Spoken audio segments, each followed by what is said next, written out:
I watched a few videos from a guy named Marcel Voss. Sorry, that was loud. And Marcel Voss is like a roller coaster tycoon extraordinaire. It's his whole thing. It's not happening. It's not happening, Grizza. It's not happening. Back up, back up, back up. And Marcel Voss basically put out a video that says the first 5 scenarios of Rollercoaster Tycoon 1 are the perfect difficulty curve. And so I took that and I went, okay, cool. Perfect difficulty curve? That sounds great to me. That sounds perfect. We're going to do the 5 scenarios and maybe add in one after that. I got my eye on Dinky Park as a final challenge map just to have one. No, it's not. But I think I want to make it the last one. So we're going to do 5. We've done 3 so far. I've done Forest Frontiers, Dynamite Dunes, Leafy Lake. We are about halfway through Diamond Heights. We're going into year 2. And then we have Evergreen Gardens is the last of the 5 set. And then we'll go into Dinky Park. And I think that'll be the last one. I don't know what Dinky Park's, how many years Dinky Park is the challenge. 2 years, a 2-year, that's perfect. That's a perfect way to wind things down here. Let's take a step back. Let's take a step back. Let's look at the beautiful, beautiful, beautiful, my fave park. Just take me back to Leafy Lake for a second. We did Leafy Lake last week, and boy, did I love it. We got a beautiful park here. I made some rides. Mushroom Lantern, check out this shuttle loop here with a log flume going right through the shuttle loop. So they can sync up so that the log flume is going down through the loop of the shuttle loop. We got the dueling coasters here that kind of compete right in this area right here. It's great. It's great. We got a cozy little area right at the beginning. Leafy Lake. I love it so. I love it so. Beautiful, beautiful coasters. You could always get open RCT and then turn on early scenario completion and then do all 21. Yeah. Save it for Rollercoaster Tycoon 2. Save it for Rollercoaster Tycoon 2. I'll see ya when we hit every 10th the sequel and play Rollercoaster Tycoon 2. I would consider it for RCT 2 because as Die Forever was saying, the Rollercoaster Tycoon 2 scenarios are not sorted by difficulty. They're just kind of like clustered. Alphabetically, actually. They're alphabetical, I believe, was said. And so maybe for the sequel, we pivot our focus and say, look at how cool. Shouts out to the flop instantly living up to its name. Do you want to see the flop? Did you see the flop? Were you here? There it is. This was the first roller coaster we ever built. I was so excited about it. I really had something, and then we booted it up this was the only moment I saw. We booted it up for the first time, and the intensity is ultra extreme with low excitement, and so nobody wants to ride it. Everybody hates it. 9.0 nausea rating, 15 extreme, low excitement. It looks fun to me. I don't know why everybody's hating so much. I had something here. Look at this. And then it winds down into itself. You got the little, like, duck moment. And then you're straight on. We lost this scenario, by the way. The flop led to losing the entire scenario. Anyway. Here we go. Rollercoaster Tycoon. Diamond Heights. Year 2. So Diamond Heights is an already made park. There are a lot of rides already in this park. There's a lot of stuff already set up, but it wasn't doing so hot. The park value at the time was hovering around $12K, and our goal was to reach a $20,000 park value, $20,000 park value. We are at that at the start of year 2. So now the challenge is maintaining this park value for the next 2 years. Now we got to coast. But park value, I believe, is determined by new rides, keeping things fresh, keeping things exciting for people. You can't quite just coast. I think there's more to it than that. And Llama, if you 3.4 lateral G's, I'll keep my neck the way it is. Thank you very much. Yo, what's up, Fix? How are you? Hey, no problem. I just wanted to reach out. Yesterday it was a frustrating end, and I wanted to reach out. I didn't want you to feel like I was like frustrated at you. I wasn't at all. I hope you're doing well. Fix, I announced the end of the year subathon, and you'll be excited to see. I actually do want to show you really quick. If you can stay for one moment, can you stay for 1 second? Can you stay with me for 1 second? Check this out. Undertale, baby. Undertale, part of Goaty's Gauntlet. In the week between Christmas and New Year, I am doing a subathon-based gauntlet where the community gets to decide how many games I beat. People always ask, why don't you ever play games that you already know? Why don't you ever play some of your favorites? And here we are, the final week before the new year. We're going to start with playing my favorite game of all time, Cave Story. And every 20 gifted subs by the community, we will add another game to that gauntlet. Can we reach all 6 games and attempt to beat all 6 of these games in the 6 days between Christmas and New Year? We'll have to see.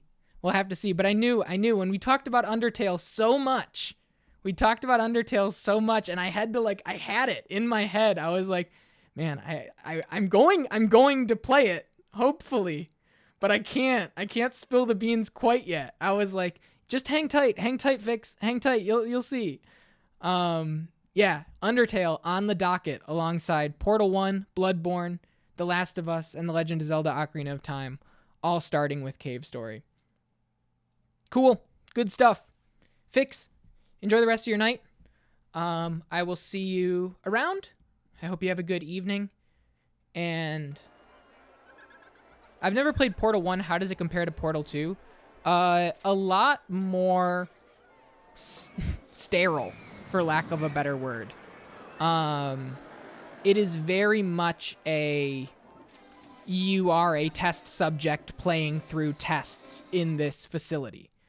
Once you know it, like I know it, I think my most recent full playthrough of Portal 1, I completed it in like an hour.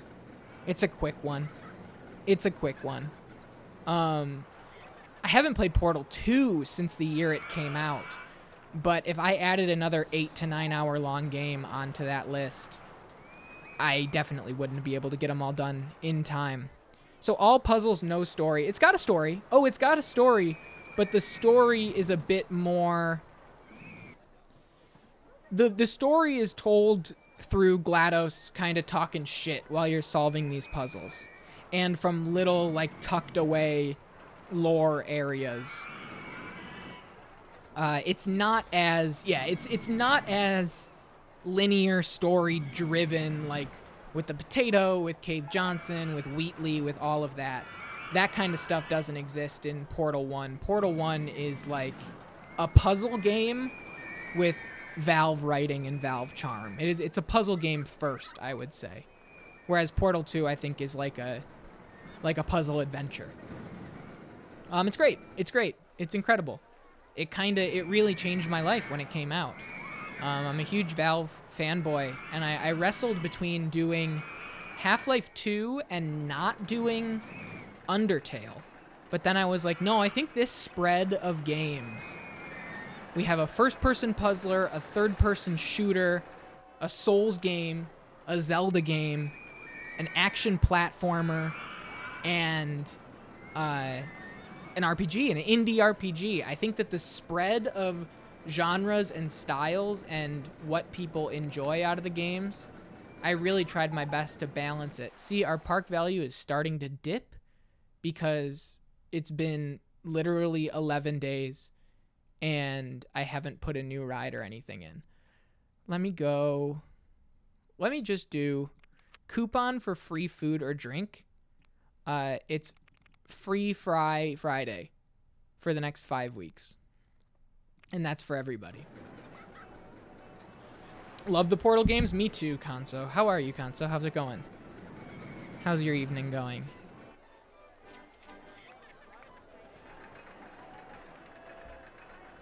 Yo, what's up, Draconics? Draconics, catch you up. We're here in, well, I forget the name of this place. I always forget the name of this place. Diamond Heights. I was going to say Emerald. At the beginning of the stream, Draconics, I announced the subathon. Okay, pre-rolls, no problem. Hold.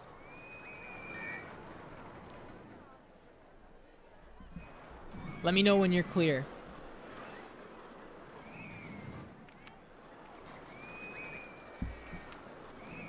Water tricycles. Clear? Welcome back.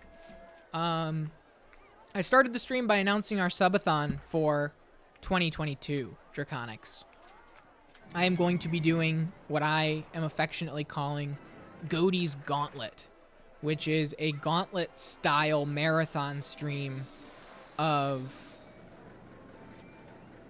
So we're going to be doing it the week between Christmas and New Year. It is going to be the 26th through the 31st. It is going to start with a playthrough of Cave Story, my favorite game of all time. Every 20 gifted subs contributed by the community will unlock another one of these games to be chosen at random through Marbles on Stream, as we do, with the cap being all 6 of these games beaten in the week between Christmas and New Year. So whether that's one game, whether it's 2 games, whether it's all 6, as soon as the credits roll on the final game unlocked at the time, that's the end of the stream, and that's how it's gonna go. So I'm very excited about it. I really am. I've been workshopping the idea for this for the longest time, and I finally pulled everything together and was ready to show it off. What if I did this? What if I went like this and then I went? Can I get back? I've told you before that Cave Story is also my greatest of all time. I know it's up there, Behemoth. I didn't know that it was. I know just like from our conversations about like the music of it and everything. I didn't know that it was your favorite game of all time as well. No, I didn't. Oops. Okay, we gotta go like this. Oh, one more. Boop. There we go. And then... Sorry, give me 1 second. I just want to do a cute little boat ride.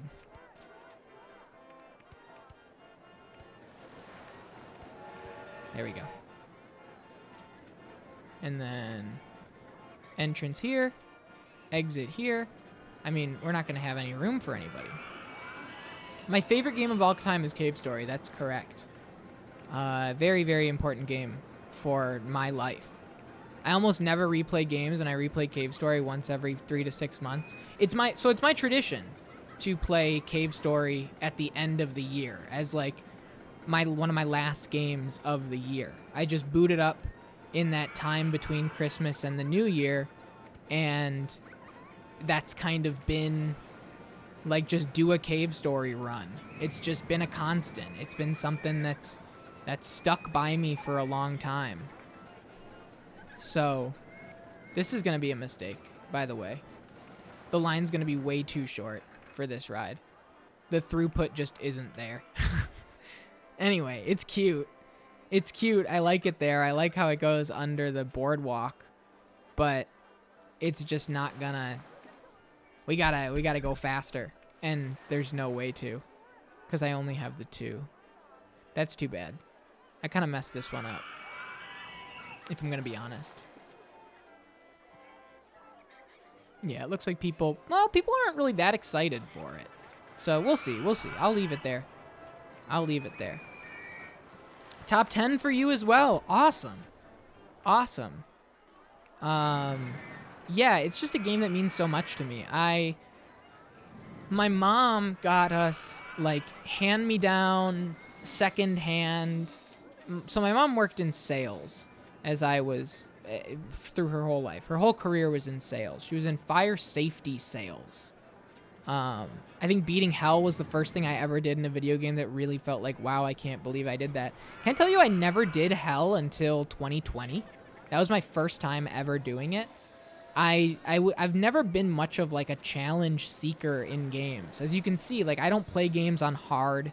I don't really do things that I don't like to really strain or push myself in any way. I like stories, and while I know that, you know, the hell part of Cave Story really does add to the story of the game in a lot of ways and kind of fills in some blanks, ultimately it was just something that I never really did until 2020. I'm glad I did.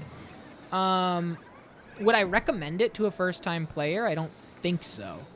I still got to go back and do hell as well and beat it right. Yeah, it's awesome. It's awesome. And it's like, you know, a total skill check of everything you've learned in Cave Story.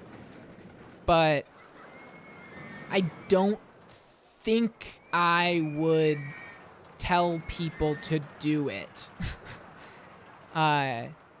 You know, if they hadn't already. Agoraphobia is broken down. Is it still broken down? Swinging Ship 1. No, it looks like it's open. Swinging Ship's broken down. We'll get our boy on the case in no time. He's already right there. Look at him go. So, yeah, I mean, I wouldn't recommend it either. I don't normally go for difficult things, but so did I.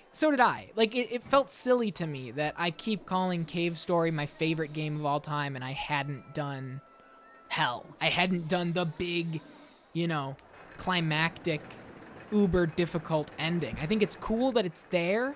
I haven't done any of, like, the Cave Story Plus stuff either, because I have very mixed feelings about Cave Story Plus in general.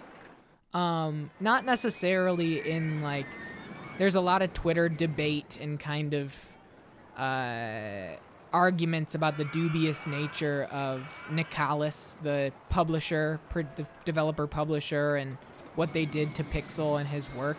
From everything I've seen from Twitter exchanges,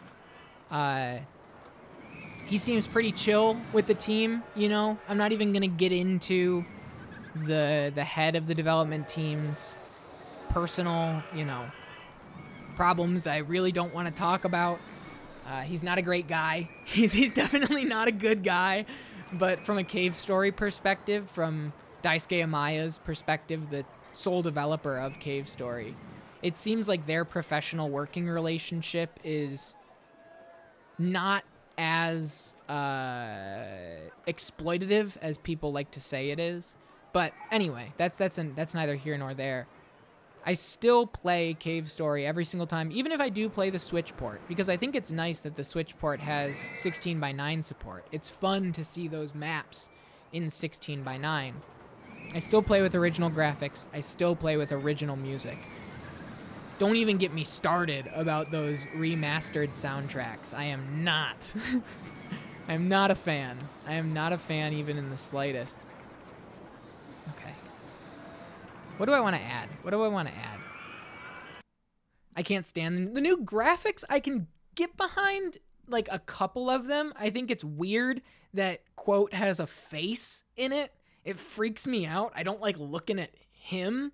But I think some of, like, the ground textures look nice or whatever. Ultimately, I just think it's like a fluffy remaster thing that who cares? But the music, man, those remastered tracks, like, no, I can't even like muster up the anything kind to say.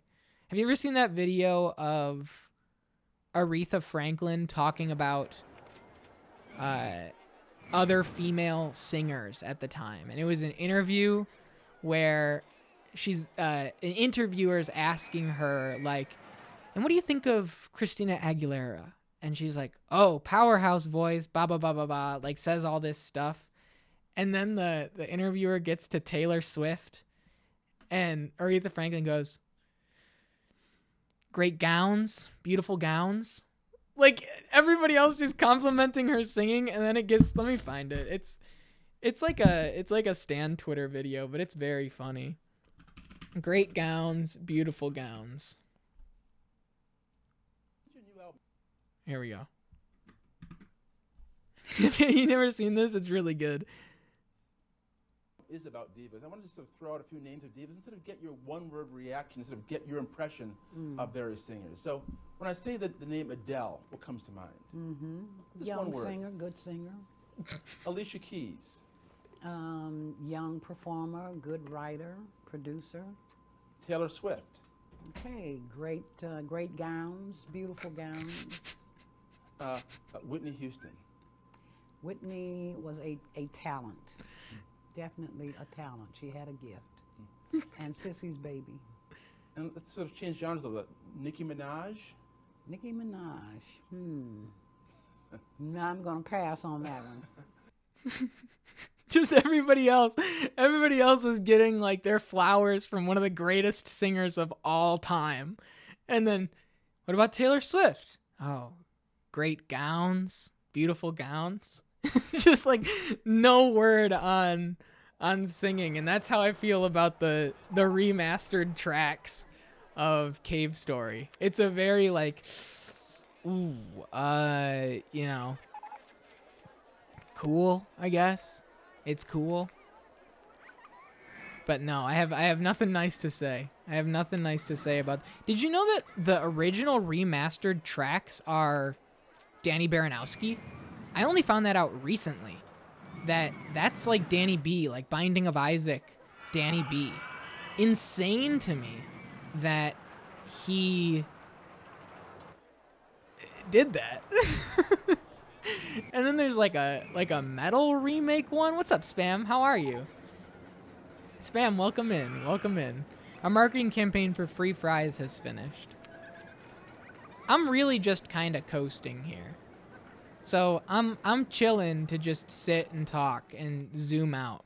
So the way that OpenRCT2 differs from this, for those that don't know, OpenRCT2 basically takes this game. This game was coded in assembly.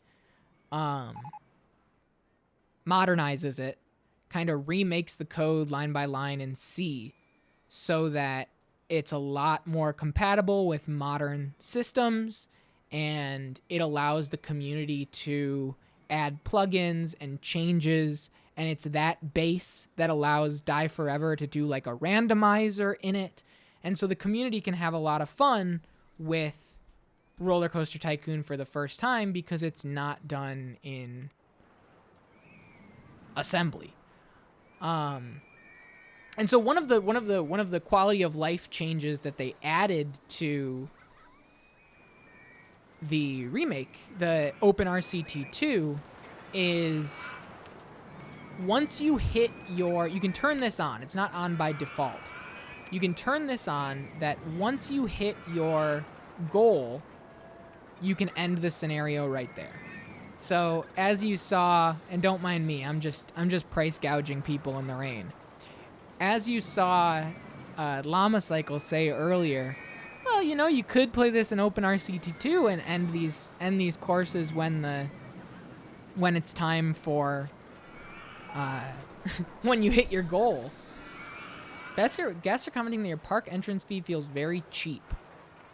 No, I'm okay with it being $50. I appreciate it. I don't really need more money. I'm sitting on $18,000. People are happy. We got a lot of people in the park. So I would recommend, if you are going to play this game, get on OpenRCT2 because you don't have to wait a year and a half. Like, we hit our 20K. If I was playing OpenRCT2, I could smile and move on to the next one. But I do think it changes some of the challenge, because some of the challenge of this is going to be upkeep, because this is going to dip a little bit in time. So I just think it's totally not his style. It didn't need reworking in the first place. If they really felt the need to remaster, they should have gotten someone whose style was appropriate. It's just not Danny B's wheelhouse at all. I completely agree. I could not agree more. I would actually go so far as to say. I don't think it works. And for people that haven't played Cave Story, you may not know what the hell we're talking about. But just know that the remastered Cave Story music, if you're going to play that game, I wanted to tell Bernard Babel this when they were here earlier after that raid, because I mentioned, they asked, what's your favorite game of all time? And I went, well, it's Cave Story. And it's like, oh, Justin has that. We'll push that up our queue. And I wanted to, like, I didn't remember to say it at the time, but I wanted to be like, if you play it, play the original version, please. But I just didn't. We're gonna go like what? Check this out. We're gonna go like this. We're gonna get rid of these trees. How are you doing, Spam? How's your evening going? I announced my subathon today. I should have like an announcement thing for it. I should have like an exclamation point subathon so that people that weren't here can still know. I am going to be doing a subathon between this isn't gonna work. I'm gonna have to go like this. Between Christmas and the New Year. Spam. It is going to be a subathon that... One sec. Sorry, don't mind me. We're gonna look out this way. I want to go way up. Can I get to 50? 49? 51. Beautiful. That's nice. People are gonna love that. An exit here. And then... So basically, Spam, people ask me a lot, if I play any games that are not new. And so my subathon is all about that idea. I wanted to make a subathon that is me playing personal favorites with everybody here together instead of all the old games that I always play. So that's what we're going to do. I'll show you the graphic in just a second here after I open up this observation tower. Boop, boop, boop. And then we'll go ahead and open that baby up. Open that up. Rotating cabin. Beautiful. Sounds lovely. I'll be looking forward to it. I'm looking forward to it big time. So, the subathon is Goaty's Gauntlet. This is the week between Christmas and New Year. That week where time just feels like it doesn't quite exist. You're waiting for New Year's Eve. Christmas is over. Family's in town. You may have off work, and you're just kind of relaxing. It's always like, I always think about like Christmas break, winter break at school, and it's just kind of it's too cold to do anything. It's not like summer break. It's just kind of idle time, at least to me. And so we're going to start with my yearly tradition, which is to play Cave Story, my favorite game of all time, on the 26th. That week is for Friendsmas. It's true.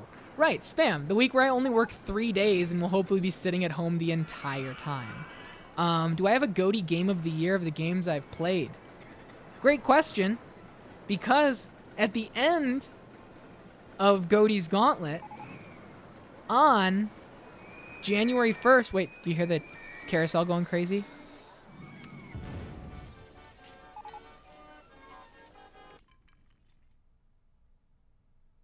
What happened? What happened? Where is it? How did that happen? I didn't do anything. What the fuck?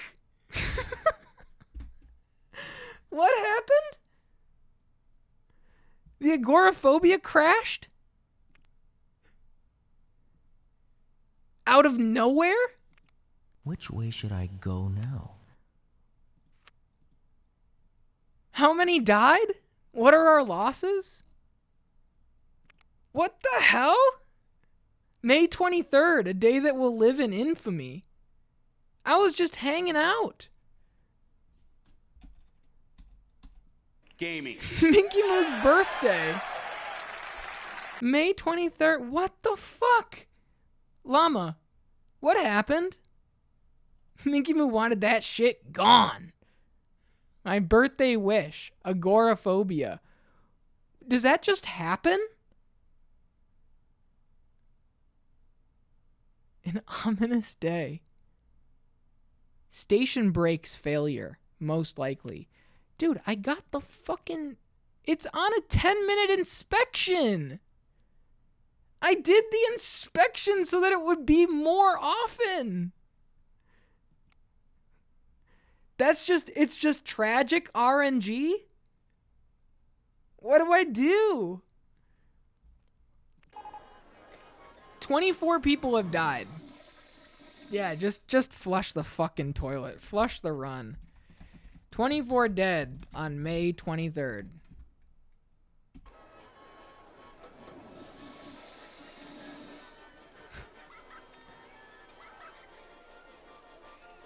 It's not ruined? Okay, listen. Forgive me for thinking that... Look at the carousels going sicko mode, too. Yeah, get my PR team. We gotta go fast. Free entry to the park, everybody. Advertising campaign. Just get in here. Get in here. Free entry. Who cares?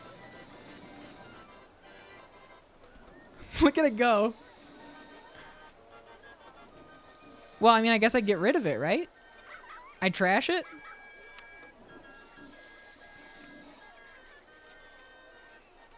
Yes, anyway, right. We will be hosting the first annual Questies on the 1st. Don't trash it. You can fix it. It's fixable? Okay, all right. What do I... Do I gotta go in this and fix it? Or is it just something that the handyman pulls up and fixes it? Yeah, I do want help. I genuinely do want help. Yeah. Let me know. Can I just go like that? And now we're back? People are getting on? It's been a week. Delete that one piece. Okay, so I shouldn't open it quite yet. Is it gonna happen again if I open the park? I'm so nervous. I'm so nervous. Anyway, in the meantime, please everybody, pull up after the new year. On January 1st, 2023, I'll be hosting the first annual Questies, a night of awards, my favorite moments of the year, my favorite characters, tragedy like this. Okay. Some people aren't going to ride it because they won't fix it because it isn't safe. So delete the one piece of the track and it's a totally brand new ride. You're a saint. Thank you so much. Okay, so we go like this. Yo, what's up, Andy? Andy, you just missed tragedy fucking struck, dude. Tragedy struck. One sec. Stand by. Just go like that. Just go like that, and it's a new ride. Did someone use the $1 bathroom? No. 24 people died out of nowhere. 24 people died. I was over here talking about the subathon coming up. I was over here talking about, just hanging out, and there was a station brake failure and look at this. Look at the bulletin. 24 people have died in an accident on the agoraphobia. Double-click the red light to clear the crash status. That red light? Oh, this? Last breakdown? Station brake failure. 24 people died. And then we'll just test this. Okay, we're good. Thank you. That was... What the fuck, man? Anyway. Subathon and the Questy Awards on January 1st. I hope you'll join me. I hope you'll join me for the Questies on the 1st, as well as nothing to show here. There's Aretha. What's up, Aretha? I would still go to your park. Don't worry about it. It happens. It seems like people don't care. What's up, June? How are you? How are you? People do not care at all. They're getting right back in line. They're not scared. Let me get rid of the... I don't want people to mow the grass. Stop mowing grass. And wait a minute. Llama. Is that a cheat code to make your old rides new again for park value purposes? Yeah, see, our park value plummeted after that. After the death of 24 people. Can you cheese park value with that by deleting a... You don't think so. Okay. It's called rebranding, baby. Yeah, so true. So true. We gotta change the name.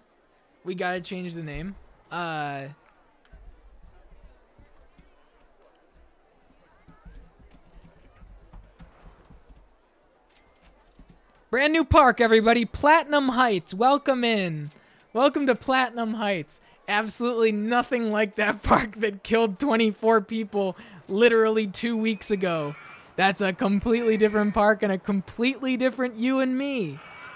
New month, new me. That's what I like to say. This is our PR team's best chance at rehabilitating.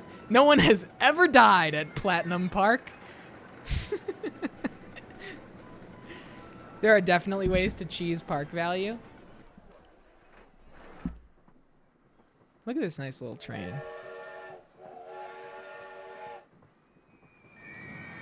Look at it go. Look at it go. Dude, I cannot believe it. And I was in promo mode for the subathon and for the awards show. You guys didn't even see it on screen. You didn't even see it. It was covered up. I'm so sorry.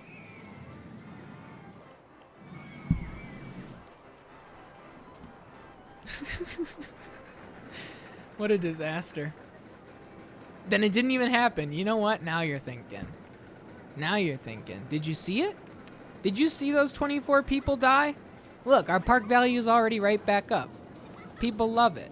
We took out free entry to Platinum Heights in an advertising campaign for our brand new park, Platinum Heights. And everybody's excited. You know what? Come join our new ride, Agoraphobia.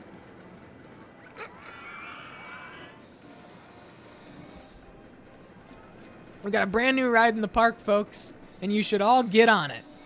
It's called Agoraphobia.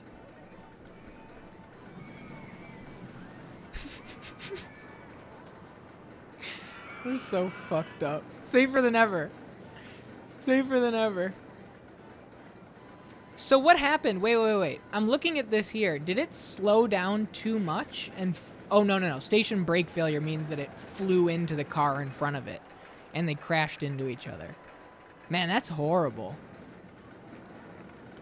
That's horrible. Taps a very little hammer. New and improved, everybody. Welcome in. The old agoraphobia? Never heard of her. Yeah, nice gowns, beautiful gowns.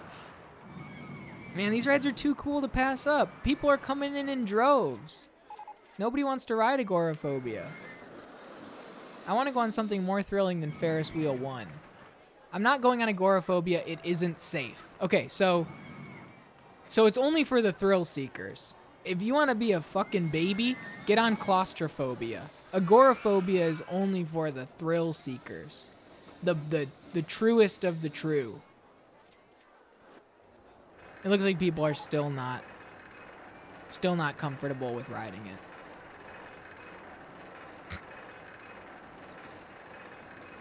What's our 12% popularity? People are not happy. Built 5 years ago. All right. Well, we'll figure it out. We're still over 20K. We're chilling.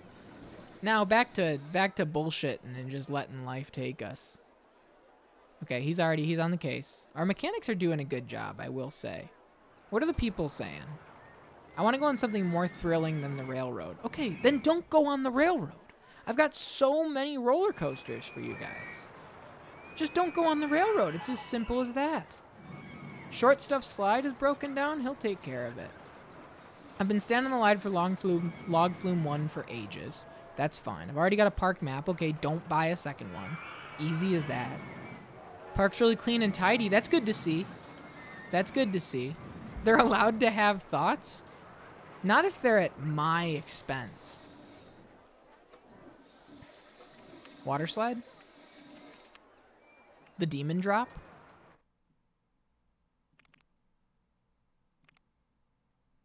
Come on down, everybody. Our brand new ride, the demon drop. Whoa, that's way out. Sheesh. Okay. That's fine. We just gotta... Nice and quiet over here. Away from the hustle and bustle. We'll just go ahead and make a big old line this way. Go ahead like that, and then we'll do one of these. Is that right? I think. Is that right? Oh God, oh God, oh God, oh God. Oh no, oh no. There we go. Whew, okay. Alright, alright. We're saved. We're saved.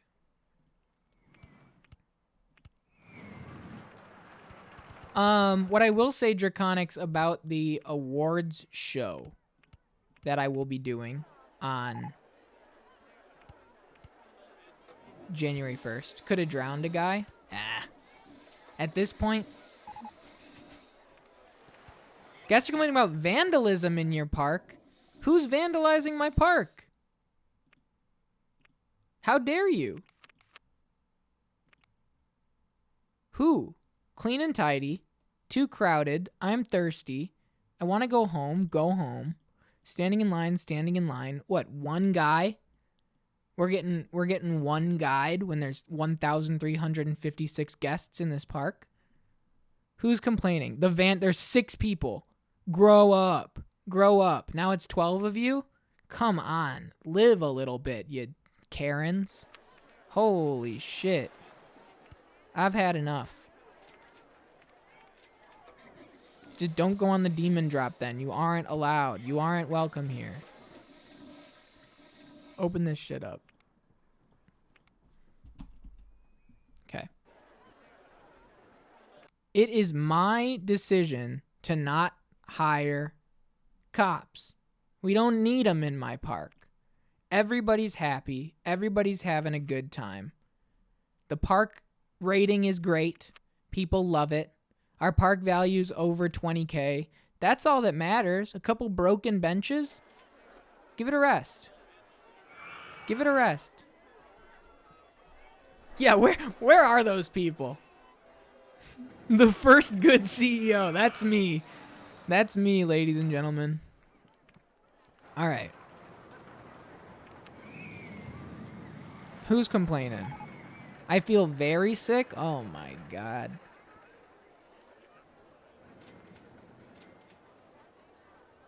I want to get off the Ferris wheel. Should have never got on it. Been standing in line for ages. Clean and tidy. Where is the vandalism? People are fucking pissed. It's spreading like a plague. Where is this vandalism? This so-called vandalism? Is that it? It's one broken bench right there? Can I just replace it with a new bench? Is that how that works? There's new benches. New bench, new me. Yeah, there's another broken bench. Who's so pissed off that they're breaking benches? Breaking Benjamin. It looks like it's kind of dwindling a little bit. It's hard for me to see. There's a broken bench. Dude, is it people just pissed off that the railroad is boring? A lot of vomit on the ground, I will say. I'll give them that one. Can you just stay right here and just clean up all this fucking vomit, dude? Do not mow any lawns. I'll destroy you. Your eye gets better with time. Yeah.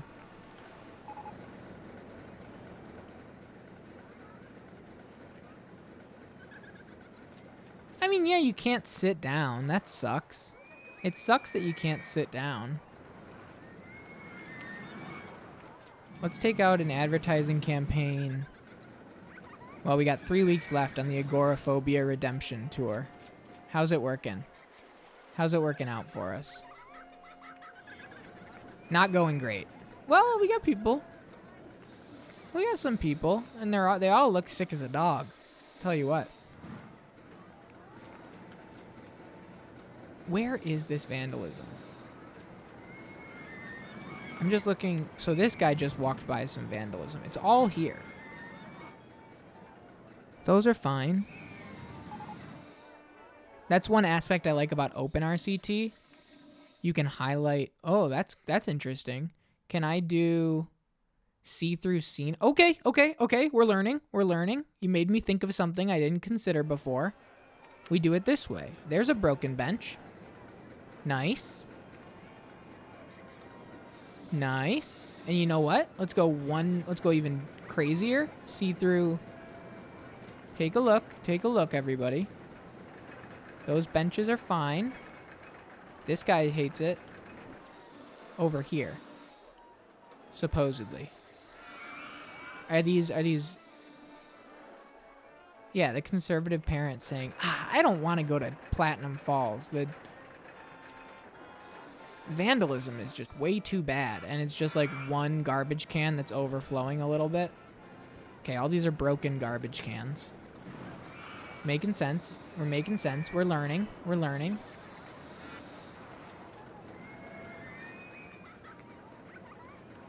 13, 12. Whoop. Whoa, wait, yo. You, where are you? You're here. Scroggins McDoobie again. He strikes again. Oh, wait a second. They're dwindling. People are starting to feel a little bit... nope.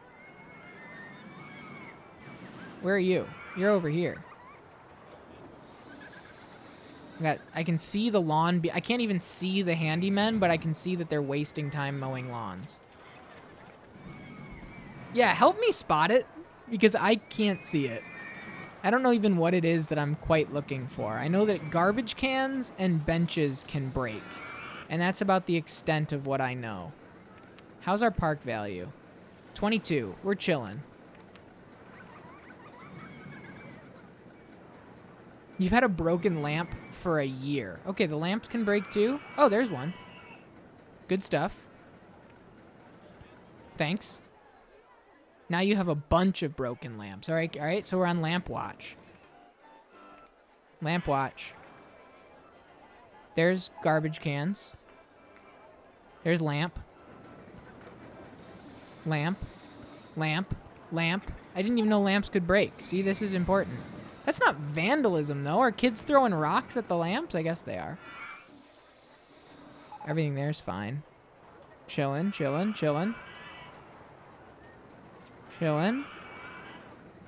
Broken lamp spotted.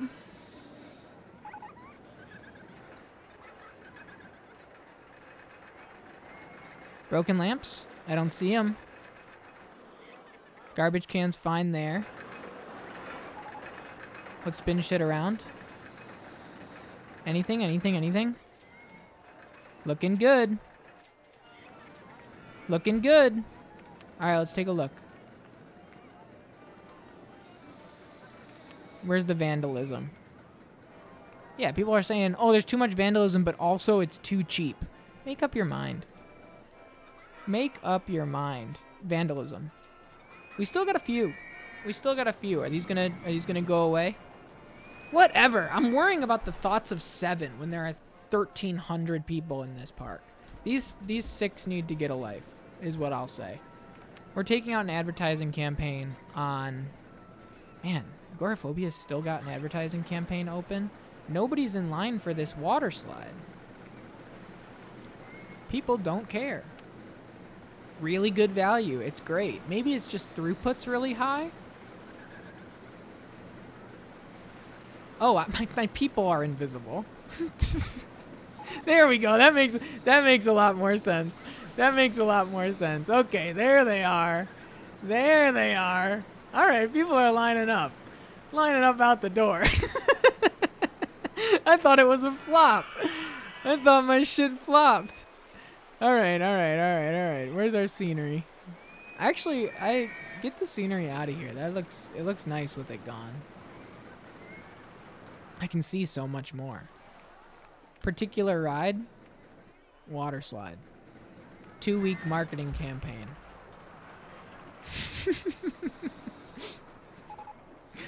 Unbelievable.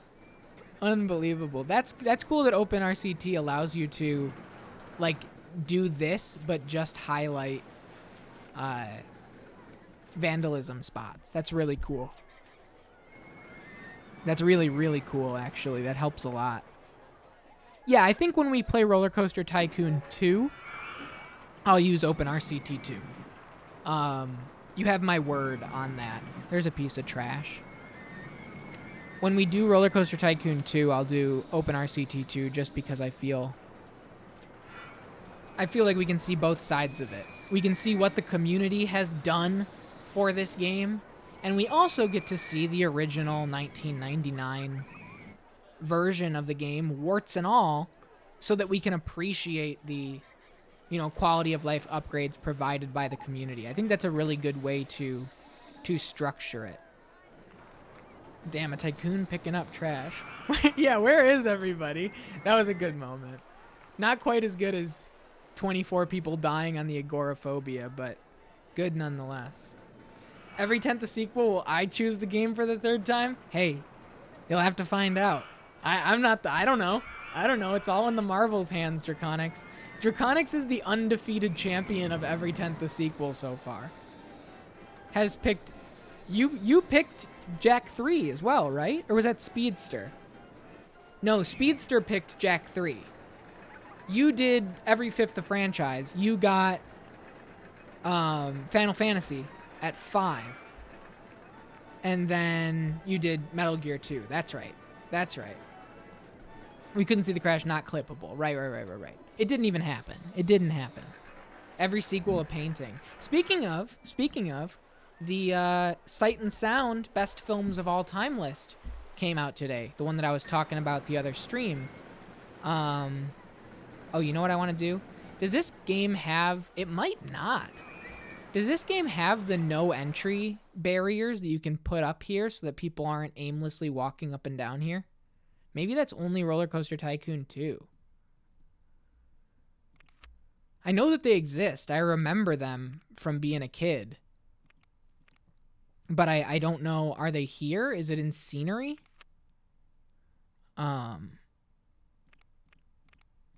Maybe they're not in this game. In one of them, you can put like a banner like for the entrance to a ride, like these, but it says no admittance, so that nobody like walks in and just wastes their time walking up and down this clearly exit path. I need to purchase legally the entire list and catalog it in a collection. John, please do. So here's what I'm going to do. And I will let everybody know on the Discord what I'm doing and when I'm doing it and what I'm picking. I'm planning on watching every movie on the director's list specifically. I think that there's a little bit more. It's just a little more interesting to me conceptually, the director's list. Just that it's something that like in RCT2, it's in the scenery. Got it. Just as something that, yeah, I don't see it. Anyway, maybe I'll just put a ride over there. How about that? Put a... Do I have a haunted house already? Where are my rides? Do I have a haunted house? Doesn't look like it. I don't see it, at least. This isn't... Yeah, we're gonna do haunted house. Yeah, there's nothing there. So I'll throw a haunted house back here. We'll give people a reason to hang out back here. I'm gonna watch every movie on the list. I'm going to choose them at random, as I like to do. I don't want to like do it in order and then like, well, we'll see about that. I don't know if this is truly number one. I'm going to do it my way, where I choose them at random through Marbles on Stream or a random number generator, whatever it may be, and just work through the list in my own time, just with the express goal of like, I want to watch these. I really do.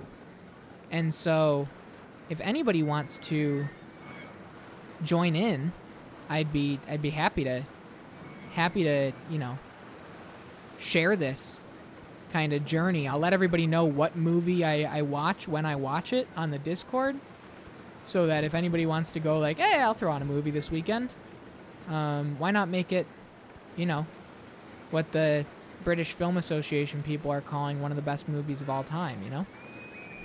Perfect timing with the rain.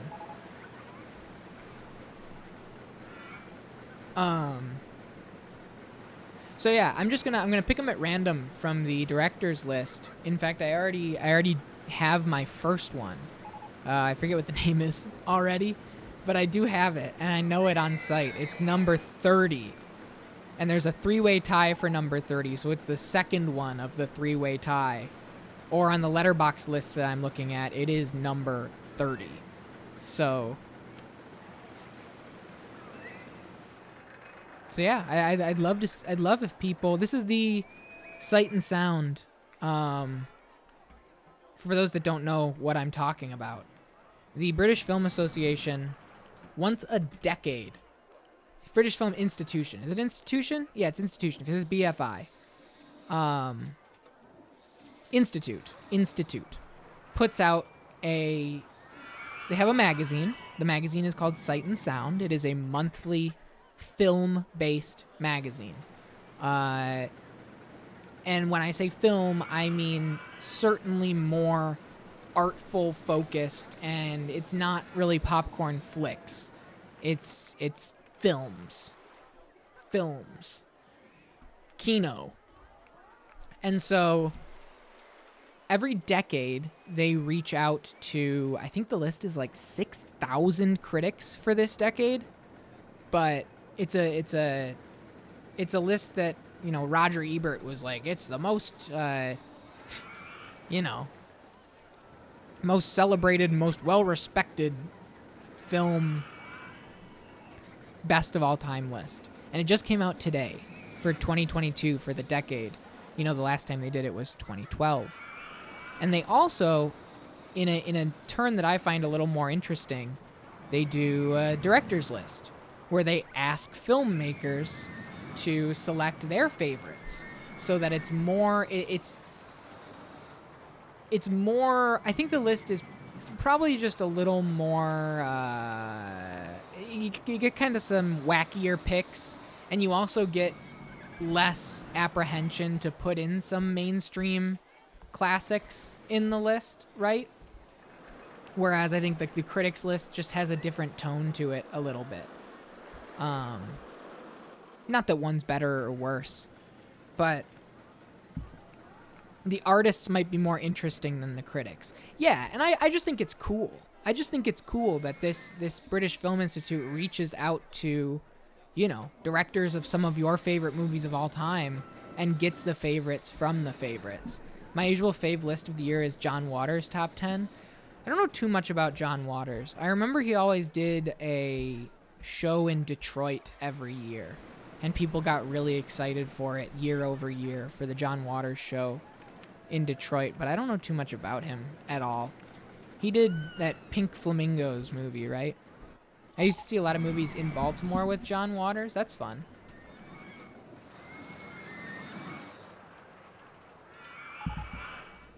He was just there in theaters a lot. Nice. Yeah, I know next to nothing about him. I know he's like, he's an eccentric kind of guy.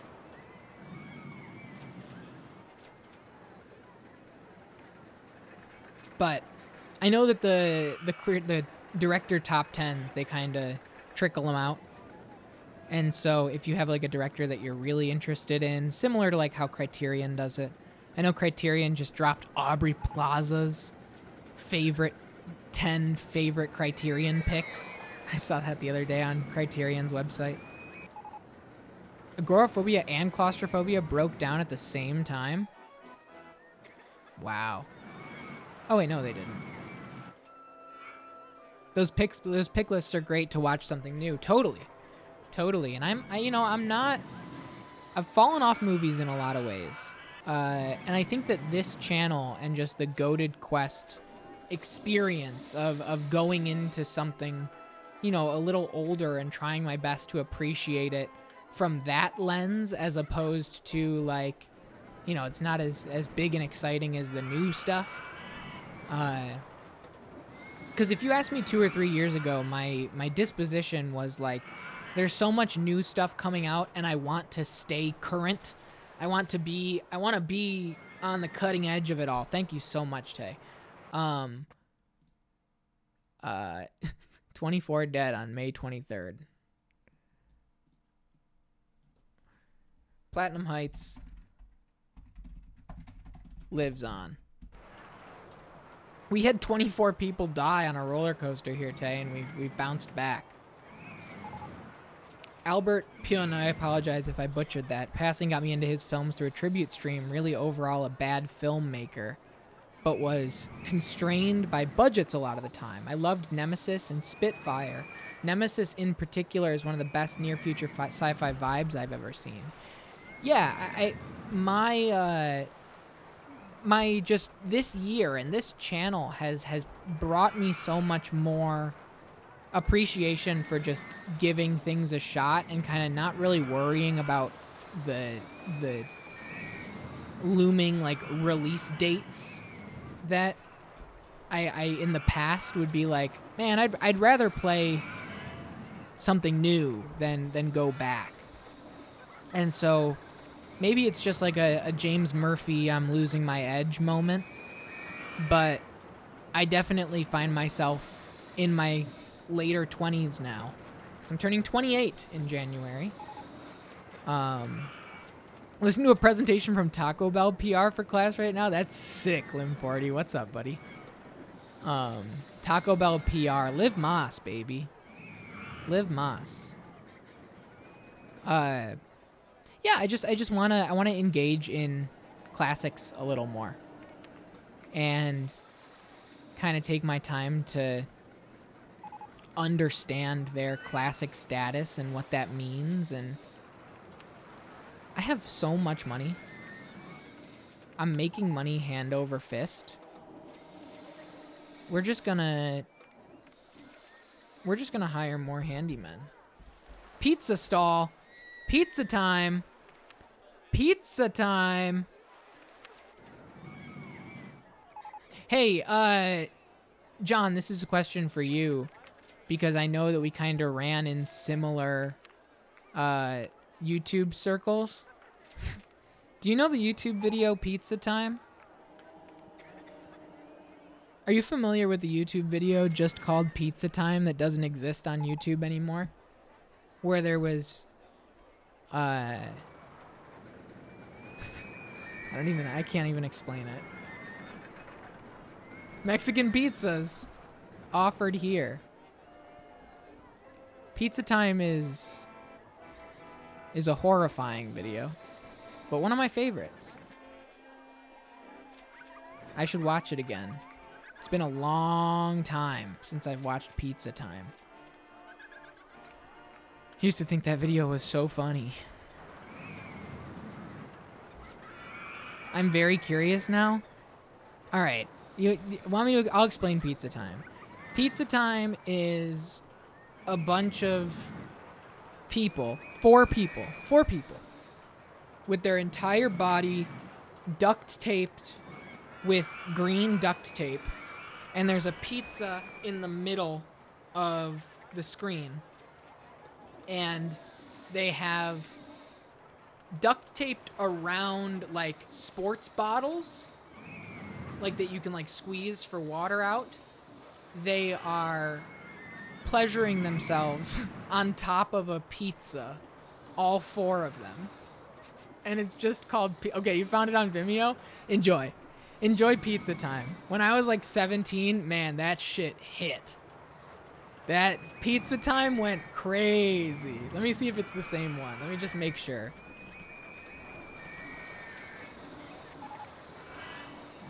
Let's see. Pizza Time Remastered. That's not it. The original video was like 7 minutes long, and it was just mostly silent, and it ended with just the sound of heart beating, like a heartbeat.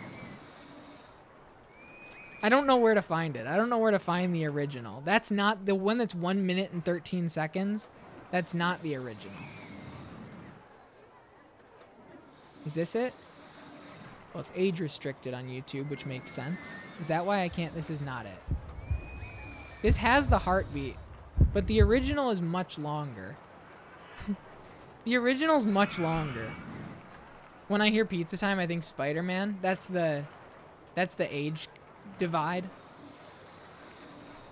Are you a Pizza Time Spider-Man or a Pizza Time Ninja Turtles? I'm very much a Pizza Time Ninja Turtles. Pizza Time. From Turtles in Time. I'm glad to now know about Pizza Time. You should watch it. It's a classic. Many people are saying that it's a classic. We're going to take out speaking of Pizza Time, free pizza at the park. Can you believe it? Free pizzas. 2 weeks of free pizzas. Come on down. It's Pizza Time. I wish that I could find it. It might be gone. The other one that I really loved growing up was... yeah, see, these are just a couple of minutes long. The original was like 6 minutes of this.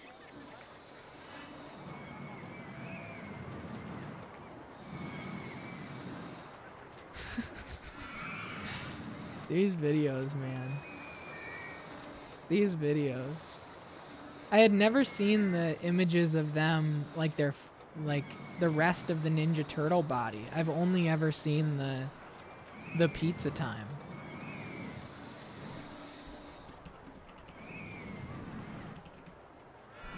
Ninja Time, Pizza Time, Ninja Turtles.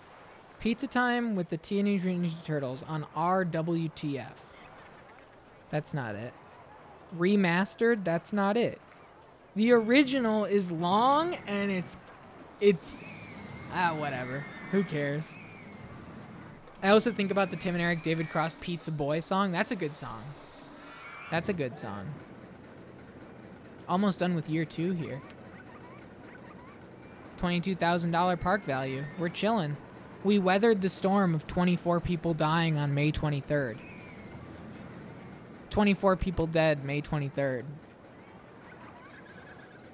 Where was it? 24 people have died on an accident on agoraphobia. When agoraphobia crashed on May 23rd. And now look, it's still open. People are still riding. Still having a good time. The lines, people forgot. How easily people forget. How easily people forget. What a good PR stunt does for you. Not even 6 months ago. Not even 6 months ago. 24 people died on this ride. How goes the scenario? It goes. It goes. Guillotine. Yeah. Oh, we got a lot of sickness here. One sec. Stand by.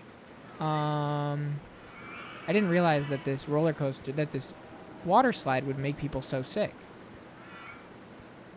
I need garbage cans.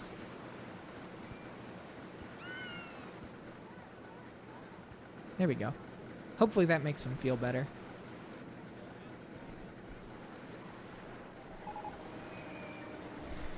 New train design for the steel mini roller coaster. Yeah, whatever. Watch the line for the haunted house just go crazy now that it's raining.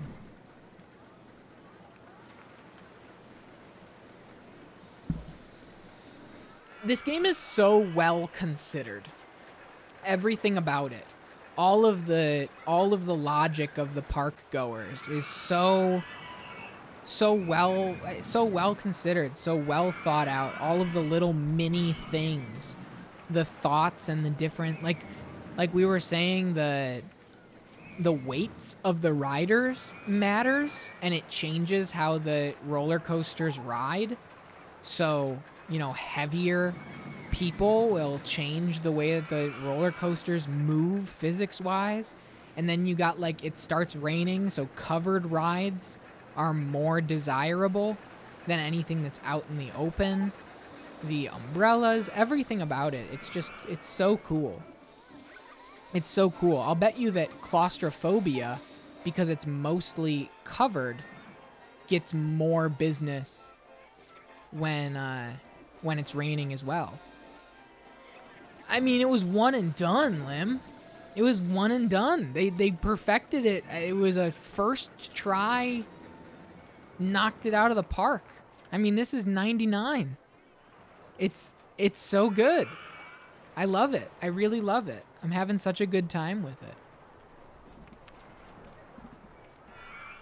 22K. Let's do Planet Coaster. Honestly, is worse. The other one is Parkitect, right?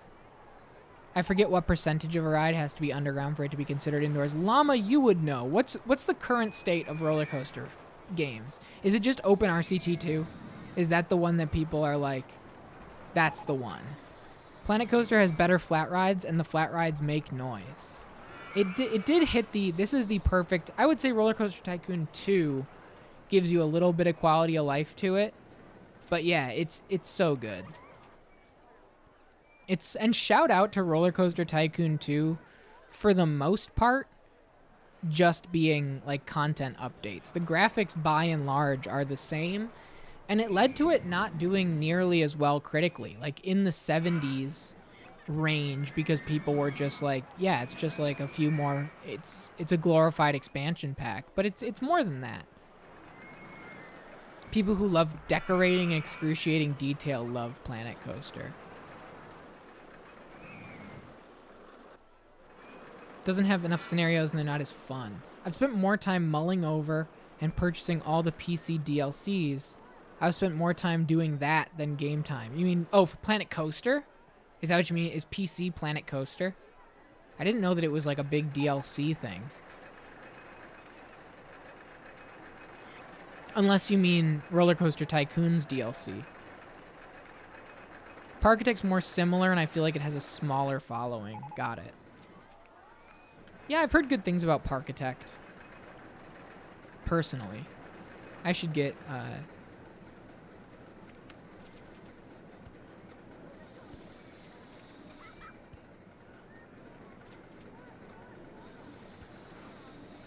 let me just do that. Do that for people that aren't feeling too hot. It's the least I can do.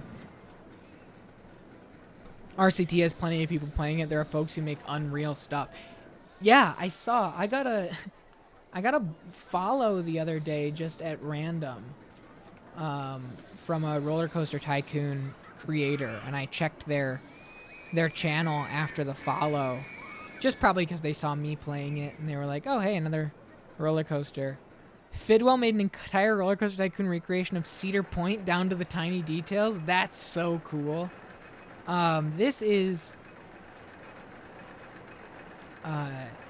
Techno Fuzzy, who was playing Roller Coaster Tycoon 2 and like made a Roller Coaster Tycoon urban metropolis. Whoa, whoa, whoa, whoa, whoa. Yo, Lim. Need to recreate Action Park in RCT. Thanks, Lim. Thank you so much. Action Park, like the Jackass movie? It's based on a true story though, right? Techno's in the RCT streamers Discord. Yeah, I don't mean to like put them on blast. They're not here. But did a really, really cool urban metropolis roller coaster tycoon where it just looked like the rides were just built into a city. So it was like city blocks with rides inside, and it's so cool. I was watching some of the VOD, but like I'll show a quick shot of it here, not too long, but look at how cool this is. Look at that, like all inside a city that look at that. How cool. Crazy to me. Absolutely crazy to me. Like, all inside this, like, glass-paned building. How sick is that? I have no idea who they are, but shout out to Techno Fuzzy. Because that's so cool.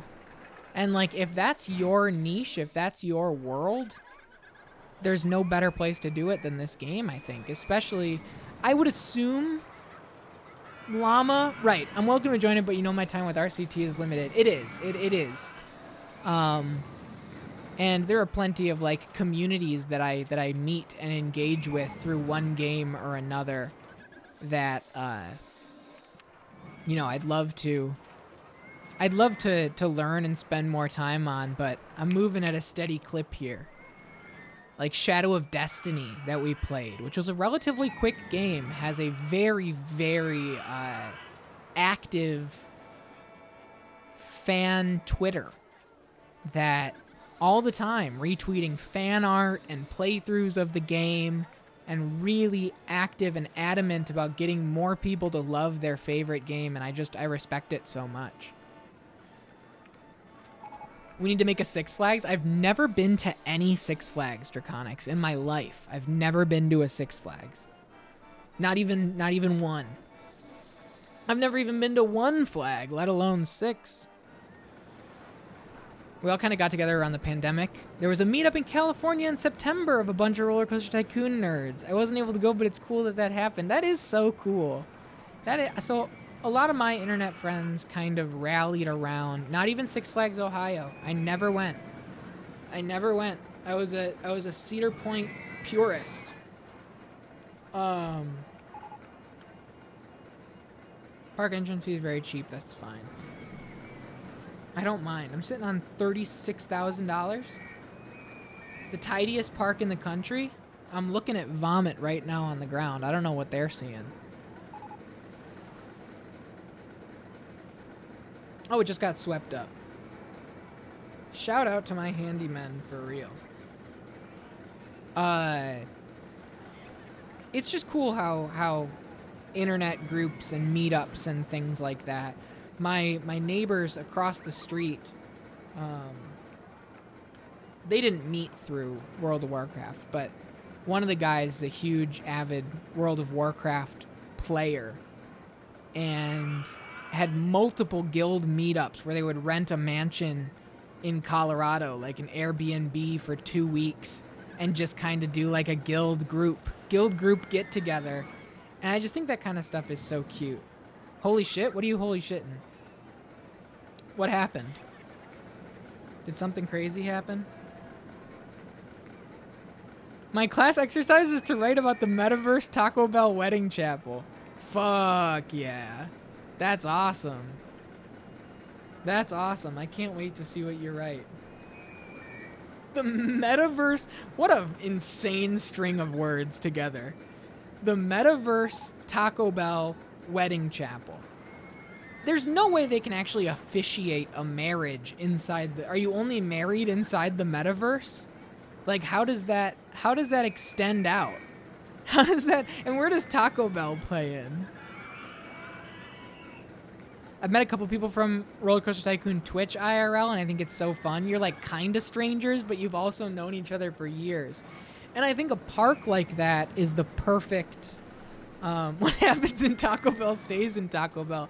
Are you only like legally recognized as married inside Taco Bell? They have a real chapel, by the way, and you can have your wedding there. That's kind of cool. Shout out. I'm happy for all the people that got married in Taco Bell.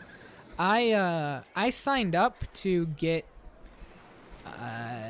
announcements when the Taco Bell Resort went live in like 2019, and then I wonder if the pandemic killed that.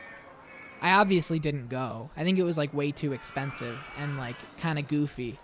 But a part of me was like, when I was making money, when I was a supervisor at Costco and I was making really good money, I was the type of guy that would purchase tickets to the Taco Bell Resort just as a joke. Just to like have something funny to do. Yeah, and like an amusement park is the perfect place for that, I feel, Llama. Like an amusement park setting, it's like this game. You're just having fun. And like, you know, if it gets kind of weird, you just branch off and go like, hey, you know what? I'm gonna go get lunch. I got, you know, food packed in my car. I have fun without me. And then you just dip. It's probably not like you can kind of avoid scenarios that, you know, you're not really vibing with, and then you're just in a big old park. Yeah, really cool. I was talking about this today. My birthday's in January. I'm turning 28 on January 23rd. Minky Moo's mom lives in Florida full time. My dad goes to Florida for the winter months because I wouldn't meet up with someone I'd need to run away from. Right, absolutely. Absolutely. You know what I mean? You know what I mean? It's like, it's there to be like, you have that buffer of like a big public place. So there's just kind of a, it's not like going to a coffee shop or something. It's bigger and it's more, it's like your home turf. Right, absolutely. It just has this like built-in comfort to it. We were thinking about going to Disney or Universal or something equivalent around my birthday next year. And what does that sound? What was that sound? I've never heard that in this game. What was that? I wish I could change my name back to Jermaine, but I gotta wait. No, Lim 40 works. I like it. I like it. We should add a new ride. That's a mechanic fixing ride. The people on the Ferris wheel are trapped. How have I never heard that? How have I never heard the mechanic hammering before? Not even once. I guess I'm just not paying attention. I'm letting him do his thing. Swan pedal boats. Rollercoaster 2 hasn't been fixed. They're going. We're heading for the Ferris wheel, fixing Rollercoaster 2. They're fine. They're fine. Toy cars. Ooh, bumper cars. Perfect. Just what I was looking for. A new ride for people to chill with.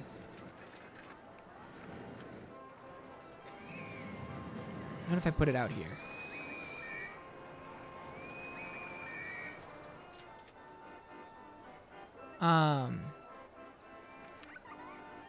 What was I saying? Oh, my birthday. I want to go to an amusement park, and I don't know what. So we went to Universal right before, like, literally Leap Day 2020. So February, what? 29th, right? 2020, 2 weeks before the entire country shut down due to the pandemic.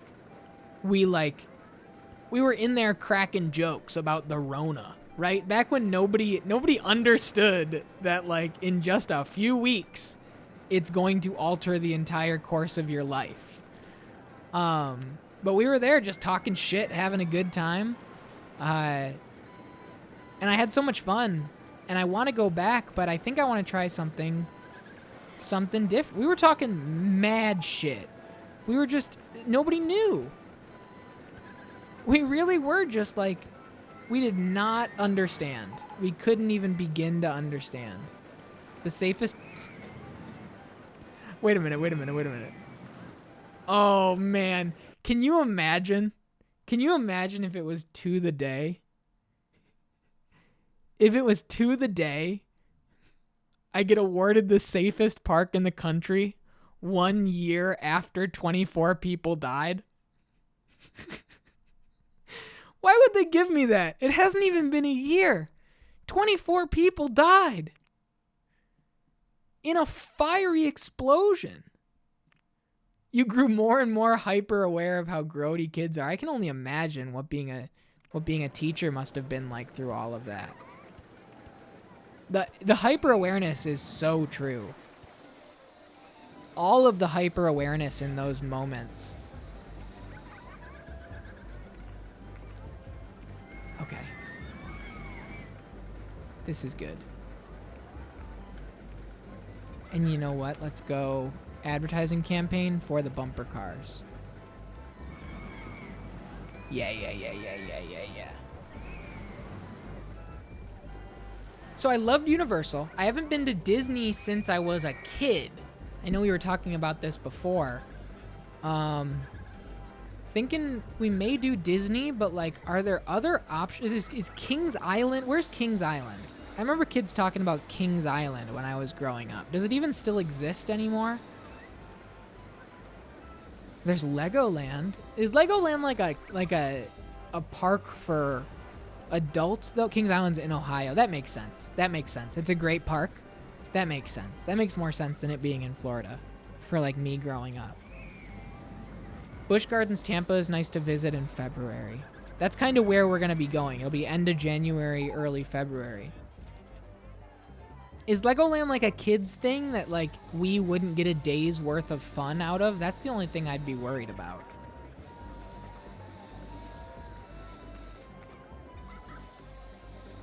Draconics preordered Midnight Suns and Crisis Core. Nice. Pretty kid-centric. Crisis Core, I'm not going to play. And I'm not going to play Midnight Suns either. But I'm curious to see what they do with Crisis Core and how they link it into... Because it's Crisis Core Reunion.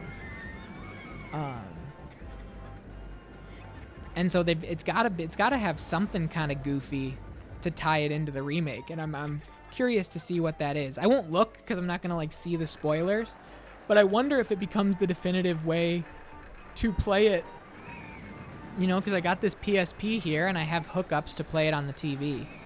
Okay, last post about the Metaverse Wedding. By bringing the Metaverse Wedding to life and adding layers of the brand's Live Moss mentality, the couple and attendees will be able to up the ante on their love for each other and the brand they love too. I don't see any fault in that. I didn't write that. That's a press release. So true. Do you want me to say anything about it when I play it?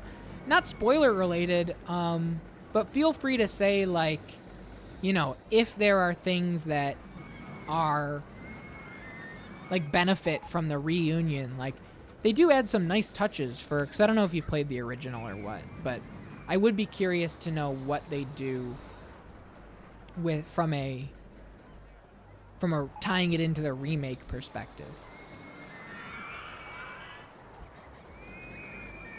In the same way, I'm not going to get too into the remakes. You did play the OG? All right, sweet.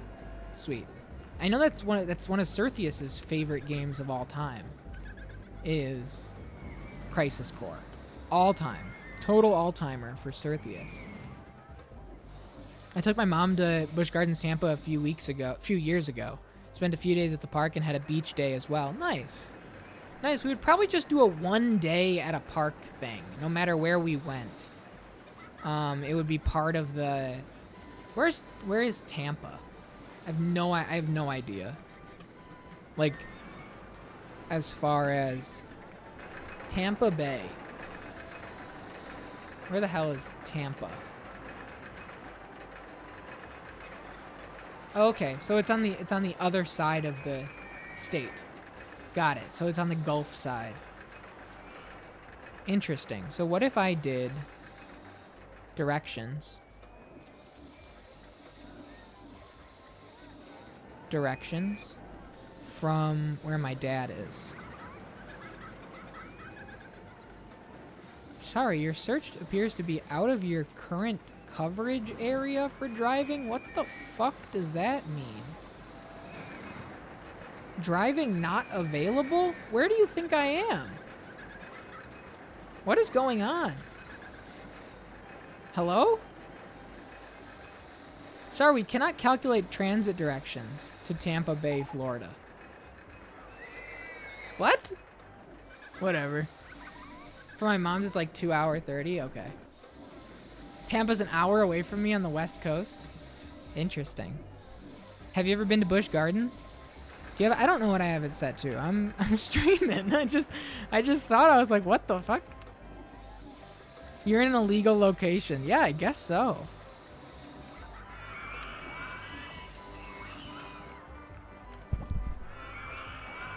From your dad, nearly 4. Okay. I mean, that's the kind of thing that because I think he sounded interested in going to a park when we went. Because I talked to him about it yesterday on the phone. I didn't tell him that I've been playing Rollercoaster Tycoon, and that video game, you know, really kicked off my love and desire for doing this, but a little duck moment.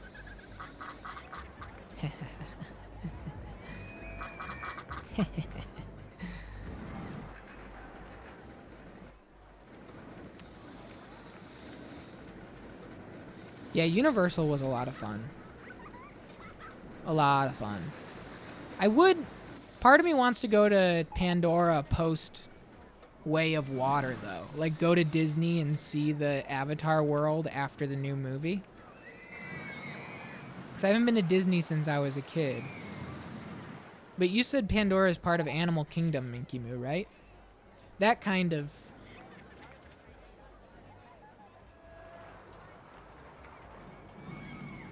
Rollercoaster Park is a great place to kill really shrill people and have the sound blend in. I'm not a serial killer. I was tipped off to this by mistaking one of our patrons' screams for distress. What the hell? What the hell? 24 people died on the agoraphobia. May 23rd, year 2. Rip Rock and Roller Coaster with Limp Bizkit, Steely Dan, and NERD. Is it down? I thought the Rock and Roller Coaster... Oh, the Rip Rock and Roller Coaster.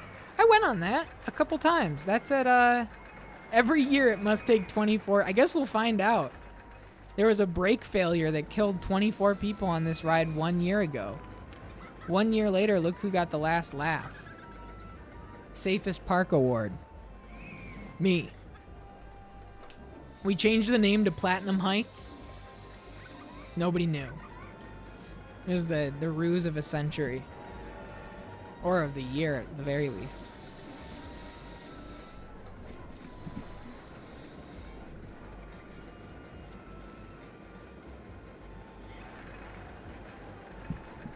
I've got so much money.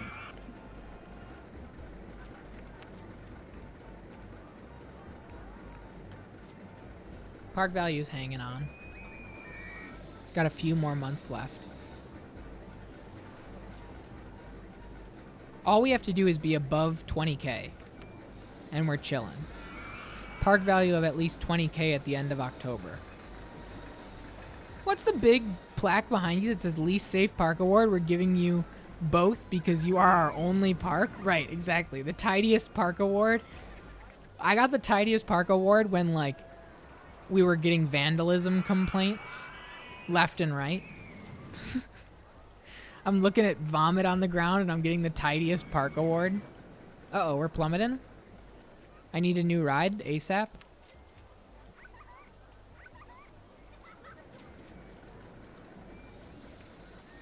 We need it. We need to get some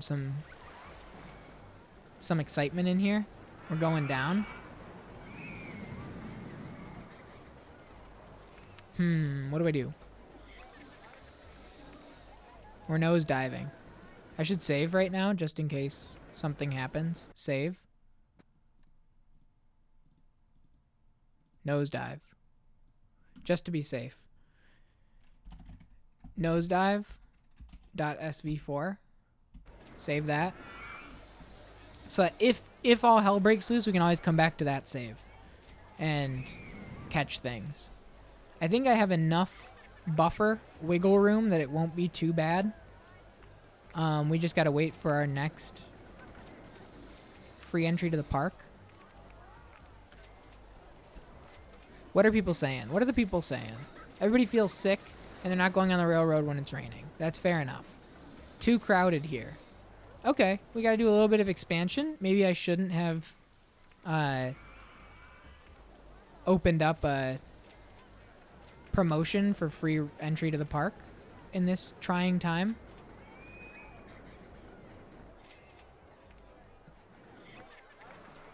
We'll go like this. What if I go give my people more room to stretch their legs a bit?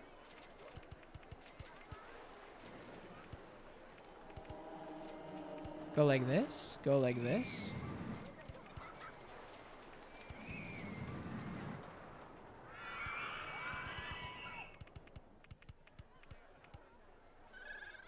Ah, shit. We're trapped. Oh, no. What a disaster. What a disaster. What if I go like this? Yeah. Saved. Saved. More room for people to stretch their legs, hang out a little bit. Let's get a new ride out here.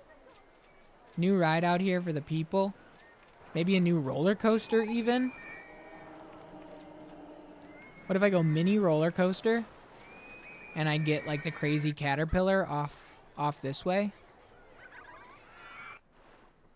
Can I get it like up here? Tons of trees in the way.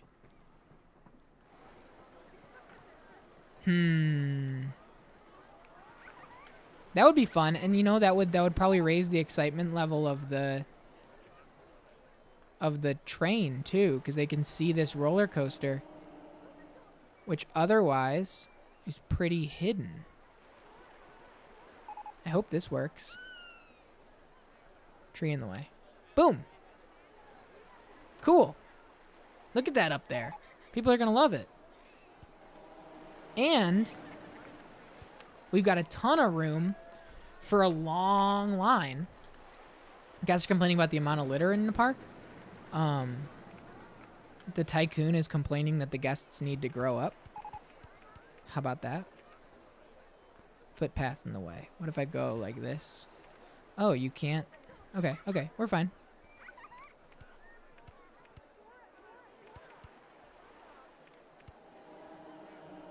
And then we go, well, let's go like this, and then kind of take us out this way, and then we go down. Is this the right height? No. Okay. Hang on. Here we go.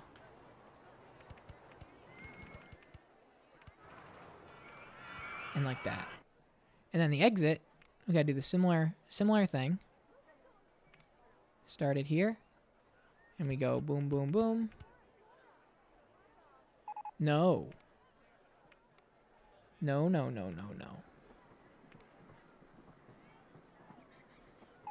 Land slope unsuitable. What? Dude, people are idiots. Let's do that. There we go. Sorry, everybody. Right like that. There we go. And then we got to go like this. Oh, I see.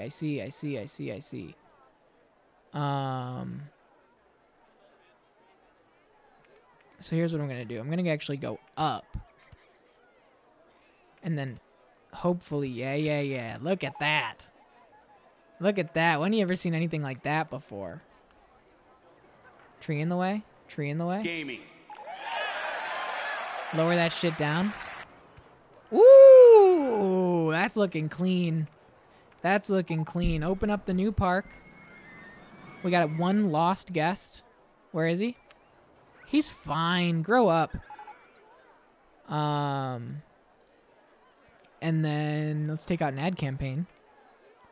Yeah, we're starting to dip a little bit. We'll be all right. We're going to catch ourselves here. Particular ride.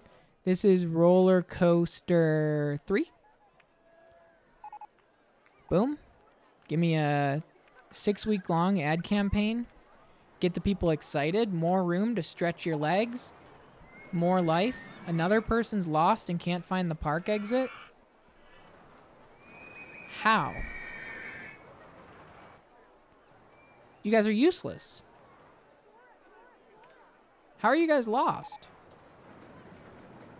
It's too crowded here. I just cleaned that up. I'm not hungry. Okay, don't eat. I want to go home? Okay, see ya. More people are lost. We need benches and lamps. Thank you. Thank you. Why are so many people lost?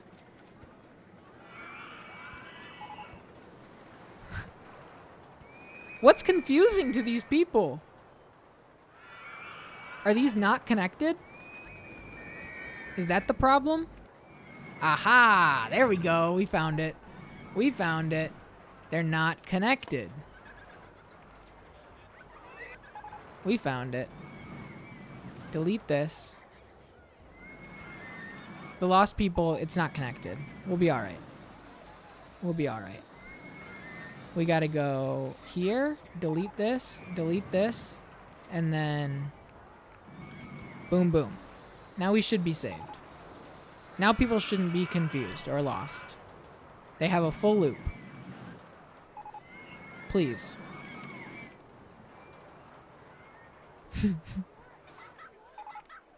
Hopefully the people are no longer lost. Because it loops you all the way around.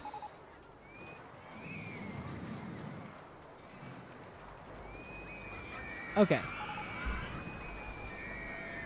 We just gotta weather this storm for a little bit. We're in the everybody's lost. Whoop, I didn't want to load. Wanted to save. Everyone's lost.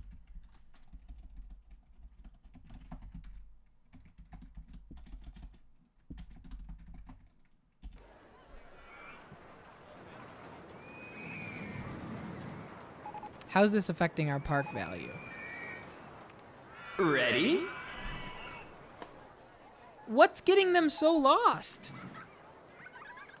It's just a loop. Guys, it's simply a loop. Here, you want... I got an idea. Here you go, everybody. Here's my solution. It's called...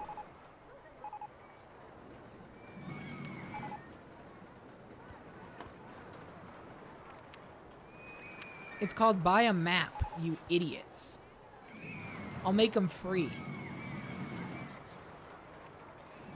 Where are they? They're all around here. That guy's just right there.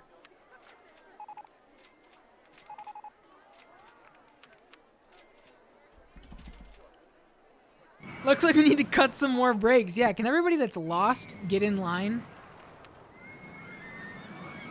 for the agoraphobia? He's leaving. Don't know how he's lost. There you go. See ya. Don't let the door hit you on the way out. It's everybody's leaving. Maybe it's just the overflow. All right. That makes sense.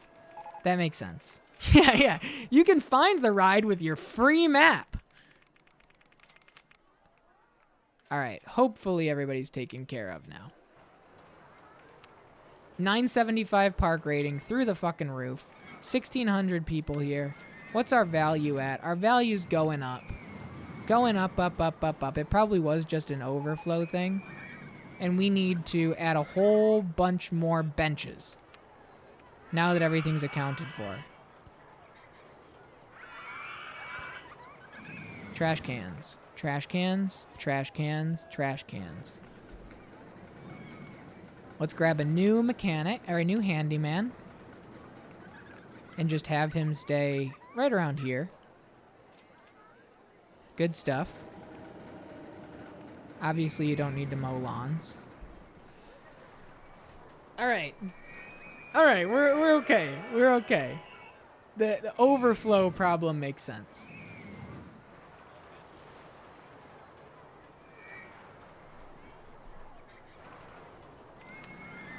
I've already got a park map. Oh, this game. I love it. Dude, the ad campaign's doing wonders. People are loving the ride. Tower 1 broke down. That's fine. How's our park value doing? We're way up there. Oh, we're going to be fine, folks. We're going to be fine.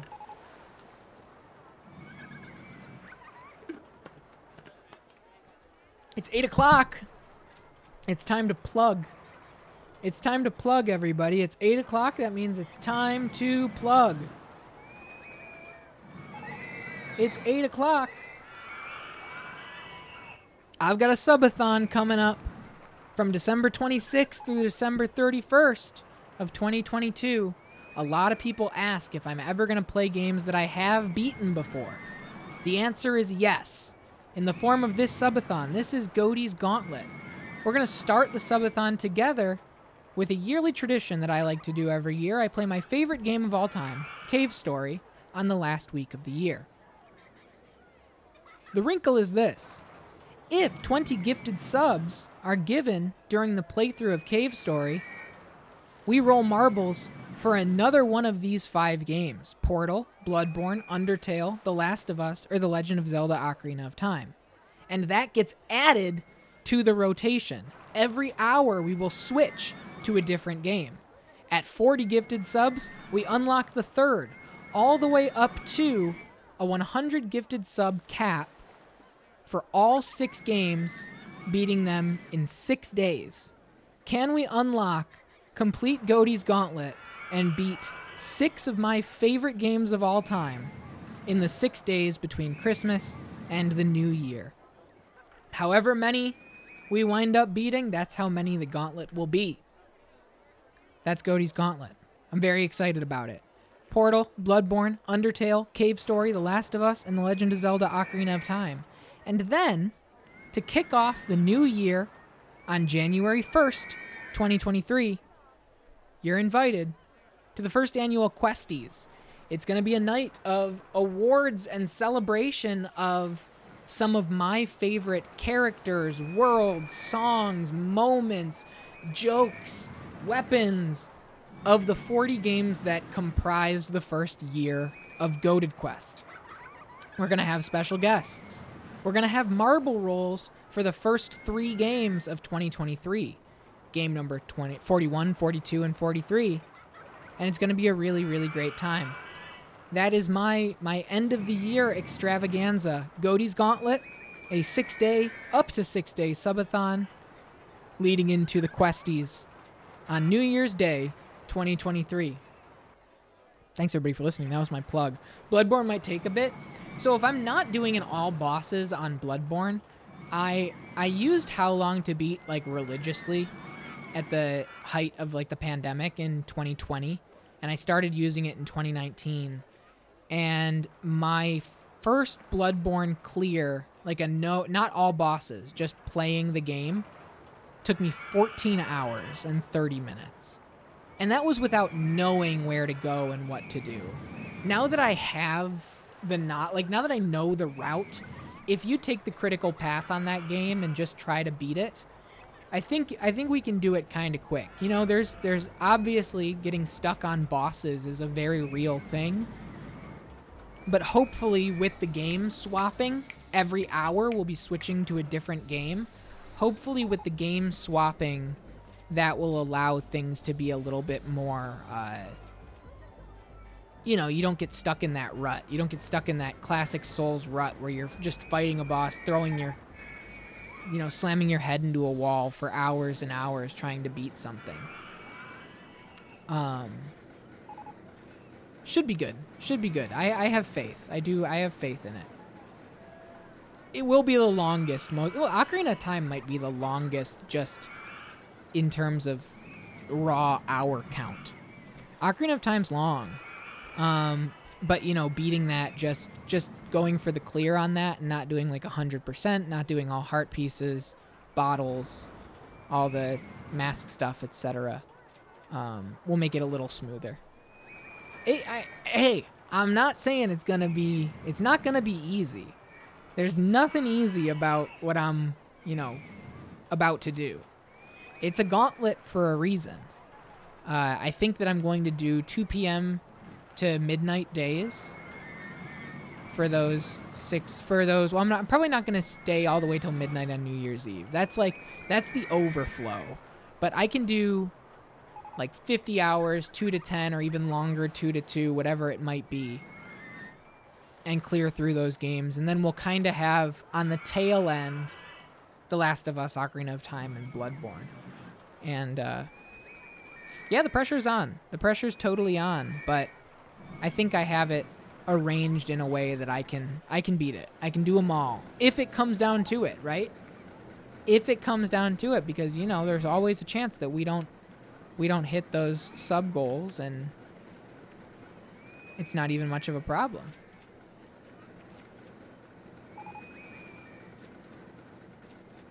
Log flume in the way. Damn, you can't do it there? Damn. I was hoping I would be able to put it right there.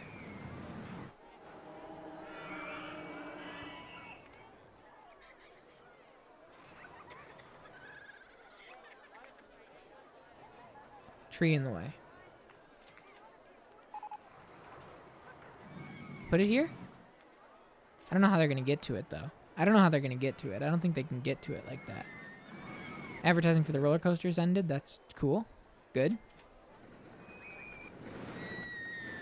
All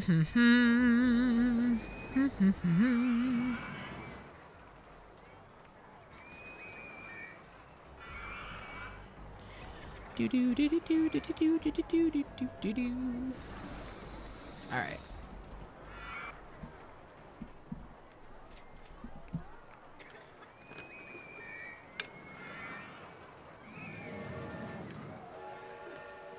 We're just killing time. We're simply killing time. How's my park value doing? We're fine.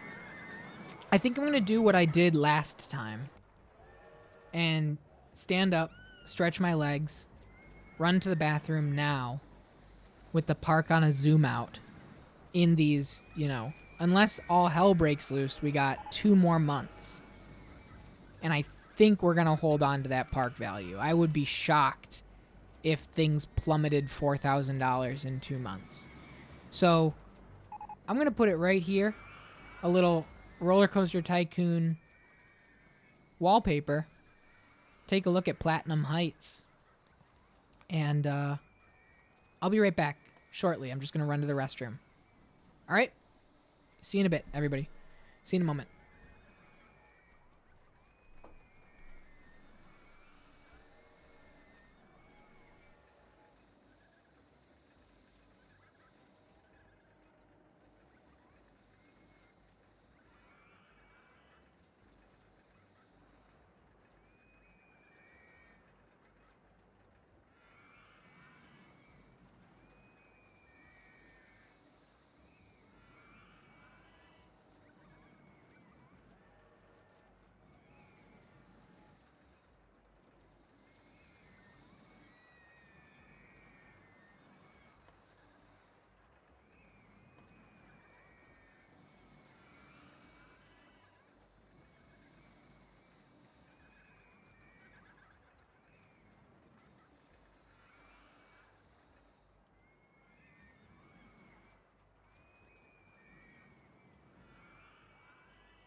Hey everybody. Happy December. Check it out. Minky Moo's dad brought something very fun today. Peppermint bark. It's peppermint bark season, everybody. One of my favorite holiday treats. I got some peppermint bark. I shattered it myself. The Trader Joe's peppermint bark comes in the big squares, and I hit it with a literal hammer. Shattered it myself. How are we doing? 23. We're chilling. Shout out to Minky Moo's dad, for real. That's true. That's very, very true.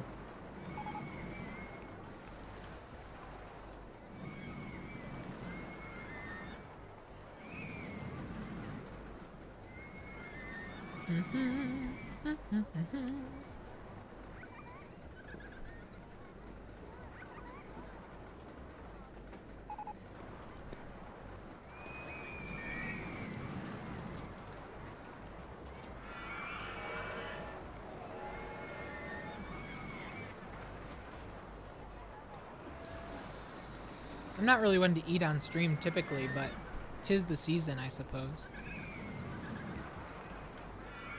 Speaking of 'tis the season, I went to Dollar General. I went to the dollar store looking for the Fruit Quake Mountain Dew. Could not find it. Could not find it anywhere. Was a shame. Hopefully someday soon I'm able to lock that down. I'm like actively looking for it.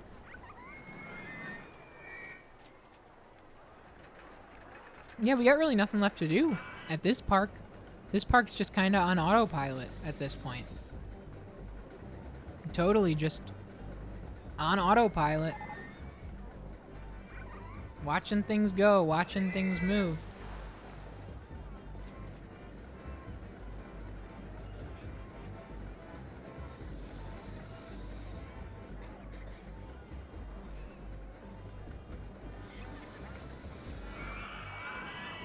How's everybody doing? Does anybody have, pre-holiday plans? I was talking to Franco about this last night. And I think it's something that, even if you just watch the Bailey's in rare form tonight following me everywhere, that's cute. That's cute. Even just by watching this channel and looking at this subathon and the awards show and finishing the stream this year with 40 games on the dot. I historically, just as a person, put a lot of stock into the conclusion feeling and the finality feeling of the end of the year. Making sure that I have things wrapped up nicely and, in a neat bow so that out with the old, in with the new kind of feelings with the new year. And I don't think it's necessarily a very healthy way to live. I think it adds a lot of undue stress at the end of the year, especially. But I can't really help it. It's just who I am. It's part of my just basic standard operating procedure. It's who I've always been. And so I have to try and mitigate it in certain ways and kind of find ways to maneuver my life. And I think I'm getting better at it in some ways and worse at it in others. And so the end of the year for me, the month of December, is a month that always causes a lot of stress. I think it's my favorite. It's my least favorite month of the year. If I have to be honest with you guys, if I had to rank my months, December is my least favorite month of the year, for sure.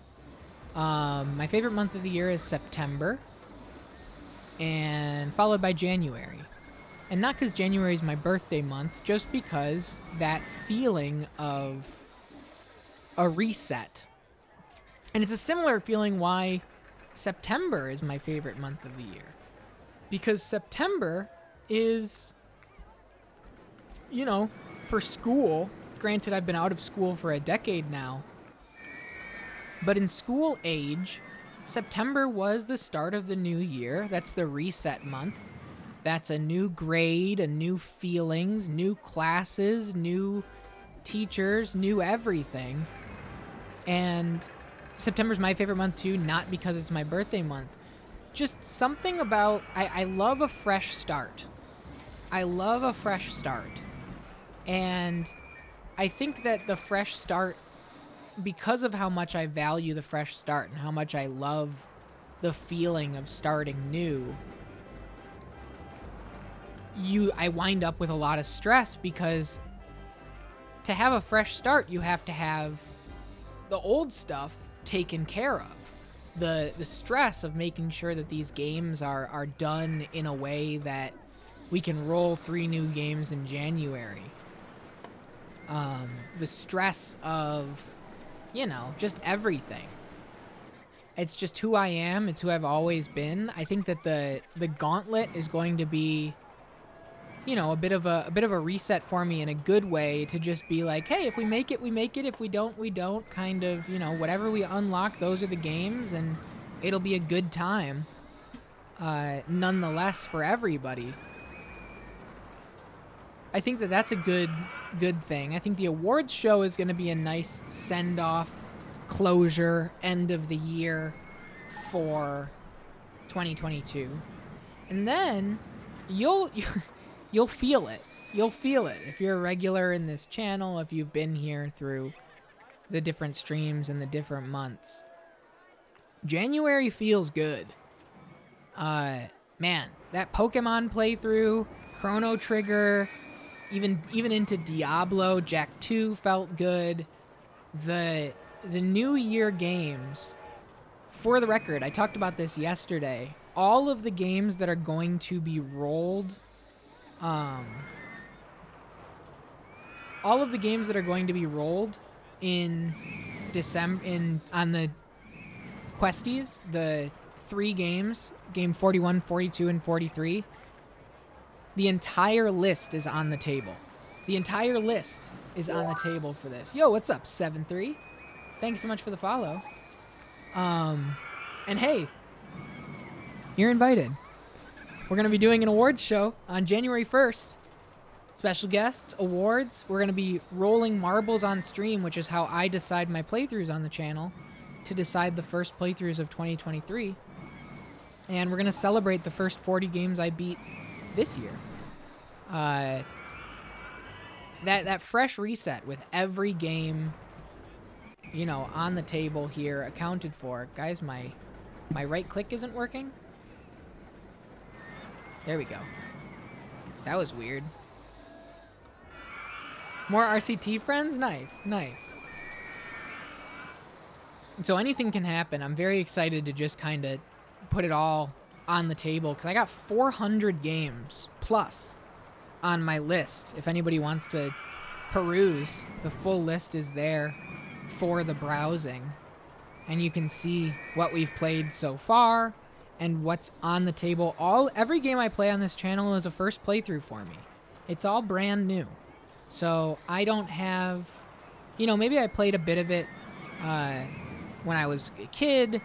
Maybe I got pretty far and never beat it as a kid. But ultimately, these games are going to be my first time beating them. The first play through. I was talking to Andy Rue about the difference between, you know, first time playing and first play through, because the distinction is important. A first playthrough is first time rolling credits. It doesn't necessarily mean that it's your first time ever playing it. You can have a first playthrough of, you know, The Legend of Zelda Twilight Princess. When you got to near the end of Twilight Princess, you didn't play it through. You didn't beat it. So, 448 games, I think it said on that list. And, you know, that's minus all the ones that we've already beaten and are playing through right now. So it's closer to like 411. But yeah, I'm very excited. I'm very excited. I'm surprised that the boat hire, actually, like, the line really wasn't that horrible for it. Unless, let's see. Yeah, people just want to go on something more thrilling, and that's fine. It's there for the people that want to go on it. Some people think it's a good value.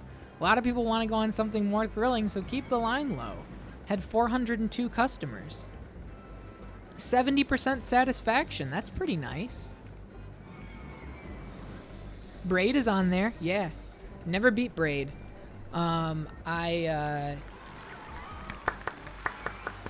We got there. We got there. We got there, everybody. We got there. Company value is 71,522. Here we go. Whoa, I just did goated W. Oops. Oops. Another one down. Oops. Goated W. You know what it is? It was a goated W. You know what? It was. That was a goated W. All right, let's go right into it. 1,000 guests in your park at the end of October, year 4, with a park rating of at least 600. This is Evergreen Gardens. Ooh, this is pretty. Oh, wow, this is kind of nice. Oh, I like this. Look. How cool. Okay. Okay. Obviously, I'm going to get rid of some of the stuff as I see fit. We got 10,000 bucks. We got, it says one guest in park, but I don't think he's actually here. All right. Let's start it how we always start it. I got to start leveling out the land. That's our first order of business here. We're going to level out the land a little bit, and I'm going to just start with a Ferris wheel. Shrub in the way. Oh, wow. Okay. All right. So this is the challenge. The challenge is there's just a bunch of shit all over the place. It's pretty shit, but nonetheless, it's shit. All right.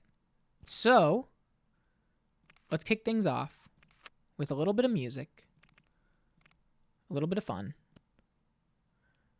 And let's go this, and then we'll go like this.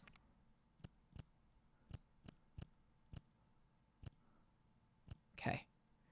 And then the exit, we'll do this. Boom, boom, boom, boom, boom, boom. Cool. Open that up. Nice. Thank you for the GGs. Thank you. Thank you for the cheers, Speedster. Speedster, that is a beautiful emote. That is well animated. Ms. Moonshine. That's a good one. That's a really fun emote. I have like the pin this message thing, and it's like, there we go. I fixed it. Those are nice. Those are really nice. Cool. Okay. Ooh, we got somebody. How much money you got? 99. So he has 100 bucks. Is that the first guy in the park? No, we got a few others. How much money you got? 50 bucks. That means that you've probably got 80 bucks. Okay, so the park, Yo, thank you so much for the follow, JF Special. We're just getting started here on, what's the name of this place again? Evergreen Gardens. My first time. Glad you could join us. All right, let's go. Let's get some food going on here. On the other side, so like while the kids are on the merry-go-round, the adults can eat some food. My fear right now is that this park is absolutely massive and people are going to get lost. That's what scares me in this moment. That's my first thought is that, man, there's a lot of A lot of room for people to get lost. And there's also a lot of room for a handyman to mow grass for the rest of his life.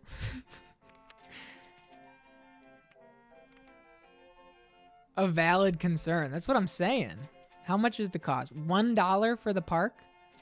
Let's get a roller coaster cranking so that we can actually start to charge a little more. The Mischief? I don't think I've ever made this one. And I got... Do I have room? Not really. Where can I put this Mischief? Can I do it this way? Like up here? Not really. Yeah, this is a weird design for sure. Maybe the wood chip?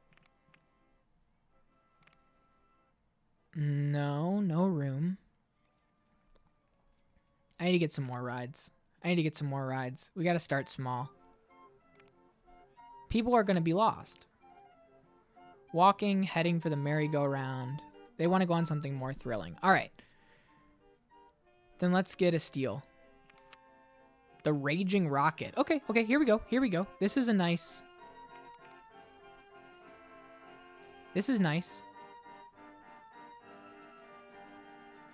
Oh, I gotta clear all these trees out one by one.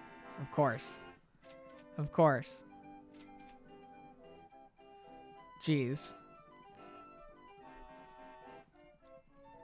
How could I forget? Oh, land not owned by park. That makes it a little easier.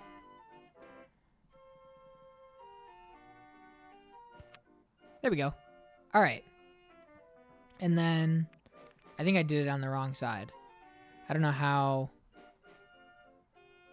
Ooh, man. I think I did it on the wrong side. I don't know. Yeah. Fuck, dude. I don't think I can place anything here. They're not going to be able to leave. You're not going to be able to leave. Yeah, shit. Oh, that's frustrating. I should just start over. I got to do it from the other side. It's hard to get a gauge on that. Let me reset. Evergreen Gardens. All right. I'm going to close the park first, and we're going to... What if I... Man, there's so much shit. What if... Hear me out. This park is really clean and tidy. He got lost?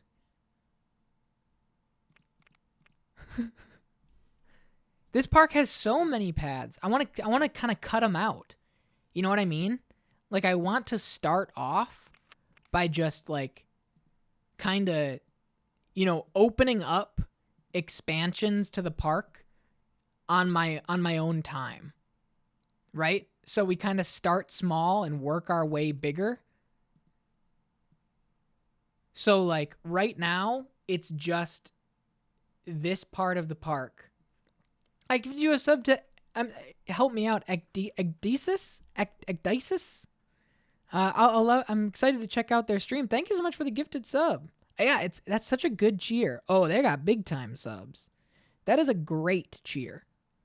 Just really well animated. All right, and we can keep that. And then this loops us to... That's... Okay. It's still a big fucking park. But at least it's not... At least it's not the biggest thing I've ever seen. Okay. I like this. And then I still want to put down the merry-go-round at the beginning just because I think it's a nice, it's a nice way to kick things off. So let me do this. Oops. Shrub in the way. Okay, well, I'm not dealing with that. And then... No, what is that? Ugh. Gross. Give me that, and give me that. Okay. Now, let's go. Now, the only thing that I have to do is remember to open them back up piece by piece. Which, you know, we'll see how that goes. Little different setup than I... Ooh, I do have to clear some of these. I'm not going to be able to get them out. One sec. No music yet. Without the music, it's so, like, the pressure's on. Like, I need the music to, like, chill a little bit.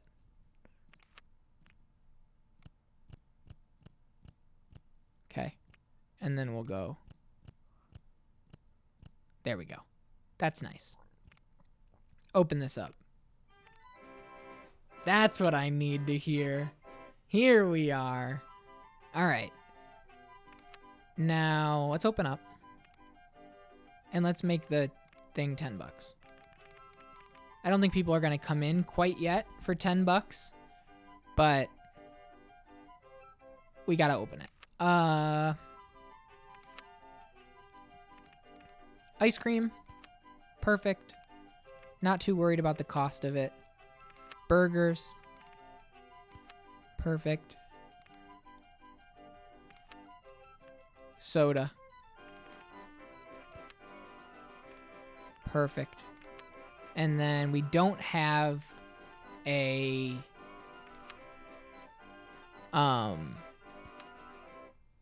info stand yet, but the info stand is going to go here when we do have it. All right? Our park value is, well, it's going up. It's going up.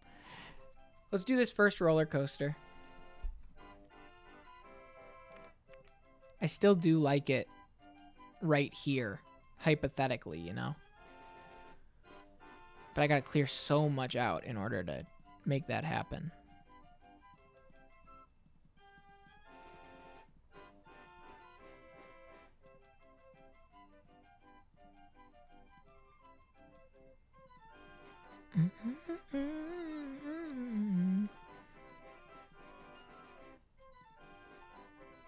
Okay.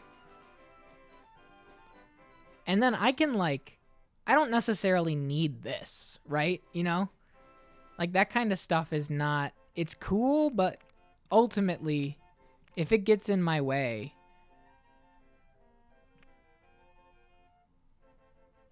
what is the objective? The objective on this park is 1,000 guests at the end of year 4 with a 600 park rating. And usually the park rating isn't too horrible to meet. I say that and I messed up the first time, but okay. See, it's so hard for me to visualize what this is showing me. I think it's showing me like this. Construction not allowed while the game is paused. And there's going to be trees in the way.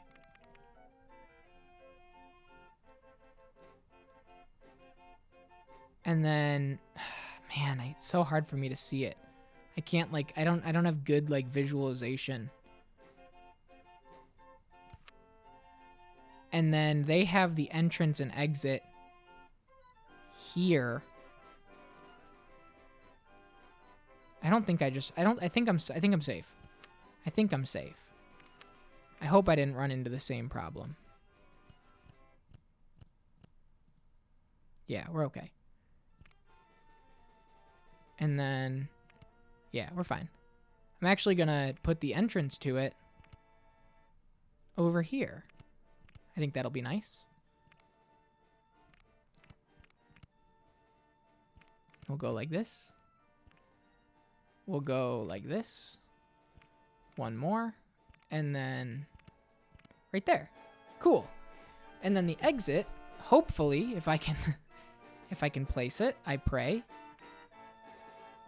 will go down here. Perfect. Perfect. We're in business. This is really nice. Oops. Nice. All right, now we got a roller coaster. Now we got a roller coaster. We're cooking. We're cooking. And you know what? I'm going to start out by taking out an advertising campaign for the roller coaster. Oh, I don't have 400 bucks. I'm in the red. Okay. That's fine. Let's raise the price here to 20 bucks. And we just gotta... Maybe I should take out a loan, because I always end up with so much money at the end of the game. I'm not going to worry about it. I'm not going to worry about it. It's always weird starting a new park. It doesn't feel like home yet, and then by the end, you don't want to leave.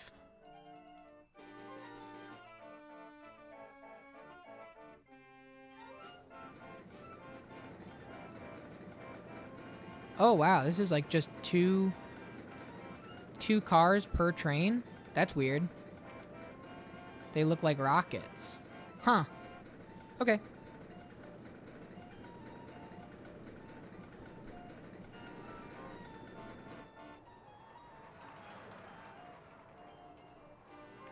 I should take out a loan. Let me just give myself 10,000 bucks. Okay. And then let's see what people are thinking. All two guests in the park. They're like, I'm lost. The scenery here is wonderful. Perfect. Love to hear that. We just got a slide, so maybe I should just put a slide in. Even now, I think that it's too big. I think that there are too many winding areas for people to get all mixed up and lost.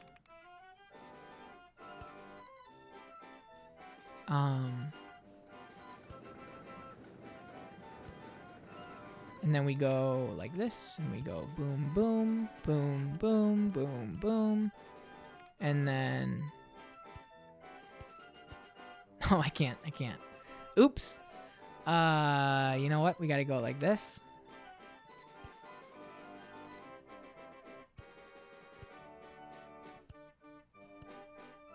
Oh, wait. Shit. Fuck, man.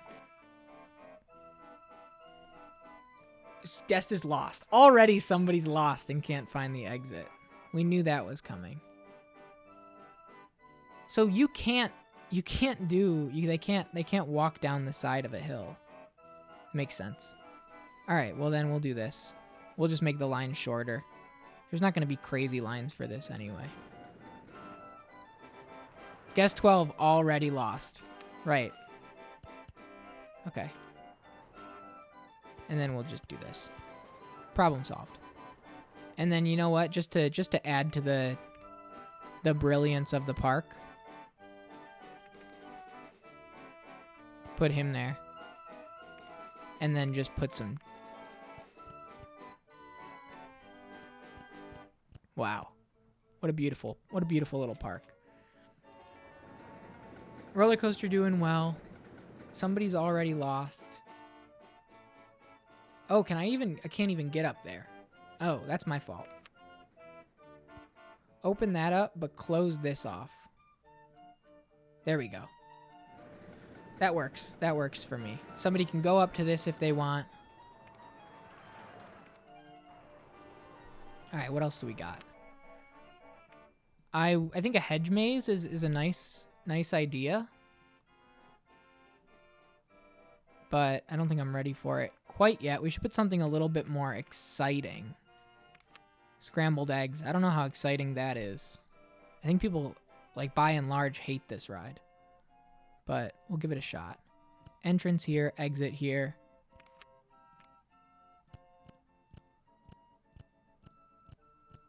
That looks nice. And then open that up. Yeah, people can walk there. Cool. Hey, I'm walking here. And then we'll go... I need to get into a place where I'm, like, comfy for a minute. And I'm just not there yet. We'll do a lookout here.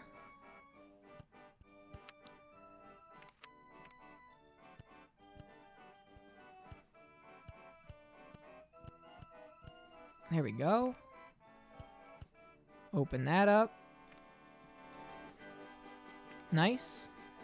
And now that we got people in the park, I think I can... Let's go to 25. Are we still getting people in? Maybe 30 even? Hope that works. Hope that works.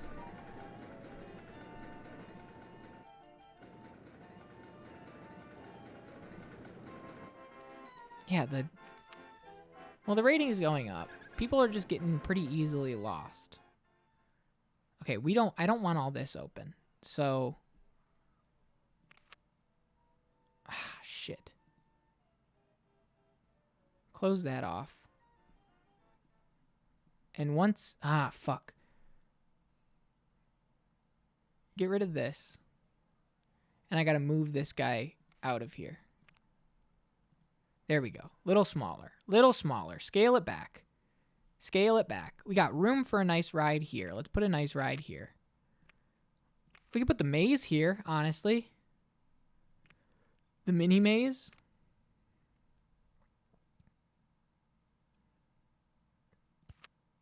That already has built-in entrance and exit.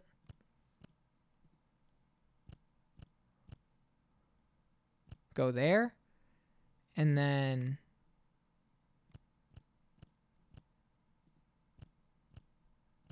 Go there. Open that up. Where are you? Where are you? Somebody's lost? Can't find the park exit. Where are you? Oops. Well, I picked you up. Oh, yeah, you are lost. Sorry. Sorry, buddy. That was my fault. Totally my fault. Okay, we've got some rides. Oh, I do not. This park's stressing me out. I'm getting like anxiety just thinking about how big this place is. Oh, can't find the exit? Good thing you live here now. I think about that all the time in Dollywood. Hey, that's a good question for you, Llama. Have I asked this already? I always think about just making an apartment in an amusement park and being like, I could just live here. I could just live here. What's your like coziest theme park that you like have been in that you just go, you know what? I could just like set up, and so long as I had like a job, I could work remote. I could just live here and just hang out right here. Does that exist for you? Do you have like a favorite from a park? Livability is a funny way to say it, but I guess it's the only way to say it. From like a livability perspective. I'm trying to figure out where I want to put these go-karts. Is this open? That shouldn't be open. This should not be open all the way back here. Is there somebody back here? People are going to get lost. Like, what park could someone live in? Yeah, I'm just like thinking like if it was like a spot that you had an apartment in there, you had a job, but you could wake up and hypothetically just live in the park. Do you have one that you like from a design perspective of livability? Does that exist for you? Sorry if the question doesn't make much sense. It's just something I think about all the time in like Dollywood. I would go to Storyland in New Hampshire. It's where fantasy lives, and I would live there too. It's a small town thing, but it's all fairy tales. That sounds lovely. That sounds lovely. Storyland in New Hampshire. I'm going to look it up. Storyland, New Hampshire. Yo, I actually like this. That's cute. The cute mini version of Magic Kingdom's castle, the Disney castle. This is nice. Let me show everybody. Let me show everybody. Storyland was my entire childhood. Look at this little castle. We should go here. We should go here, Minky Mill. This looks fun. This looks fun. I love this answer. Whoa, look at that. You could live in one of these. You could just live in that. Just live in this blue house. I would probably cry if I returned to Storyland and you saw this guy. if you pulled up to Storyland and this guy said, "What's up?" You remember him very well? That's just me. That's just who you fell in love with. Yeah. Humpty Dumpty doesn't have brown hair like that. They have a crummy castle? Hey, come on. Oh, Great Escape has a crummy castle. I thought you were talking shit about Storyland. I was not about to stand for it. Great Escape does. Got it. Fuck Great Escape. Everybody hates Great Escape. Disneyland. Disneyland's a good one. Disneyland's a good one. I haven't been to Disneyland myself, but just, you know, that's what that whole park's kind of, that was Disney's plan for it. Was just like, while you're there, your life doesn't exist. While you're there, it's Disney time. Your shitty life doesn't exist for one day. And I think he succeeded in that. You know, from how many Disney adults there are.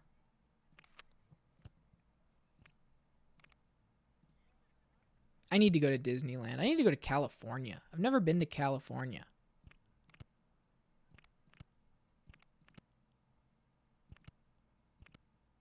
I like this being over the water. That's fun. That's fun. I hope people like that the way I do.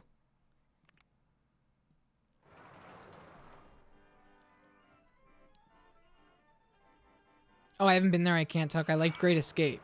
I like weird, unique stuff that you can't find anywhere else. They have a walkthrough Alice in Wonderland thing. That's cool.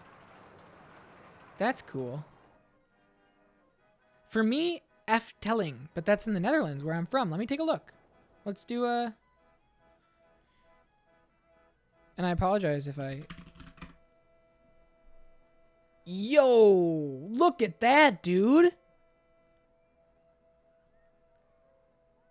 That looks like where the guy in Star Wars Episode 1, what's his name? Boss Nass? Looks like where he lives. This place looks sick. Yo! This is the Great Deku Tree. Oh my god! Look at him! And there's a castle? And there's these jesters? And it lights up at night?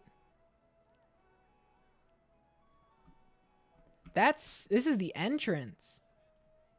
Yo, that's crazy looking. Look at this dude. What does that say? Translate that for me. What's his problem?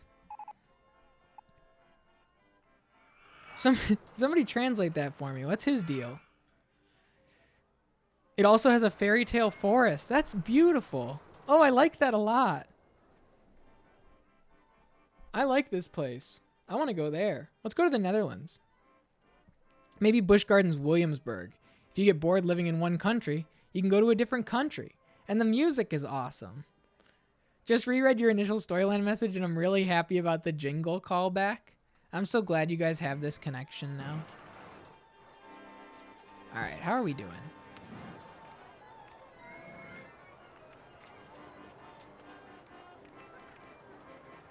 We need another roller coaster. Dude, people are coming in for 50 bucks. Yeah, people are coming in. They don't care. They don't care. They're happy with the 50. That's the best thing I could ask for. I love my water shuttle loops. It's my favorite thing. I'll never get rid of them. Okay. Oops.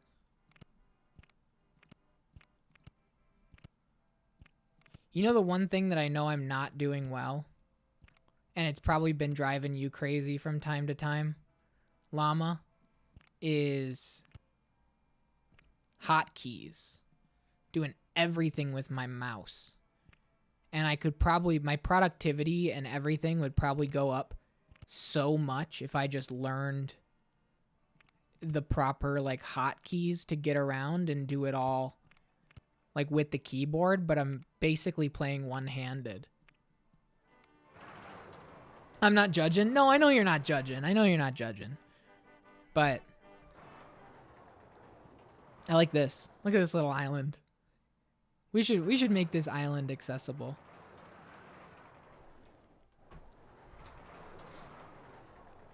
He eats the garbage. It's the trash can. When you dump something in it, he says thank you? This guy? This is the garbage can? It's just a fat kid? Hell yeah. Shout out. Oh, there's another one. Who's this guy? What's he saying? You got sleeping guy. This place is awesome, man. This place is so cool. You feed him all your leftovers. Yeah. This place is sick, man. The biggest theme park in the Netherlands, huh?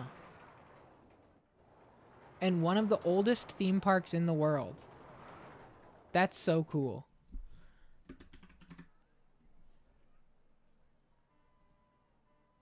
An Englishman's map. I'm an Englishman. So there's the entrance. Huge, like, lake pond with fountains and everything. This is so cool. This is awesome. Anybody that's been in Europe, have you ever been to Fantasia Land? That's where the only video recording of Chris Sawyer is, the creator of Rollercoaster Tycoon. There he is.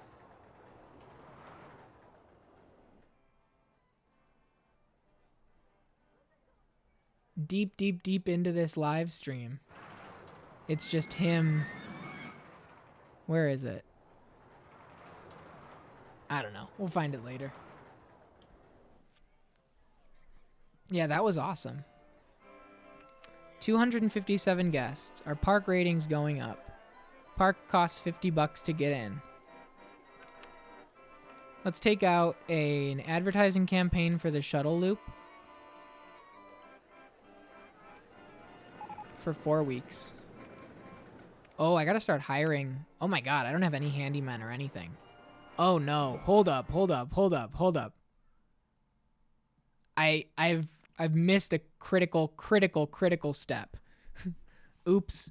And we haven't hired any handymen. That's not good.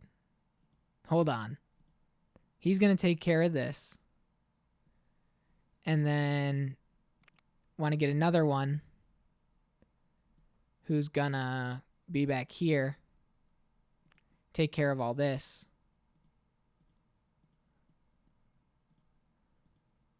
Hang on. Okay. And then we want another one who's going to take care of out here. Yeah. All right. I think that's good. Oh, wait, no, we got more here. One more who's going to take care of this. I hope I'm not spreading them too thin. I shouldn't be. It should be all right. And then make sure that they're not mowing the grass. Yeah, that's right. Because if they mow grass, they'll mow grass forever. But you know what? Having a pretty park near the front, I could value. I could see the value in this guy mowing some grass. But he'll get stuck doing it forever, won't he? All right. You know what? We're going to hire another one. We may be spending a lot of money now. But this guy's only going to mow grass. He's going to do so all through here. Just so that when you walk into the park, it's clean and beautiful. But then, you know, the further back you get, have some problems. Where is slide 1? It's up here. Put him there. And you know what? Let's get one more. Okay. And then let's set these to every 10. Let's set this to every 10. And now close out all of it. That's the one that I know too. I know how to close out of all of them. Okay. So that should be good. Let's go benches and bench, bench, bench. Garbage, garbage, garbage, garbage. Okay. And then over here, we got benches. Beautiful, beautiful benches. Great gowns, lovely gowns. Little bench if you get bored in the maze. Oh, we gotta allow more people on this maze at any given time. Give me 16 people in this maze. Yeah. Okay. And then near the shuttle loop, we need bench, bench, garbage, garbage, garbage. Okay. Okay, I'm feeling good. I'm feeling good. Hopefully he gets the radio call, and he's able to take care of that soon. Let's see what else we got. We got a steel roller coaster, classical and Roman theming objects, spiral slide. I want the info kiosk. Should I just prioritize just shops and stalls until we get the kiosk? And then open it all back up once we get it? That's my thinking. What else?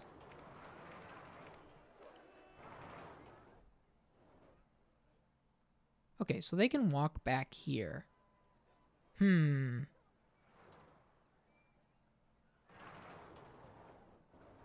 think we need just a little boat ride.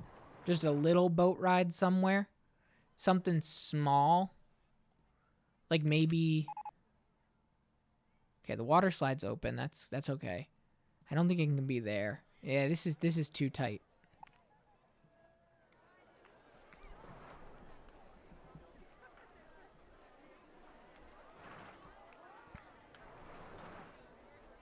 Busch Gardens Williamsburg does like an Epcot thing with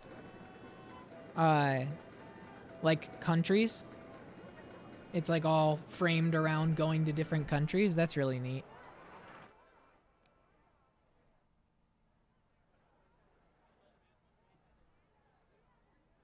Hopefully we get the information kiosk soon. Yeah, and look, we already different countries. That's awesome. It's a beautiful park. Nice. Nobody likes the scrambled eggs, huh?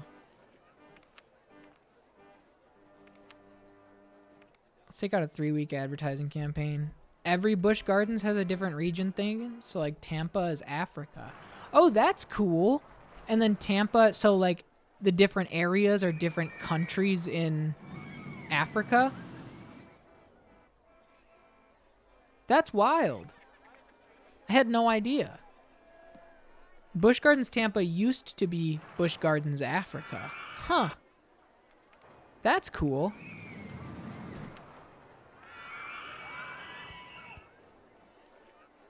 Williamsburg is Europe. That's fun.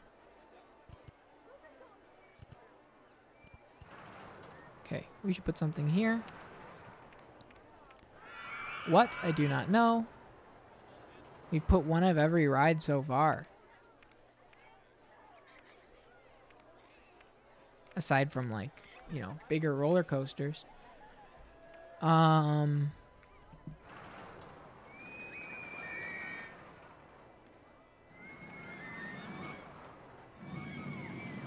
I put, like, a kiddie coaster in? Is there a value proposition in making a kiddie coaster?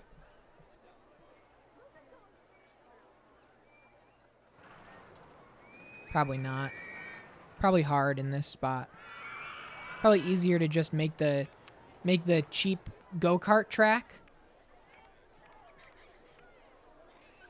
We gotta wait for go-karts. Shop stalls in design mode.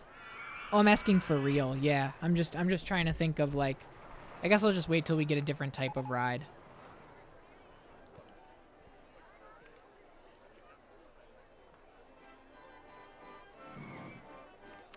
We're already at 600. I know. I gotta get rid of that. Because it's, you know, it's not the most accurate thing in the world. It kind of is, but it isn't at the same time. Sometimes I'm like floundering. In that space, the junior coaster would be tough, yeah. I could flatten this out and put something here. That would be fun. Let's do that.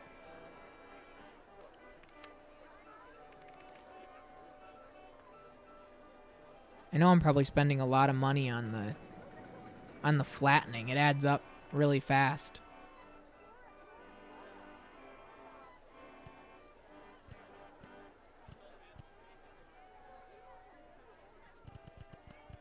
Yeah, see how much money that cost? Jeez.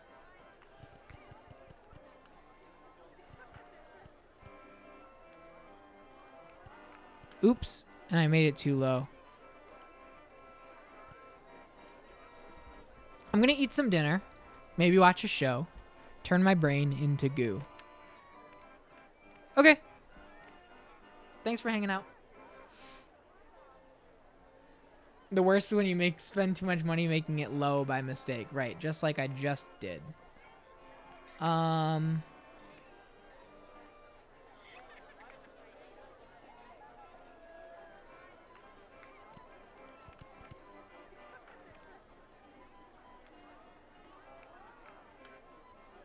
Enjoyed hanging out. Love ya. Build the best roller coasters for me. I'll try. You know, I'm not the best at it.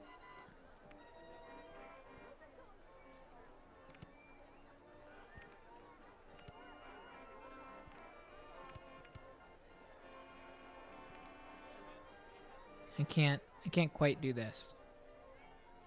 Yeah, I don't think I'm going to be able to put it here. We'll have to do the steel mini, I think.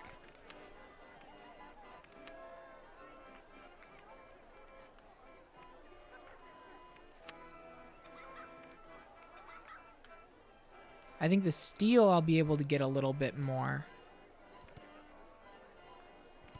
area out of. Maybe. Maybe I'm wrong.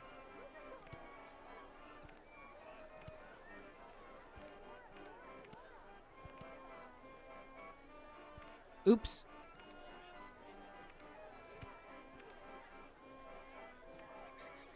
Too steep for a lift hill. Got it. Got it.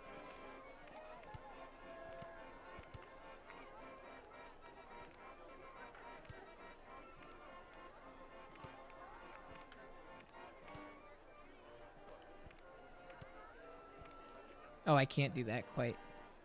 I could go underground a little bit, right? I could go underground. That would be kind of fun. Does it let me bore through? How do you do it? How do I bore through the ground? How do they make the... I'm asking seriously. How do I make it so that it goes into the earth? Is it just here? No. Guests are getting lost or stuck. I'm lost. Where are you? Yeah, it's because I don't have the information kiosk. Go straight. Okay.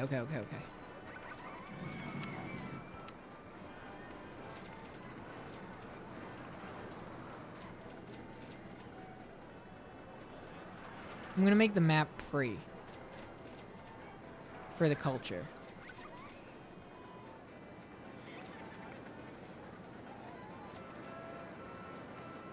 Stand by. I actually don't need to. What's up, Nancy? Welcome back. Nancy, I wanted to tell you, I mentioned it a little earlier. I didn't know if you were here or not. I went to Dollar General, and they did not have the Mountain Dew yet. They still didn't have it. I was bummed. I really, I was walking in, I was like, here we go. Finally, I'm gonna get this thing. And I even talked to the girl, and she was like, There's a new one? The Pepsi guy was just here. Man, I'm going to give him a piece of my mind. And so I grabbed like the pineapple one and said, yeah, I mean, I'll check back in a week or so. Let me know. Let me know. And she goes, I definitely will. So, I don't know. It's probably just like a timing thing. Ooh, okay. Oh, this is kind of cool.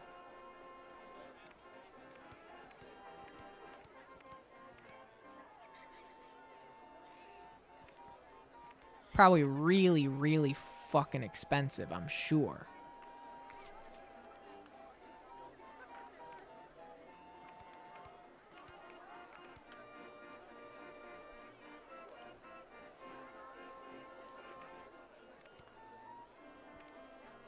Too low.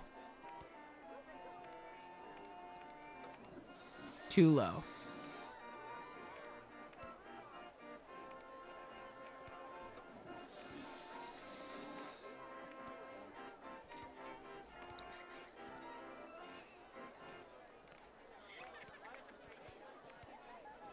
I even like fruitcake and I don't want to try it? No, you know, it's Mountain Dew. It's not fruitcake really. It's just, you know what I mean.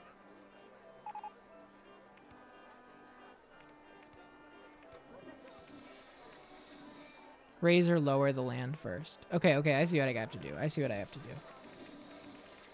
Okay. I see what we're doing.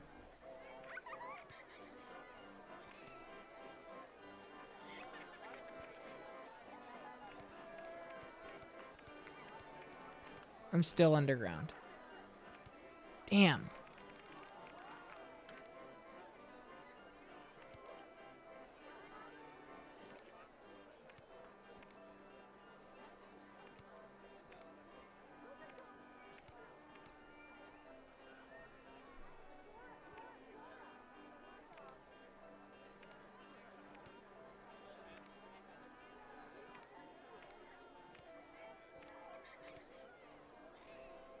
Is that too... Still underground, huh? This is too hard for me. I'm not doing it. I'll deal with that another time. I don't have the ability. Okay, we need to open everything up again now that I have the maps. I need some caffeine or something. I need like a coffee, but it's 9 o'clock. I'm getting really tired. I've been so tired lately. And it's not like I'm doing anything.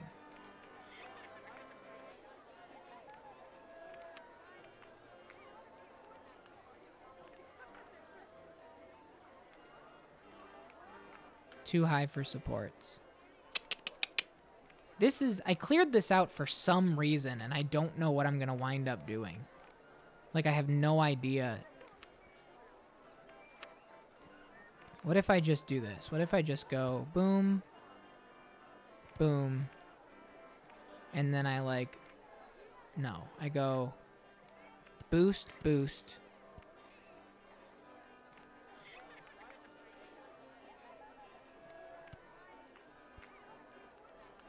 Vertical loop. We realize that doesn't work, right? We need an entrance? Ugh, come on. So annoying. And then we'll put an exit here. That doesn't work.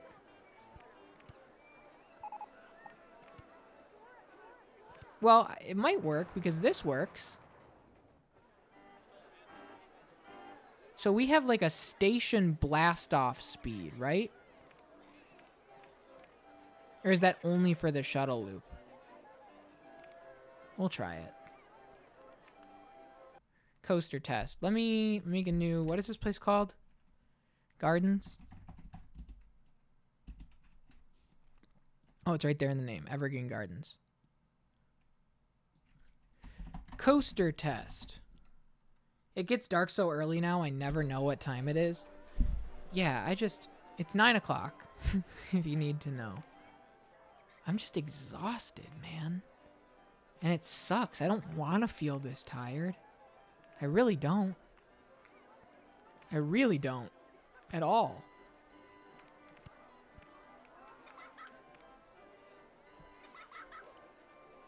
My son gets mad because he thinks it's bedtime at 5 p.m. Man, I feel like shit right now, guys. I can't lie.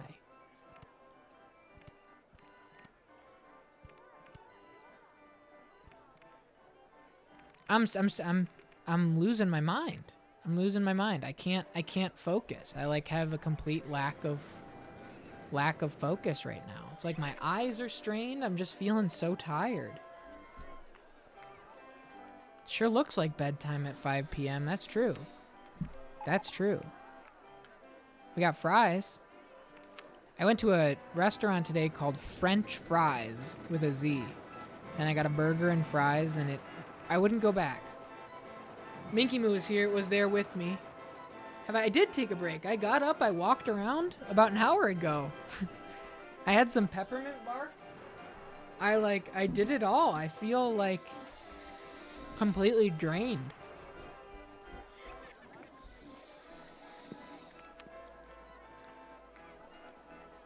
It's peppermint bark season. I was saying, Nancy, it's peppermint. It's back. It's probably my favorite like treat of Christmas time.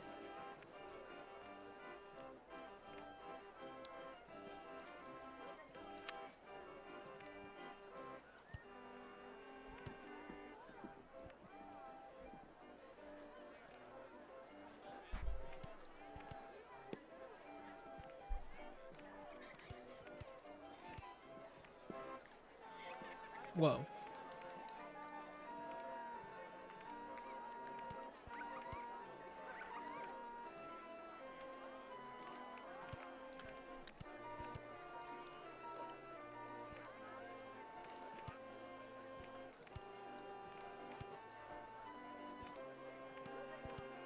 Is this gonna work?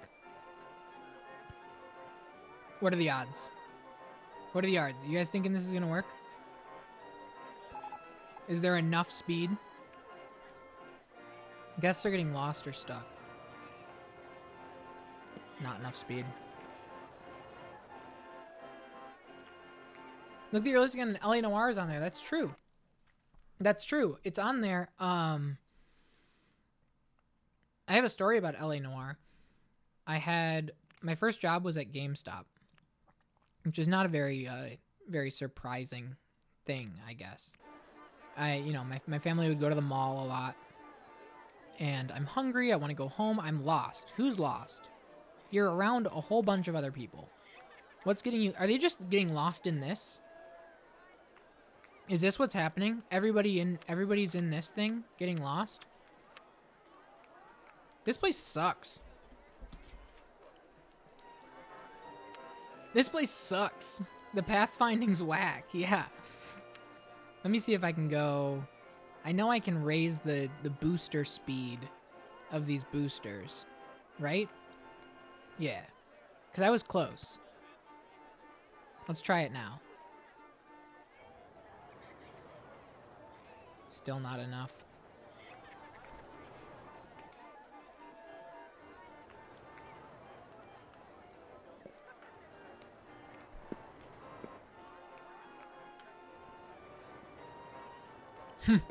Low. Oh well, I'm over it. I hate to say it, but I'm over that. I'll just deal with it when we get some new rides. Okay. Park's really clean and tidy. I'm hungry. Rollercoaster's a good value. Rollercoaster's a good value. I've already got a park map. People are still lost. You could launch it out of the station. That would probably work. Yeah, I'm sorry. I'm sorry. It's just... I'm just not ready for it. How do I launch out of the station? Now I'm kind of curious. I probably shouldn't have been so dismissive. So I have the station platform here. Continuous circuit mode. Powered launch mode. Okay. And we get a launch speed going. And I can really blast that shit off. Okay. Now, how fast can I get?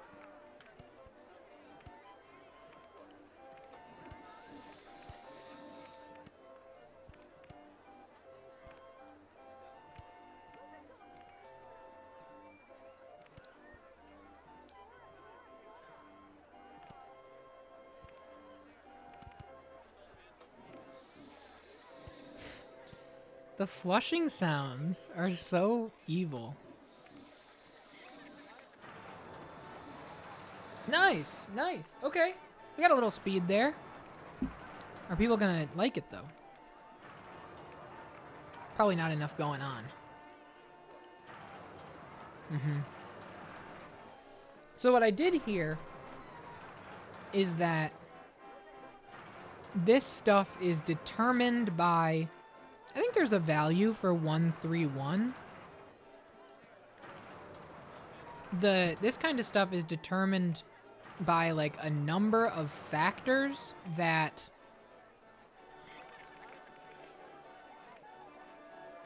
one sec. Sorry. Oh, should I bank those turns? I should probably bank those turns so that they're not... Oh, I can't. Okay. Can make it a little bigger. Whatever. Let's just open it up. Kitty coaster. Nancy said she'd go on it. That's enough for me. Just got back from a big dinner. I'm doing all right, man. I'm like hitting a point where like I feel like I'm just so tired. This one's called Blast Off. I'm eating some peppermint bark.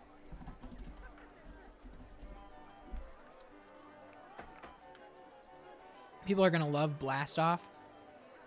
We got 500 guests in the park. Year 1, September. People are hungry. All right, let's get more food back here. Maybe this will get people.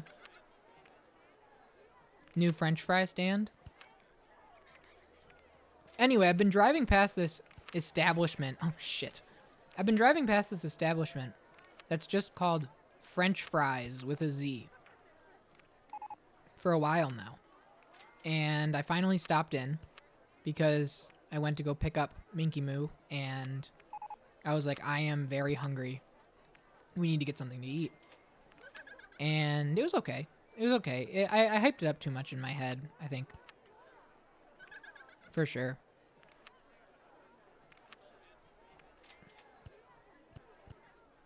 Garbage. Garbage, garbage, garbage. Right, a little bit of peppermint. Put the pep in peppermint. I hope people like this ride, the little blast off. It's cute, it's fast, gets you in and out. What are the people saying? 75% satisfaction right now? I would hope a place like that has amazing fries, but you can... They weren't! That's the thing, I was bummed. I got a bacon cheeseburger and fries, which you would think is like what you would want to get there. A bacon cheeseburger and fries. I didn't even finish the whole burger. It just feels like their cook surface, like their actual cooktop, like it tasted like the cooktop wasn't clean, if you know what I mean. And it was like, it was a very greasy kind of burger. And typically I like stuff like that, you know, where the throughput's really high. And yeah, it had like a burnt oily kind of taste. It really bummed me out because I've driven by it so many times. I was like, French fries, fuck yeah. The clientele is like all old people that the guy knows by name. All that kind of stuff is like the romantic in me, the romantic consumerist in me loves that kind of thing. But when I went there, it didn't pay off. And I was bummed. I really was.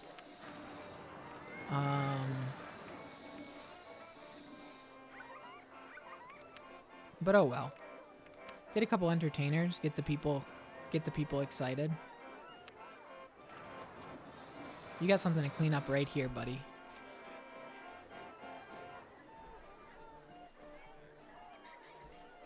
You really don't see people throw up like this in parks. I've realized. if you're called fries, your fries should be top notch. That's what I'm saying. It's French fries. Like, that's the funniest place to drive by.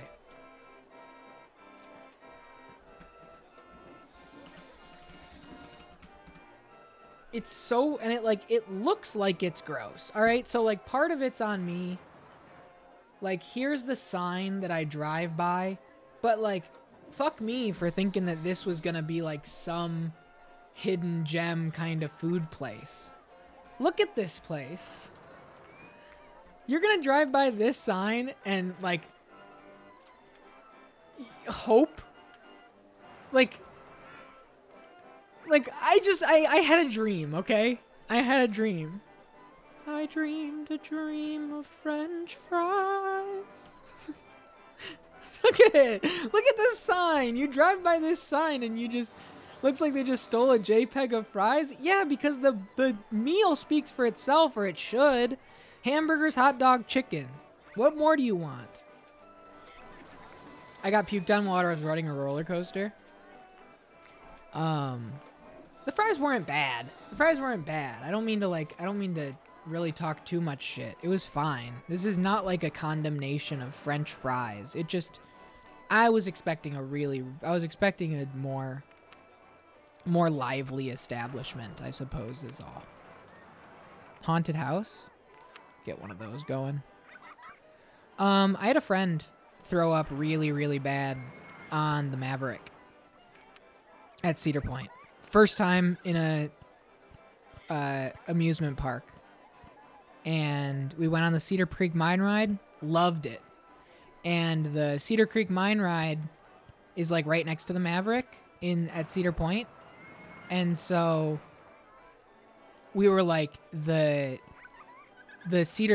Maverick was closed for maintenance, and right as we got off the Cedar Creek Mine Ride, it was like, holy shit, the Maverick's opening back up again. We should get on it right now because it's right there. And it's quite a few steps up. And I was not in the same row as my friend, but my other friend was, who was here. Existentially, so these friends, if you guys are here and you know my friends and wanna talk a little shit, it was Existentially Unavailable was also in the car, but the one that got sick was a dog's name. A dog's name got very sick. And went on the ride. Apparently, Existentially Unavailable was like, yeah, you could tell he was not prepared for that ride. For those that don't know, the Maverick, I'll show a picture of it. The Maverick is a ride that its big claim to fame when it came out was that the first hill of the Maverick, I'll show you here. The first hill of the Maverick is like a more than 90-degree angle. So like the way that they claim is that you go in for a second, right? You go in for a second on that, or it's like for a second it's a complete straight drop. It doesn't really quite look like it here, but that was its claim to fame when it first came out. It's a really, really, and it blasts you off too. You zoom up this hill and back down. It's not clicking up. And went through the whole thing. What do you mean, what the heck? That was the big thing of the Maverick when it came out. Everybody was so excited. Yeah.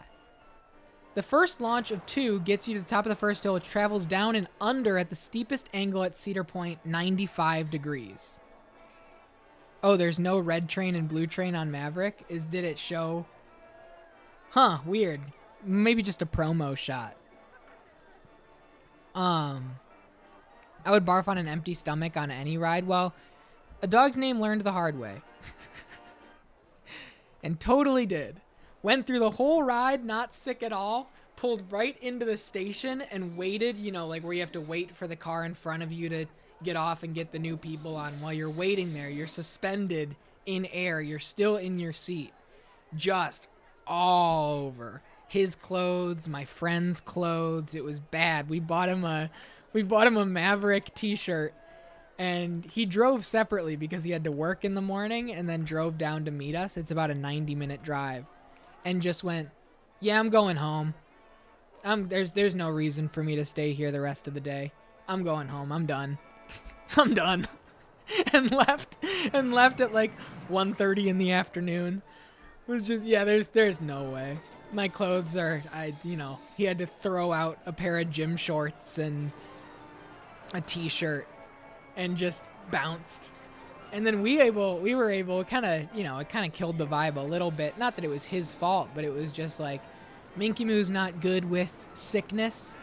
Minky Moo's one of those that, like, when somebody gets sick around her, she's more susceptible to getting sick herself. And so she needed to wind down. She couldn't go on any rides for a while. Everybody, it just kind of really killed things for a little bit. But I did get to go on the Wicked Twister one last time before it got shut down, before they tore it down. I got puked on while riding Steel Vengeance. Damn. And that was the same, Llama, that was the same day that I lost my phone on the Rougarou. So, first ride we go on was the Rougarou. My phone falls out of my pocket on the first hill. It gets caught in the net of the first hill. My phone is gone. I'm phoneless. Obviously, Minky Moo had her phone. Existentially Available had his phone. I had no phone. And then a dog's name showed up, got sick on the ride, went home, and then we just kind of bummed around, went on the Wicked Twister once, and we're like, oh, let's just go home. That's enough. That's enough for a day. That's enough. And so we went home. I'm so glad I went. R.I.P. to the Wicked. Oh, I went on the Gatekeeper, too. That was nice. I liked the Gatekeeper. You want to see the Gatekeeper? I can show the Gatekeeper as well. Gatekeeper, Cedar Point. The Gatekeeper, for those that don't know, is right at the entrance of the park. So you walk in here, and it's got these like keyholes on either. So people are going through these little keyholes on the ride while you're walking in for your day at Cedar Point. This is a 3D model. This is probably like their pitch. That's the Wicked Twister there. That just goes back and forth, and it's really nice. But yeah, I liked it. I liked the Gatekeeper. I understand. It is slow. It's very glidey. It feels glidey. It's not a very thrilling thing. It's just something that you kind of chill. I liked it. It was totally my... I don't mean speed in an actual, like, speed sense. I just mean it was my speed from, like, a kind of cozy... Kind of feels like you're flying, but doesn't feel like a thrill ride. That kind of thing. I liked it quite a bit. I don't understand amusement park mentality. It takes a certain type. That's for sure. So we've got the opportunity for a corkscrew here. And I think we should take it. Where I put it, I'll put it... Whoa, why are people all the way back there? You know what? That's actually okay. We're gonna put the corkscrew back here. Take out all these trees. You gotta do them one by one. You know what? It's way too hilly, though.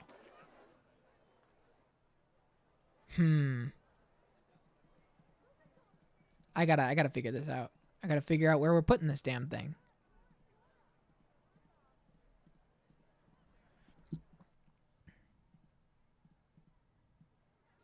This is gonna be our most intense ride yet.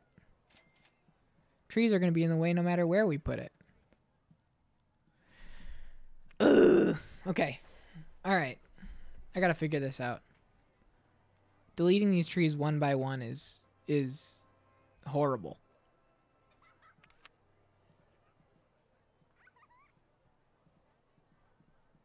Let me see. Actually, you know what? maybe you don't have to delete the trees one by one. We should check the manual and see. I'll keep it running.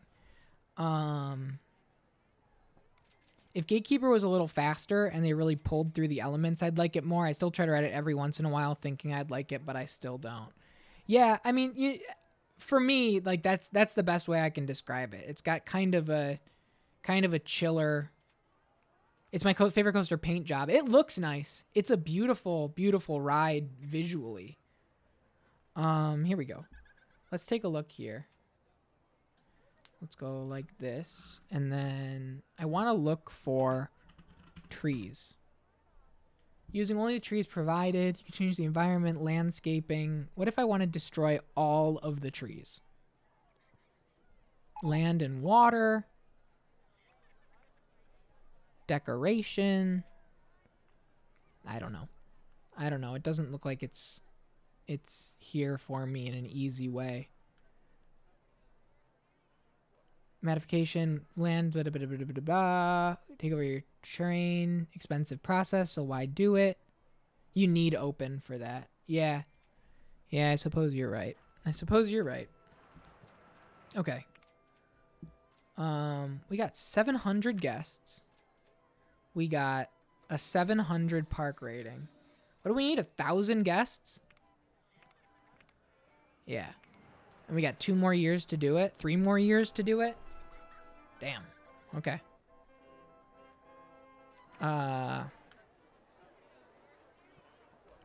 Rollercoaster Tycoon Vanilla made it easier. Yeah, it might have. What do you mean by you don't understand amusement park mentality? Just like the feeling of it's not scary enough. Like something about it. It's like, I'm not quite thrilled enough for that ride. Like something about it just. Or just the whole thing. The whole thing just doesn't make sense to you, which I would understand as well. Amusement parks, it's a very human thing. It's why spend money to barf. I get so sick. Right.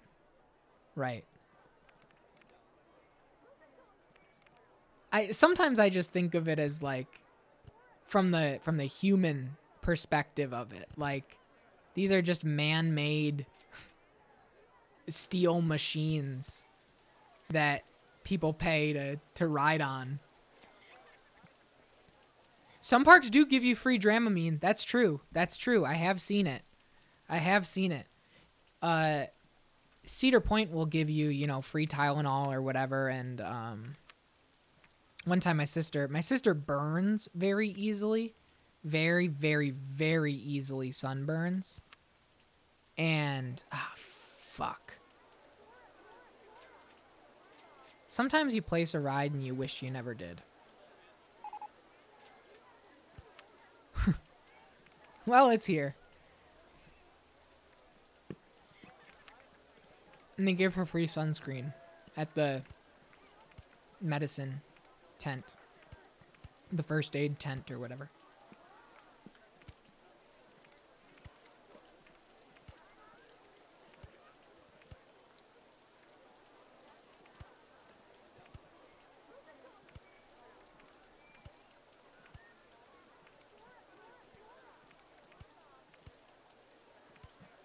Okay.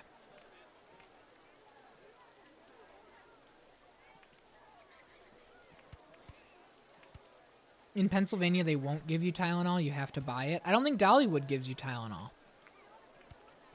Funnily enough. For a place that feels so, come on to Dollywood, your new home away from home. If I remember correctly, they don't offer Tylenol.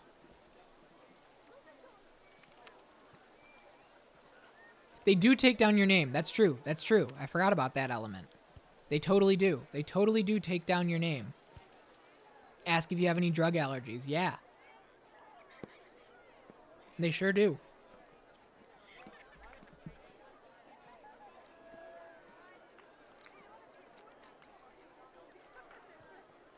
Okay.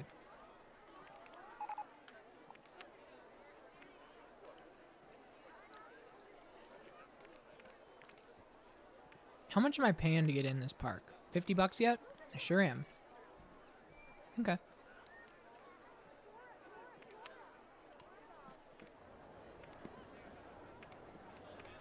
Do people think are they crowded yet? No, people like the blast off. Nice. Oh, I'm so happy that people like this. They're not hungry, clean and tidy. Need to go to the bathroom. Okay, okay. Bathrooms.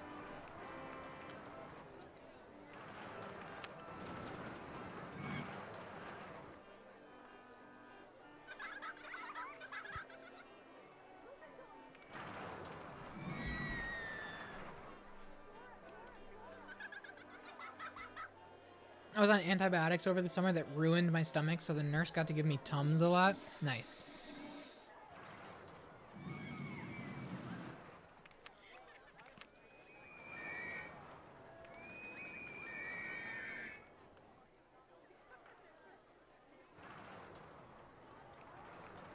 Let me turn off mow grass. Mow Bamba. Oh wait, that guy can mow grass. That's all he does. He just keeps the front of the park nice and clean. I can't take antibiotics for that reason. It tears up your stomach. They'll give you a pack for now and a pack for the road. That's cute. Dude, I think people are getting lost in here. I think people are just getting fucking terrified in this spot.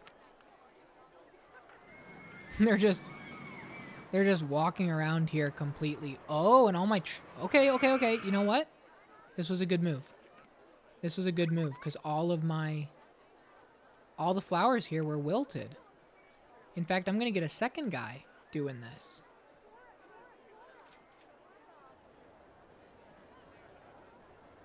I didn't know that that was a thing.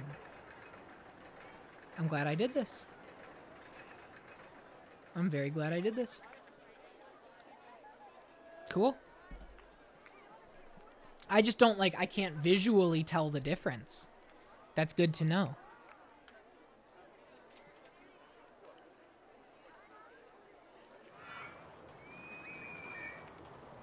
And they'll just stay in charge of that.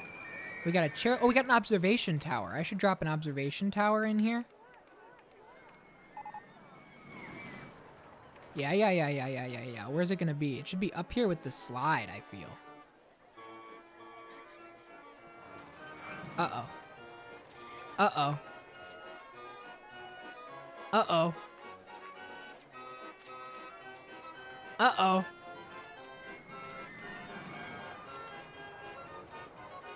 Uh-oh.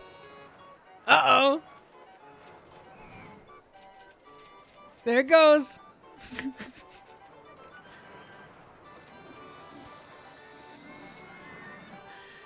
There it goes. Hold on tight, folks.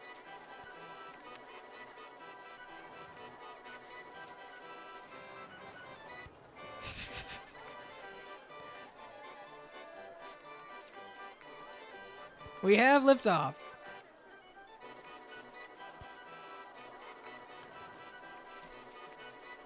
I know I haven't built the actual observation tower yet. I think this is kind of fun.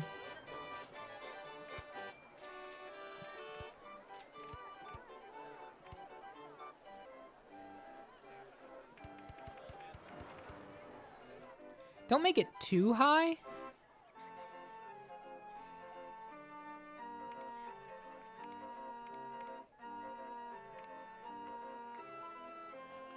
The spin cycle's over.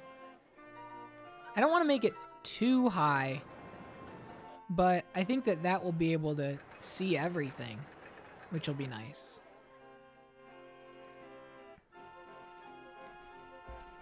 What's that flashing? Is that just a weird UI element? Oh, it's the...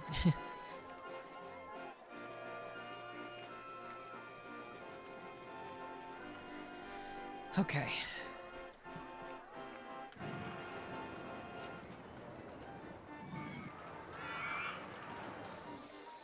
Dude, I'm so happy that people like my stupid little ride. Not hungry. I already got a map. I need to go to the bathroom. Okay, we still got bathroom people. Maybe, you know what? You know what I'm going to do? I'm going to smack a bathroom right here. Tree in the way.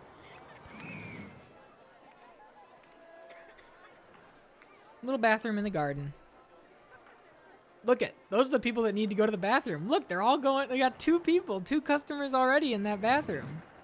Because they're the ones that desperately need to go. They're lost. They're lost in this little maze.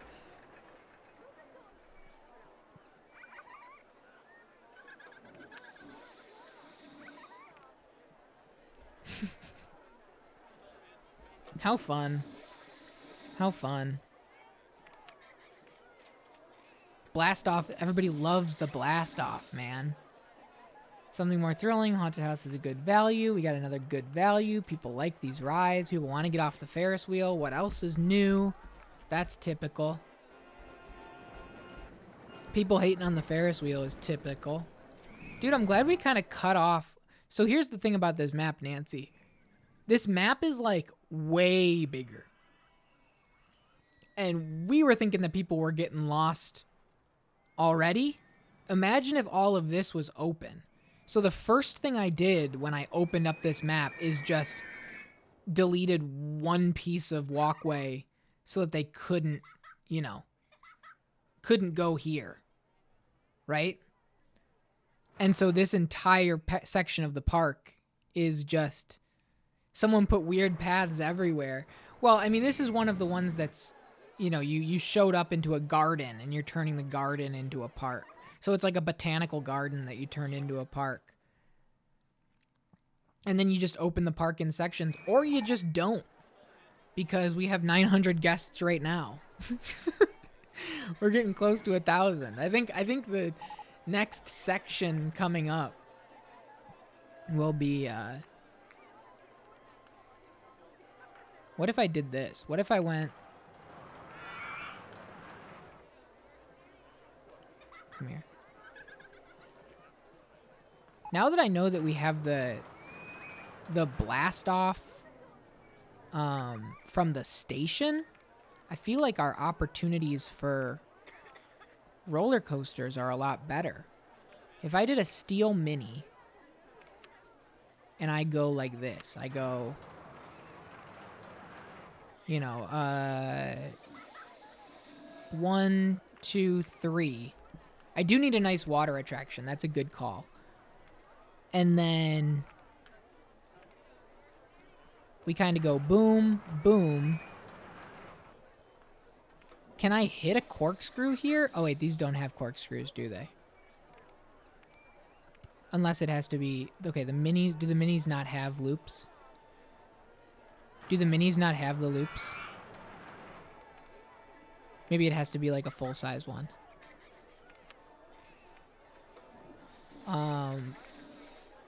Any vertical loop?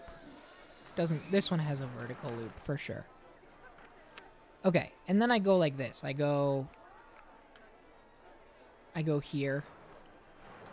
And I go 2, 3. And then I go like this. And I go up. Around. Around.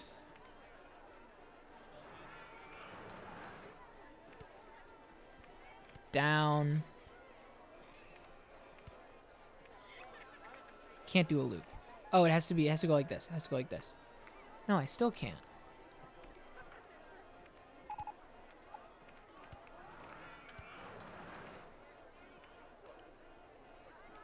How am I doing this loop? Do we just make another blast off? There it is. Okay. Here's what we're gonna do. Make it a little faster. Boom, boom. And then... I like the curved upward. I really do. And it looks nice. It feels nice. And then we go... down. Steep. Down. Up. Do I have enough room here? I don't have enough room. I keep doing this and I don't have enough room.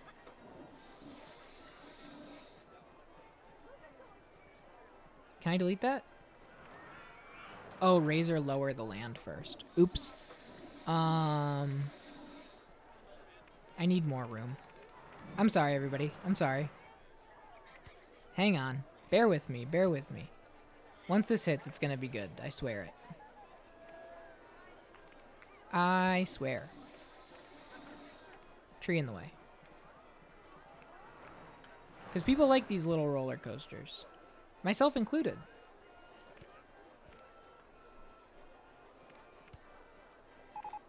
And then we go down, and then we go sharp down, and then we go regular down, and then we go up, and then we go up, and then we hit a vertical loop, and then straight on, and then...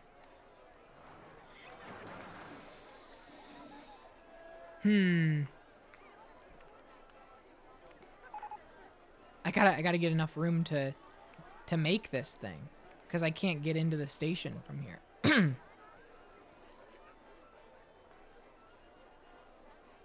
So I think when we get up here, let's do an S-bend over there. Easy fix if you want it. Yeah, talk to me. Ow, talk to me.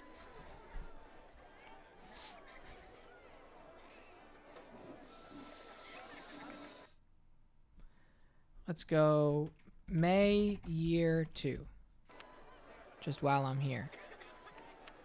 Loop the other way. Oh, yeah. You know what? That's a good call. That's a good call. Because then I'll have, like, just enough room. That's true. That's true. Good thinking. It's like you've done this before. That's the wrong way. I want to go this way. Boom. Yeah, good call. Thank you. I don't know if I'll have enough speed through this, but I would like to try. Test it. Oh, wait, I didn't do, hold on. Powered launch. Let's go this speed.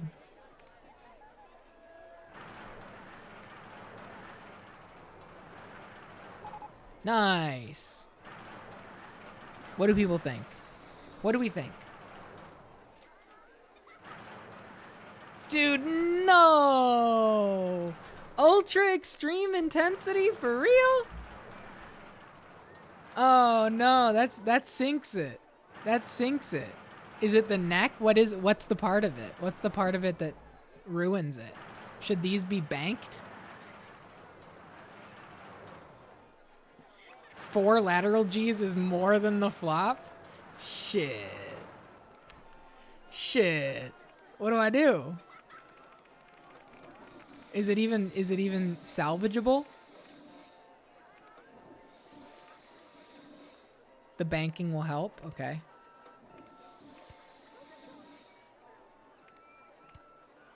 But then I'm not gonna have enough. Can I get there? Okay, let's try this. Slow it down. Good call. Wait, nope, that's not what I want to do. I want to go here and let's go 49.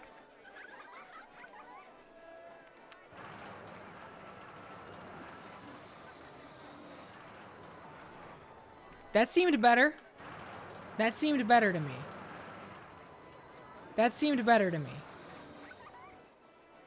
No, we're still on the ultra extreme end of things. Should I bank the first turn? While we're doing this, our park rating is just steadily sinking. What is it that people have a problem with? I'm sorry, I gotta do this to my TV has like an auto dim that I can't turn off. It's just in the TVs. For those that don't know, I play games on this stream on my television, which people always get shocked when they find that out. I'm not using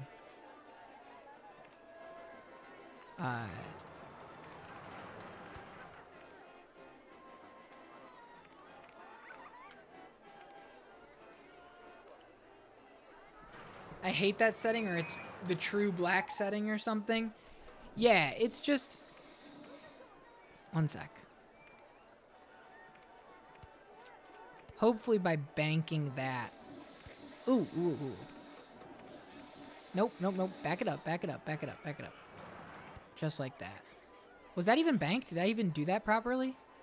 Is that even banked? It looks like it. It looks like it is for a second, and then it goes back to not.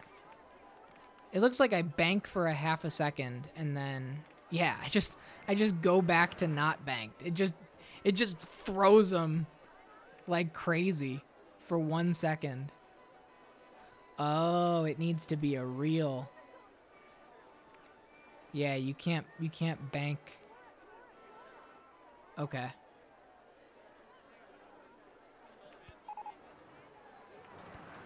Yeah. I think this one's a lost cause. I think this one's a lost cause, maybe. Because we're sinking. We're dripping below 600. What are the people's problems?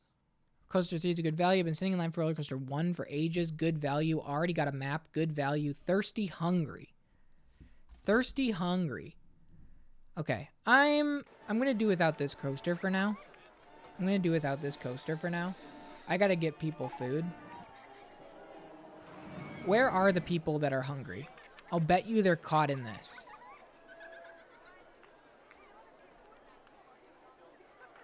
I feel sick. I want to get off. Good value. Good value. I'm hungry.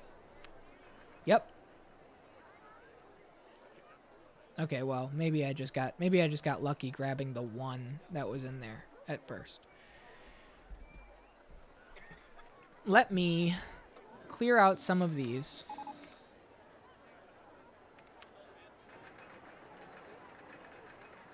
And let's put some food in.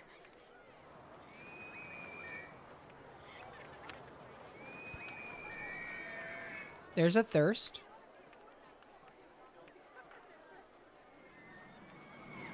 And here's a hunger.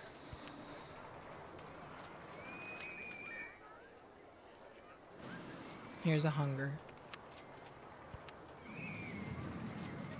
Perfect. We got a lot of sickness over here, so I need a new handyman. You just take care of this. Because I didn't set... That was my fault, but I didn't set, I didn't set benches and shit down.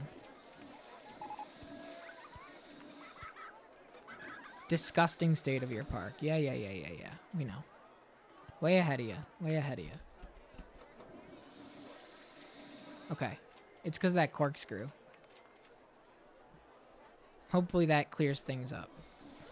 He's hard at work. And we got $30,000. You know what?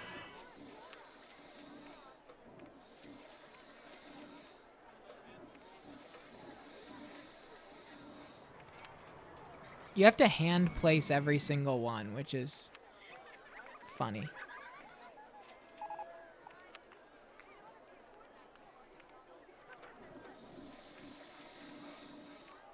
I got money. I got money to blow. I'm not worried about my money. So let's hire some more handymen. Let's get them all taken care of. Let's get this park rating fixed. First and foremost. You've been in line for Rollercoaster 1 for ages. Where even is it? Where's my first roller coaster? Rollercoaster 1. Oh, it's over here. Man, people love it. People love it. What can I do to speed it up?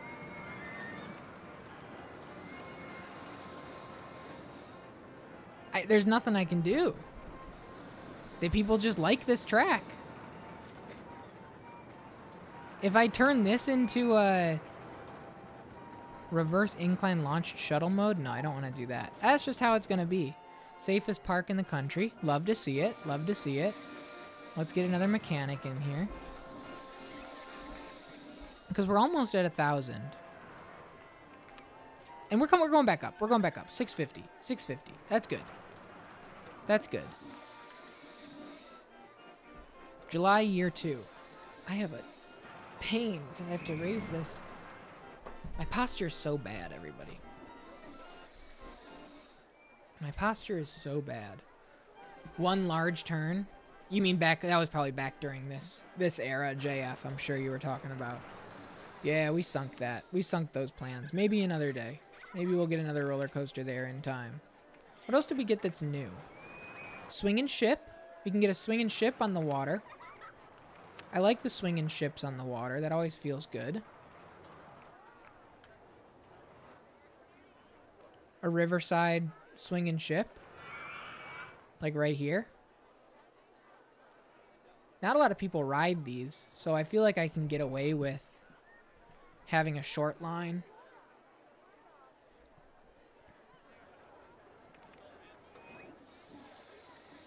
But I should probably do it like this. Let me do this. We'll do it like this. We'll go here, incline,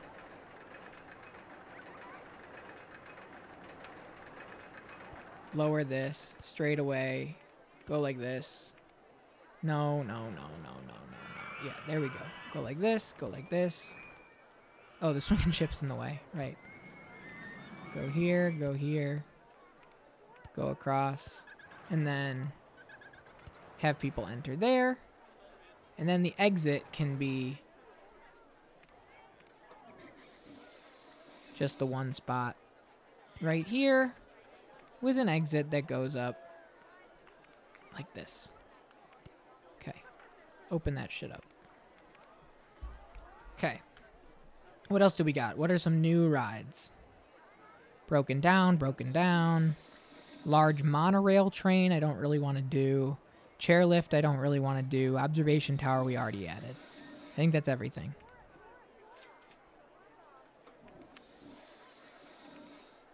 Yeah, Panda wants to ride. He was the first one in line.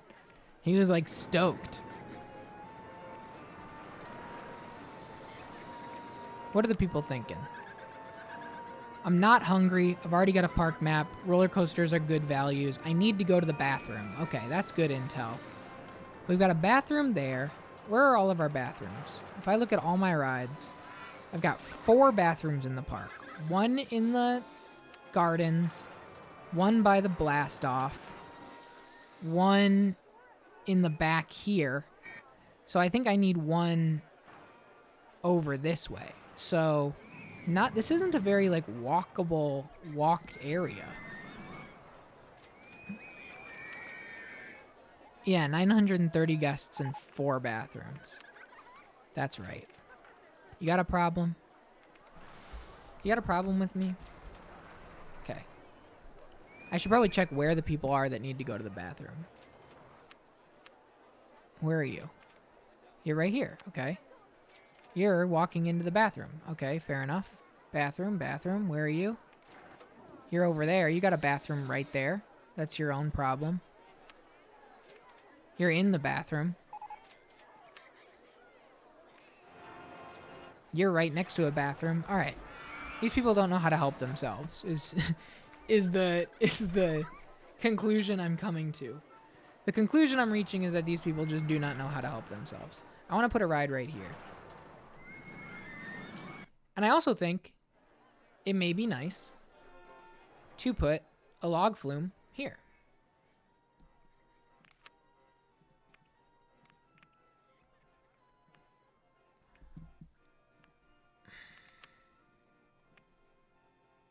Logger's Revenge always does pretty well. What if I put Logger's Revenge around the too high for supports? Damn. Flush that idea away. Tree in the way. Oh no, I got rid of it. Oops. Well, there it goes. There it goes. Might as well get rid of the whole island now. Oops. Sorry. It was cute. It was cute, but it's gone now. Shit's gone now.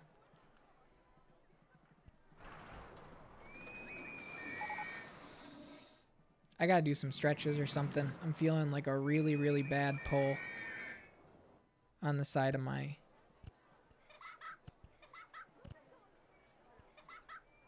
Okay, I don't care about these $4 cattails. Just get them out of here. Please. I beg. Okay, and then raise this up with water. Nope. Yeah, I gotta stretch. Oh, man. Why is that like that? Why is that like that? Oh, there's land underneath. That's whatever. I don't care. Give me... What do you think's better? What do you think does better? Water slides or log flumes? Log flumes, the lines are super long, which may get more people in the park and stuck in line for a long time, which will get me to the 1,000. I've made my decision.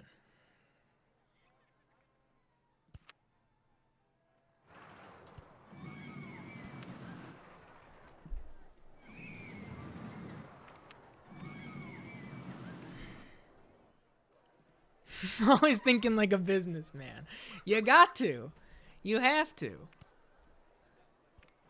I need my numbers. It's all about the numbers.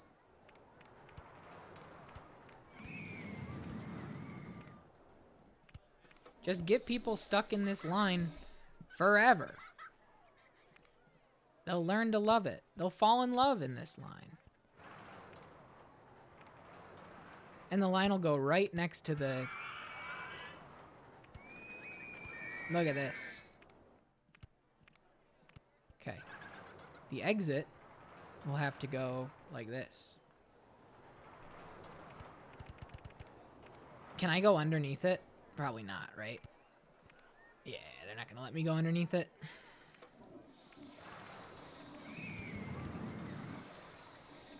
I met your dad while in line for the log flume for 2 hours, right? That's what we need. That's what I'm going for.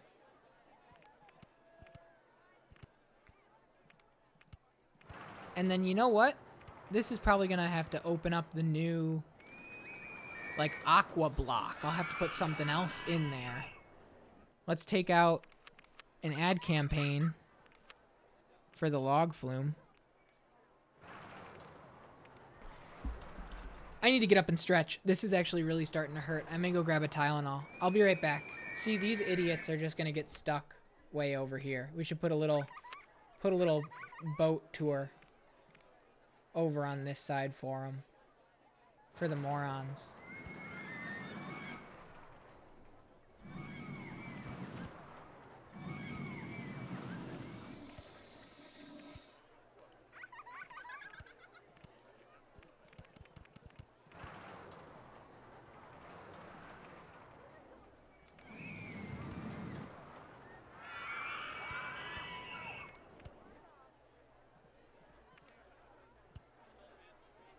We'll get you your swan boats.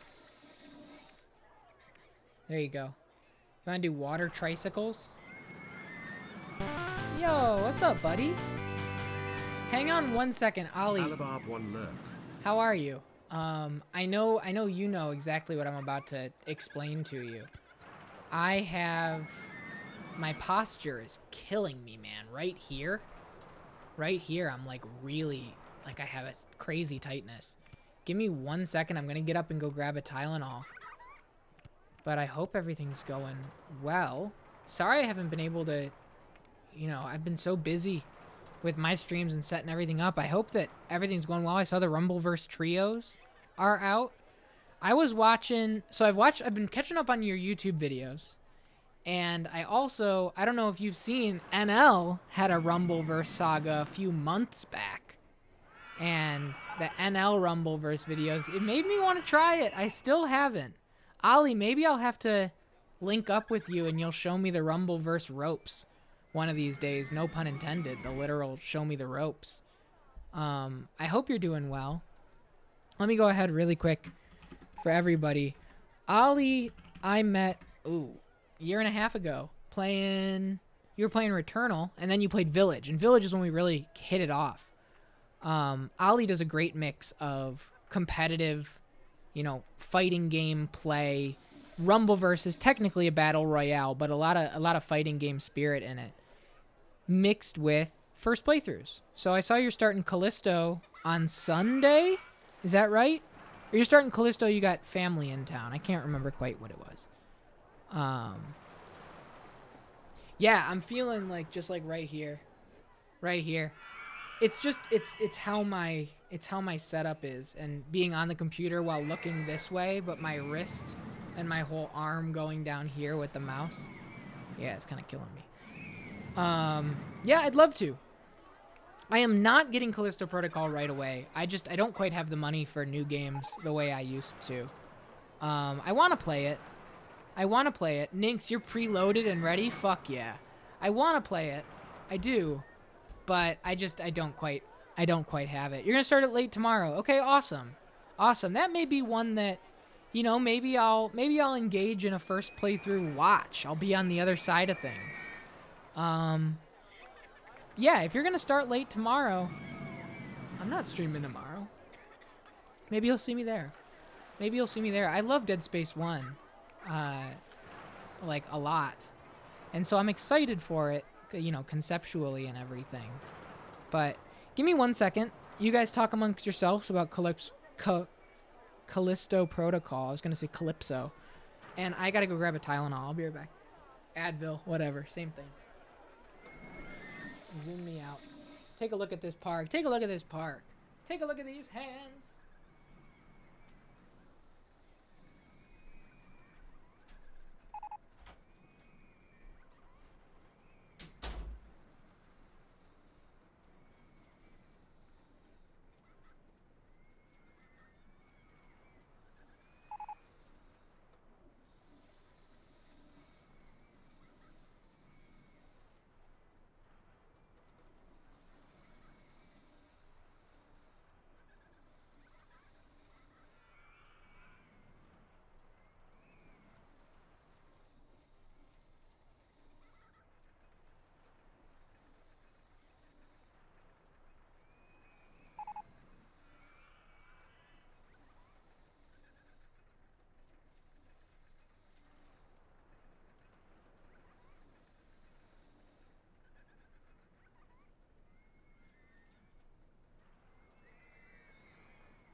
Yo, yo, yo, yo, yo, yo, yo, yo, yo, yo, yo.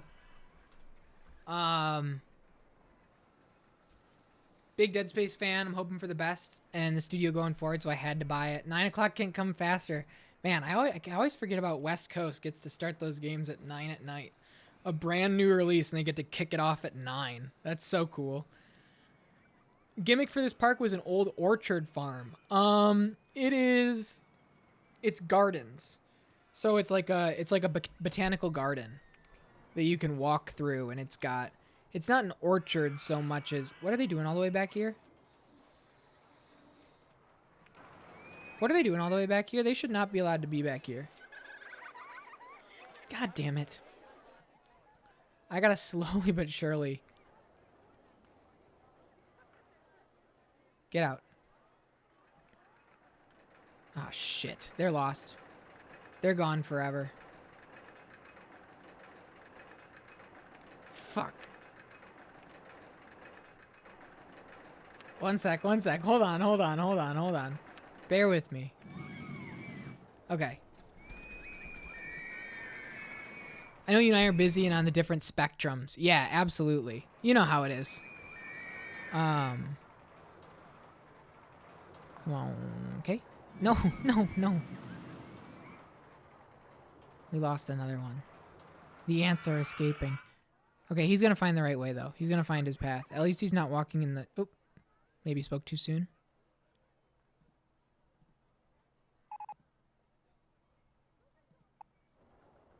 Okay. That dude's lost at sea.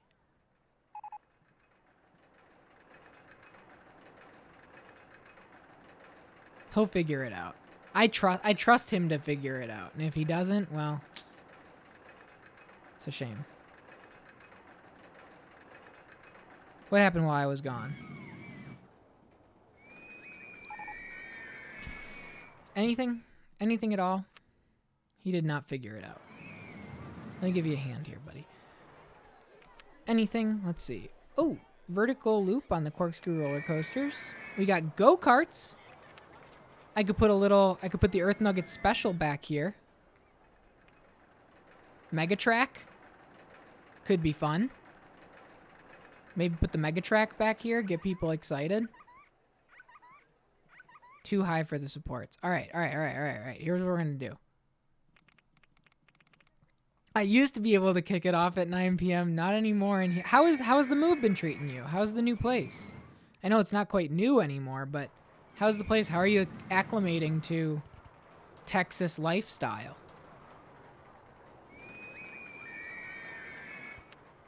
Oh, yeah. Look at this.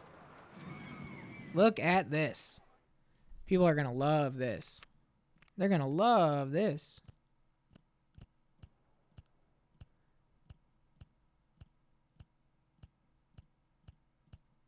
Nice. Okay. Open that up. Take out an ad campaign. Oh, we got 1 week left. I don't need an ad campaign for Park. I'm already at 1,000.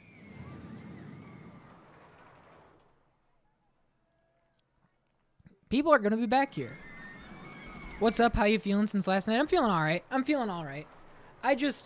I got to tell you, we got that really, really great, massive raid, the combo raid from Geneva Lee right into John Coffey Jr., right into us. And we've had such a nice, casual, very organic growth on this channel just over the months of people that, you know, came in for one game and realized that they liked the vibe and hung out and stayed longer. That big old raid just put a lot of anxious pressure on me that there were just too many eyes on me that I didn't know. And with that too many eyes on me that I didn't know, I got kind of self-conscious about not figuring things out and whatever else. And it just kind of led to a stream that stressed me out more than made me feel good to play the game. I had a really good time with the first half, but just as it went on, like when there were like 40 people and it was just, you know, me, Fix, and Nancy talking, I popped in yesterday and was like, holy shit, 75 followers. I wonder how his brain is handling this. It wasn't great. I mean, no, it was incredible. It was incredible. I love the raid. I love Gene. I love John. And it was a super nice thing. And getting to meet people and know people for the first hour or two when I'm introducing myself. But the thing about those raids, and Medita Heart, that you're an example of somebody that came in from a raid and now you understand the vibe of the channel and you're here with the channel. But a lot of like a raid like that, because you've all had it happen, right? You've all had it happen where you're sitting in a channel, you get up and you go continue your day, and maybe you have the stream up on your desktop or laptop on a tab that you're not looking at anymore. And you check back in 3 hours and you're in somebody's channel that you have no idea who they are. But for majority of that time, you're completely AFK. So I I'm under the complete assumption that those people just were not here. You know, they were just AFK and they were in a stream at 4 p.m. and then wound up leaving their computer on, and they were here into the evening, which is totally great, and that's what Twitch is all about. But like, I was just in a place in that moment where I was like, okay, there's a lot of eyes on me that I don't know. I haven't had a chance to, you know, get introduced to people and know people, and it didn't affect me at first. It was like a slow release time bomb, where after a couple hours, when that number didn't go away, right? Like at first, I love the new people, and I love introducing myself, and I think I have I'd like to say I have an interesting channel here, and so I got a lot going on that I like to explain. But when that number usually raids, 1 or 2 or 3 people will hang out and get comfortable and join in on the fun. But when that number was still 40 at like 10 o'clock at night, and I was getting frustrated, I was in my Metal Gear frustration mode, and it's like all of these people are watching me, somebody they don't know, or not, whatever. It did get to a point where I was like, there are too many eyes on me. I gotta go. I gotta eject for now. I, as a chatter, get anxious in 50 plus, can't imagine being the streamer. Yeah, I don't mean to be like, I'm not grateful, right? Because that's not the case at all. I was explaining this to Fix. Fix popped in earlier and was like, yo, I got your messages. I completely understand. I gotta go for tonight. I explained it to Fix because I didn't want Fix thinking that I was like lashing out at them. For me, it's more like we've really organically grown this thing from nothing, right? My Field of Dreams approach. If you build it, they will come. I am focused on my goal. I have very, very rigid rules for this thing. And if people vibe with that vision, they're here and they're enjoying themselves. And I'd love to have them.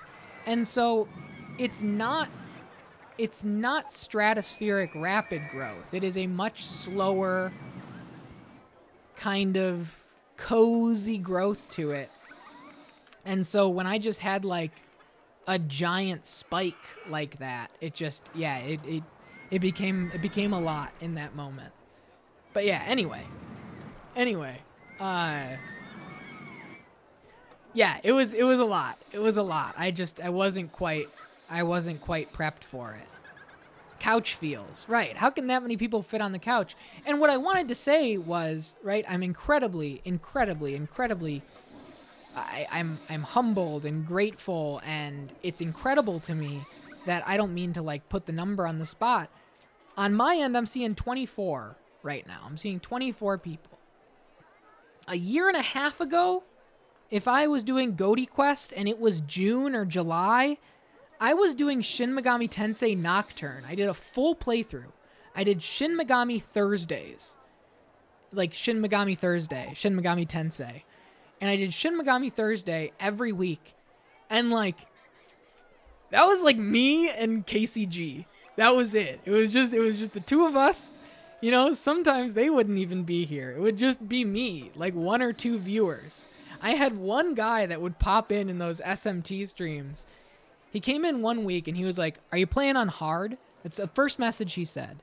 And I was like, no, I'm not the type. I play on normal and I kind of just enjoy myself and, let the game kind of take me as a journey. Didn't send another message. A month and a half later, like a good 6 weeks, because Shin Megami Tensei is a long game and I was only playing it on Thursday. Same guy came in and said, are you playing on hard? And I said, no, I told you this about 6 weeks ago. That I'm not. I'm totally not. But it's good to see you again. I hope you're doing well. And never sent another message. And so the natural growth that we've had has kind of allowed me to get to know the viewers and get to know the feeling and that couch vibe that I've kind of talked about that Nancy brought up, where we're all hanging out, we're all talking, we're all joking. sitting on a couch with a pizza, with some soda, whatever it is. I'm just the one with my hand on the controller. That's the kind of vibe that I want to give off. I want to have that old feeling of renting a game with your friends and diving into it, reading the manual first, seeing all of that kind of stuff. He was not impressed. Yeah, he totally wasn't. You missed Soda Sunday? It'll be back once Fata Morgana's done. Soda Sunday will be back. It just needs to be tea.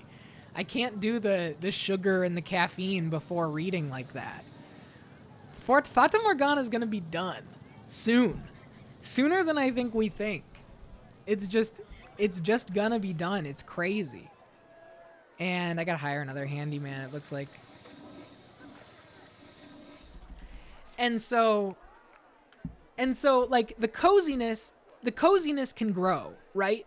Like a year ago, 18, 20 viewers, 25 viewers would not have felt cozy to me. This year, I can handle it. I'm so happy seeing Speedster, Nancy, Mudita, Nynx, Franco, like all of these names kind of in and out and hanging out and having a good time. We've met so many people this year. Ollie popped in. So great to see Ollie.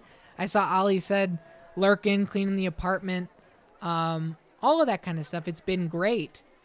And the slow growth totally works for me because I can get acclimated week over week. It's a gradual thing. You don't really notice the growth when it's gradual until you look back, until you look at the stats and go like, man, when I started in January, I was like celebrating when a stream would hit double digits. That meant a lot to me. I had a Diablo 2 stream in February, the finale of Diablo 2. The grand finale of Diablo 2. I think my viewer average was like 4.6 average viewers. And it was great. I loved it. And the people here, we were cracking jokes and having a good time. And, you know, in no way is it like I'm a better streamer now because I can handle more people. I think I've been pretty consistent, I think. I mean, I don't know. But, yeah, it's... When that fucking, the raid itself, like it sat at 80, but I'm just going to copy and paste the raid that I got. This is what I saw on my end. We were just about to boot up Metal Gear, and luckily, like, tons of those people fell away almost immediately, but it's still right there. The Gene into John into me raid was 194. And I saw that and I was like... it scared the shit out of me, to be honest. And luckily it trickled down. But you know, when it was like 10 o'clock and there were still 40, it kicks in hard. It kicked in hard. You know, thanks for asking. Thanks for asking, Useless, how am I feeling since last night, how this all started. I'm feeling great. Last night, I was feeling great. It was really, really good to have, you know, to be a part of this stream and to have people that like what I'm doing and all of the kind words and the compliments. But, yeah, my performing, because, you know, that's kind of, streaming is performing in a lot of ways, in front of a crowd. I drained a lot faster. In a big group like that. And so, you know, if you're listening right now and maybe I don't know you, maybe you're lurking, maybe you have a channel that has 100 people, send them my way. I'd love to introduce myself and find people that understand what I'm doing here and enjoy what I'm doing here and want to be a part of it. But in that same breath, a 5-hour stream with that kind of pressure on me, I cracked. I cracked a bit. And that's just how it goes. Year 3.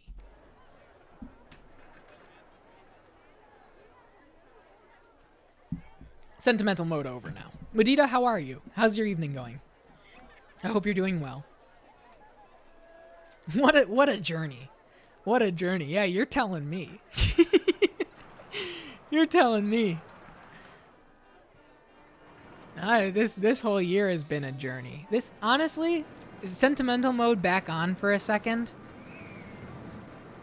The number of people that understand that I'm going to be moving on, and when I move on, the game that I move on to may be from a genre that you've never experienced before. Like, the viewership of the house in Fata Morgana has been like, what the fuck? Like, I appreciate it. I really do. It's crazy to me.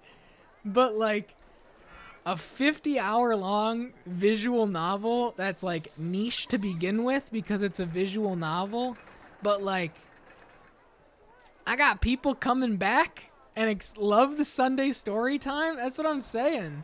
It's crazy. It's crazy. I'm really proud of the appreciative community nature and group support and kindness that we all got here. I seriously didn't expect people to catch on to it as hard as they have. Me neither. Me neither. I thought it was going to be a flop. I In fact, I was talking to Jesse when we first started it. I was talking to Jesse, and Jesse and I were talking about full playthroughs versus whatever else. And let me see if I can find the messages, because it's really funny. Jesse said, I'm just looking for a new JRPG to play over the summer. This was in August. And I was like, Live Alive would be a good one because it's shorter and it's instance based and you can play it in chunks and whatever. And Jesse was like, I know it makes it way better to stream. And I said, absolutely does. For a stream, Live Alive is perfect. And Jesse said, yeah, 40 to 60 hour games are just bad for my stream. And I said, man, I just rolled a damn VN. Imagine how I feel, LMFAO. And Jesse said, okay, but you make the list. Like, you see how this is your grave, right? You see how you did this to yourself, right? And they were right. Jesse was right in the moment.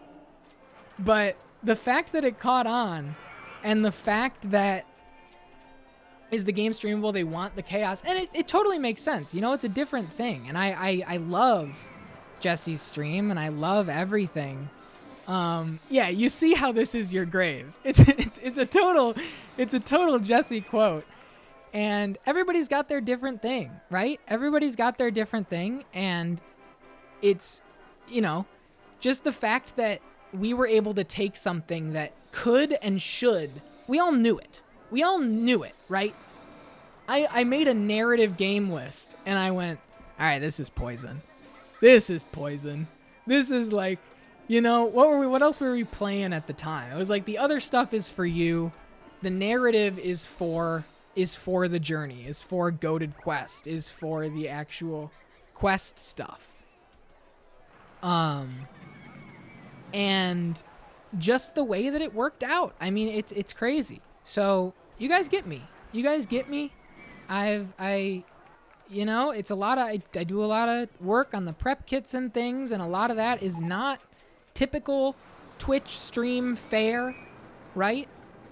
And I'm so flattered. I'm so proud. And just the support from all of the other streamers that I've met, from Jesse and Ricky, just the way that both of them welcomed me with open arms into their respective communities and group communities, and the kind words from both just for like a little guy because like when I met both of them, I was like high 100 followers. Like, I was just chilling, and both of them were like, no, I get it. When Ricky was like, he's a homie. He's not just like a streamer playing games in front of a camera. When Ricky told me like I would chill with GoatedQuest, it was like, it was so nice. It was so kind to hear that.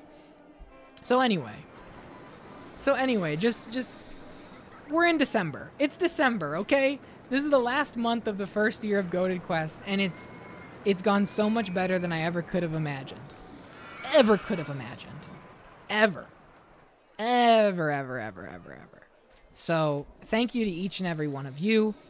Thank you to all of the people that stream themselves, that, you know, put out the good word about me. I hope I'm doing my best to repay that.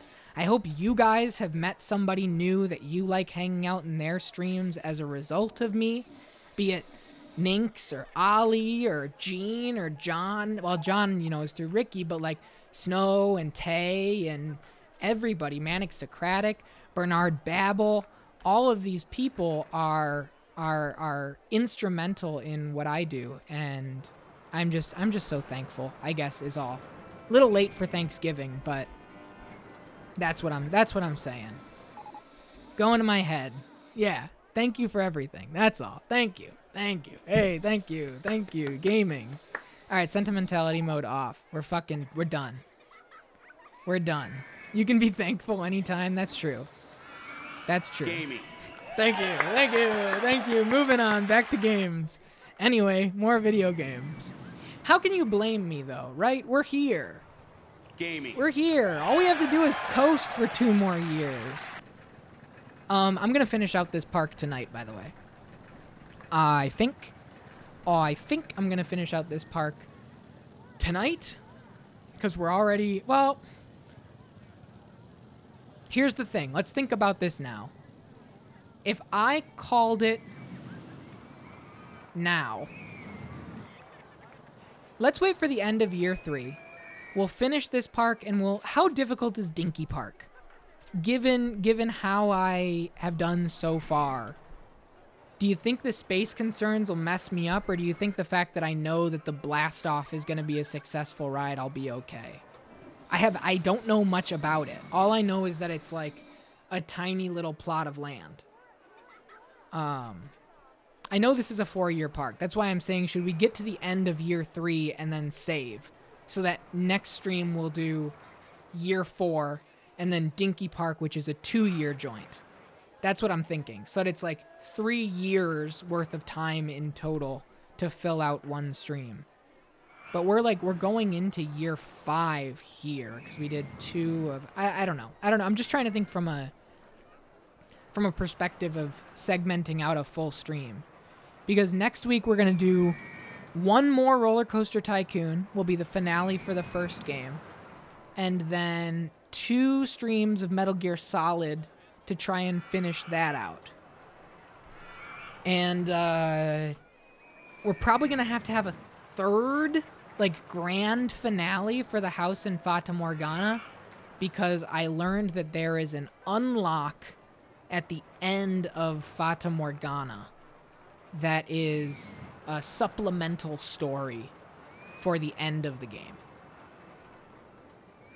It's a park value one. The last park value was $20K, and Dinky is significantly more than that in less time.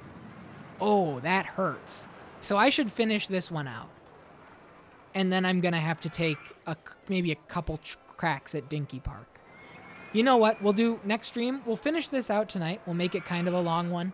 Little December special. We'll just ride this one out. And then next stream, we'll do a Dinky Park. And if we beat it fast, it'll be a Dinky stream. And we'll be out of here by 8:30 and enjoy the rest of our night. It won't be a full 5-hour one. I'll just call it Dinky stream. Yeah, that works. That works. Let's do it like that. Because right now, like, I'm coasting. I'm totally coasting. I just asked Minky Moo when I was in the living room, I'm going to start that Willow show. If anybody wants to start it with me. I was listening to Bernard Babel's podcast, and they were doing Willow and Andor on that podcast. And I listened to the first 10 or so minutes, and Erica was like, we're going to get into Willow spoilers here, so if you haven't seen Willow, just bear with us here.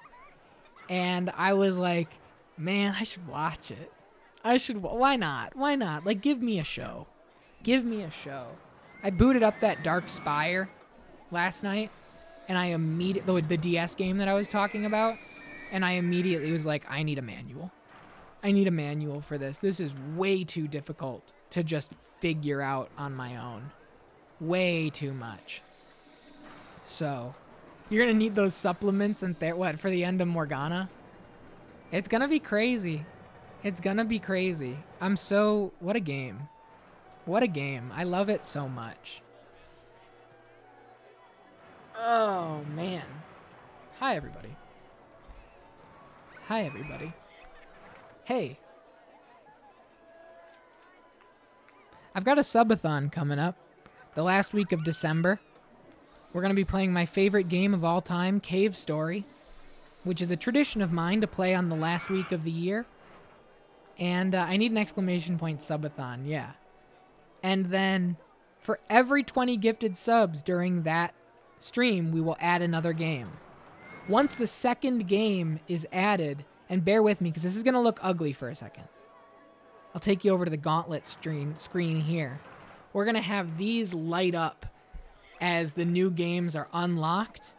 And once it kicks off, every hour we will be switching games so that it's on a constant loop. If we're playing Cave Story, we got an hour of Cave Story, and then we go to something else.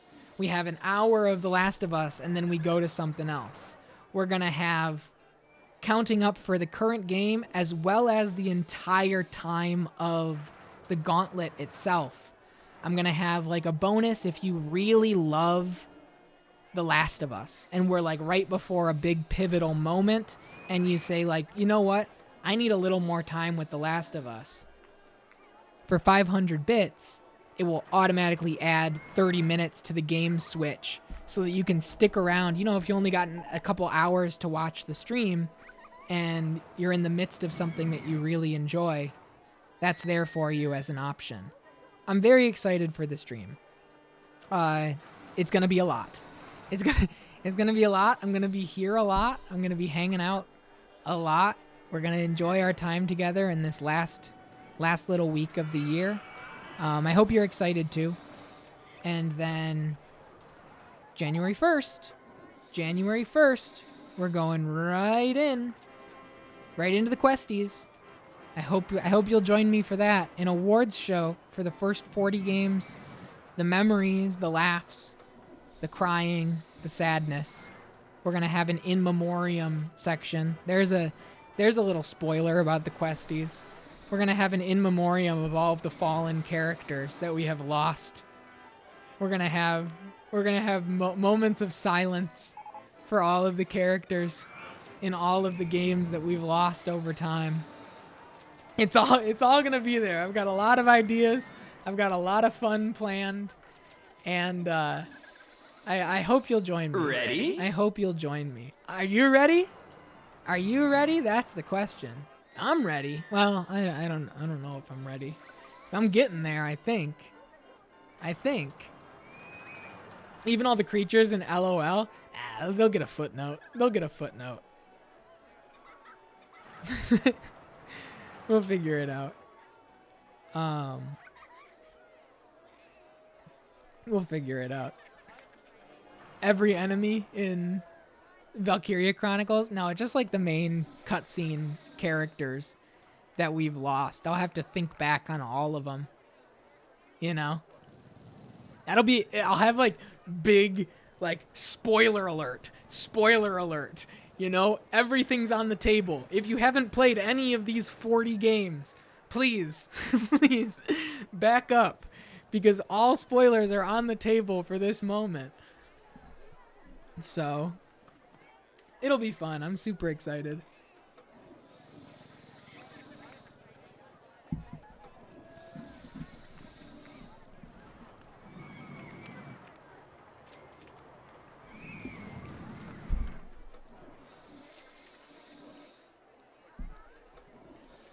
Ninx, if you're still here, is Twitter the easiest place to reach you? What would you respond to fastest? Is my question. If I were to message you like soon, Like tonight. Should I just shoot you a Twitter DM? Would that be the easiest way? Is Discord your spot? Let me know. Let me know, because I need to ask you something. I need you for something. I need you for something. Yeah, I meant Instagram. Okay, Instagram. Instagram we can do. Do you follow GoatedQuest on Instagram yet? That I don't know. I got Discord 2 muted. Yeah. Makes sense. Makes total sense. I think I do, don't I? Maybe GoatedQuest and Ninx haven't crossed paths. It was just the old days. Yeah, it was just the zine. The zine we were following each other, Ninx, but not here. Yo, thank you so much. Thank you so much. I don't know how to do it. It doesn't look like you did it right. I did not get a response. I think maybe, I don't know, maybe no exclamation point? There we go. Try it now. Missing an S. Okay. Cool. Thank you. Look at that. Thank you. I've never done a subathon. I've done a couple 12-hour streams. I've never done like something that I'm putting myself on the line and being like, "Hey, pay up if you want more content, chumps." I've never done that. I've never put myself in that spot. I'm nervous. That's why I'm like, "Hey, if it flops, at least I'm playing my favorite game of all time." Right? Like at the end of the day, at least I'm playing Cave Story. I don't know how people can do. That's what it is. It's funding for next year. I want to get an Xbox 360 really bad. That's like the big one. A modded Xbox 360 for the channel is huge.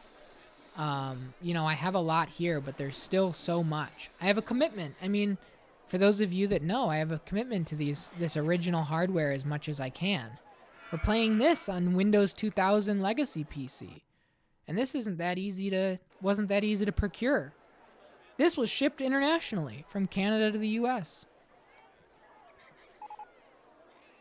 The tidiest park in the country. You see that, folks? You see that? That's what I'm talking about. Wow. Like I don't have to do anything right now. I feel like we could like I wish my Xbox didn't break. Damn Microsoft serial locking all their parts. Yeah. Yeah. Hey, did you ever find out? Did you do more research into Fallout 76? I'm curious because I didn't know that private servers existed for Fallout 76. I'm telling you, I think that there's a good game at the core of that. They put people back in, right? That was the big thing with how it launched. It's like there's no NPCs in this game at launch.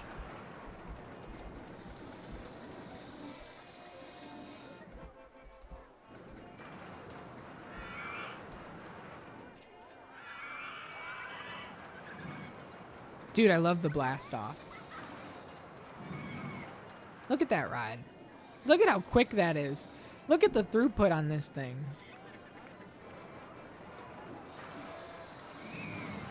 No, when the game came out, it was just audio logs and robots. Oh, there were plenty of NPCs. They just ran around with an open mic mouth breathing. All right, fair enough. You got me. But they did. They put in like actual characters. So it's got character now. It's not just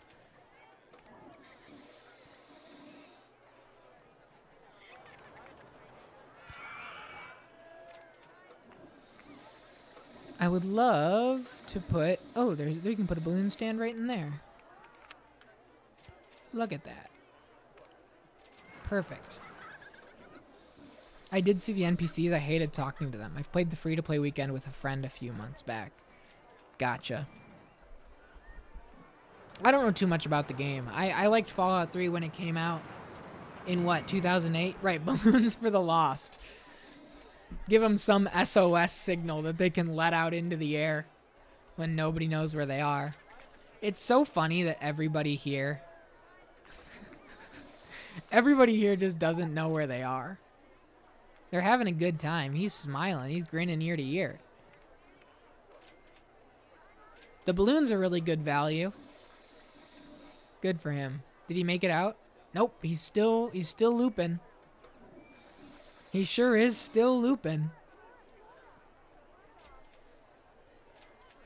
Fallout for me is an empty feeling. Despair. Fallout 76 is too many people, too much going on. That makes sense. That makes sense.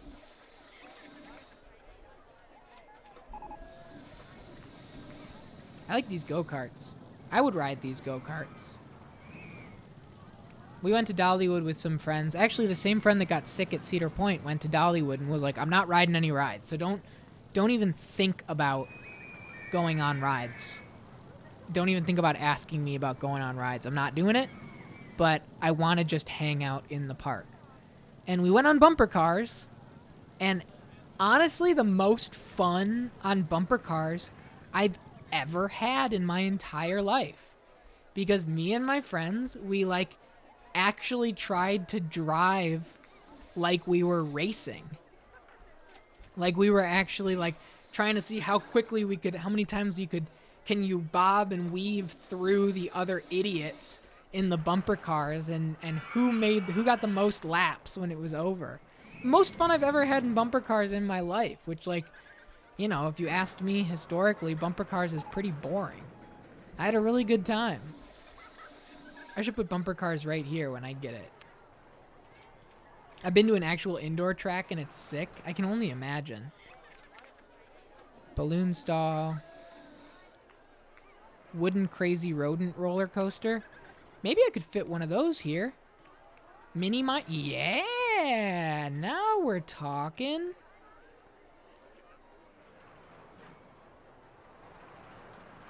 Too high for supports. I'm gonna have to. One sec. We're gonna put it here. This is gonna be great in this spot. But I'm gonna have to get it in a way that.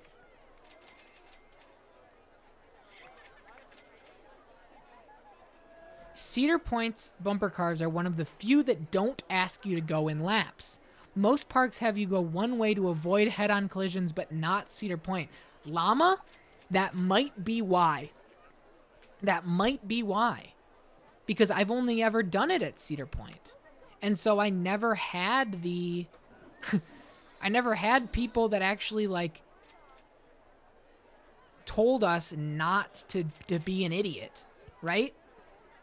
So I never had to... I never was able to actually engage in bumper cars as a race thing, racing kind of event. It was always, there's no barrier in the middle. It's a free for all. I never put two and two together. That's totally it. That's totally it. Yeah. That makes perfect sense. Wow. Wow. Yeah, that's it. That's why. Okay. That's crazy. That's crazy. I never would have put that together. That's totally why.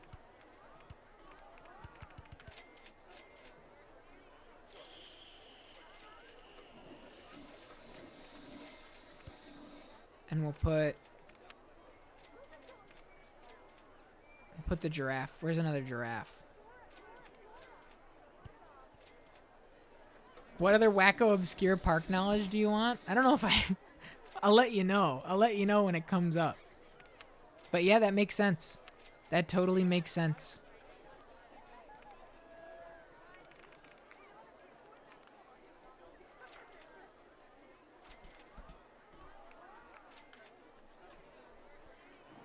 The Giraffe Gardens. That's true. Want me to put another one? Yeah, what's the best snack you've had at at an amusement park.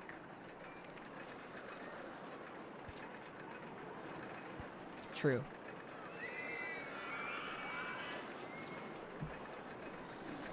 What's your favorite, like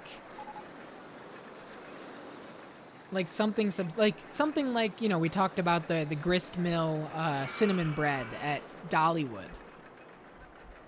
What's something that like a park is known for that's a unique kind of weird thing that you can only get there? Like you know how people say at Universal, like, get the butter beer at whatever the hell, at what's it called, Harry Potterville, Diagon Alley. Everybody was so excited about the butter beer being a real thing. Or the Dole Whip at Disney. See, I don't even know that one.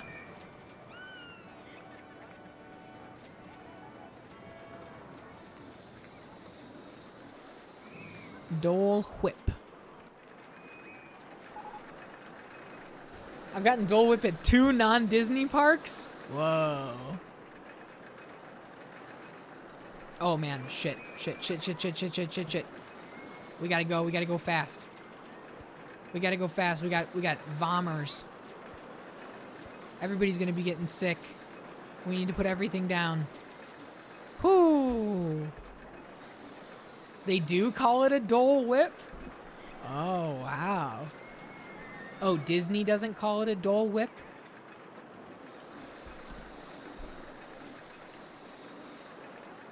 Disney has the trademark on it. Huh. Let me look it up. Dole Whip. Disney.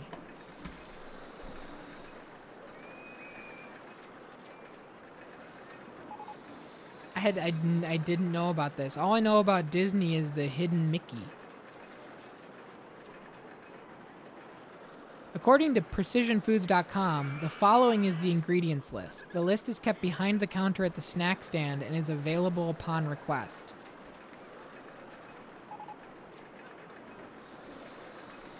I'd get this. It looks good. You guys ever seen this before? Well, yeah, it's registered because it's Dole. Dole is the banana. Or I guess in this case, pineapples. It looks really good. I'd get it in that. I'd get it in the little Mickey cup. I think I gotta go to Disney World. I think I gotta go to Magic Kingdom. I never got to go to Magic Kingdom as a kid. I think it's gotta be Magic Kingdom. Vanilla ice cream, pineapple juice, and frozen pineapple. Well, I've told the story about Disney World. I went with my mom in like 6th grade, 5th grade, 6th grade. And my mom and my sister, obviously. And there was a tropical storm on our Magic Kingdom day. And so we got to go for a little bit. My mom got to go on It's a Small World after all, which she was really excited about. But we didn't really get to see much. I never went on Space Mountain. I never got to see any of the ones that people really adore about Magic Kingdom. I saw the castle. I hardly remember it, right? It was at least 15 years ago. So I think as somebody that likes the immersion factor of a good theme park, I think Magic Kingdom, it has to be where I go. It has to be where I go. At least this time. Because we'd only be going for like one day. It wouldn't be a whole multiple day stay at the, resort hotels and all that kind of stuff.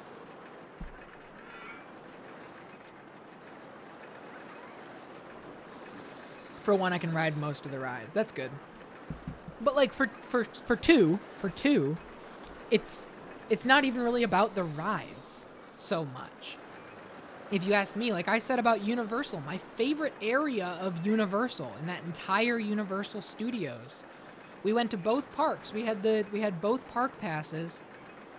Was the little Simpsons area where the buildings looked like Moe's Tavern from the cartoon, and it was like storefronts that looked animated, but it was really real life.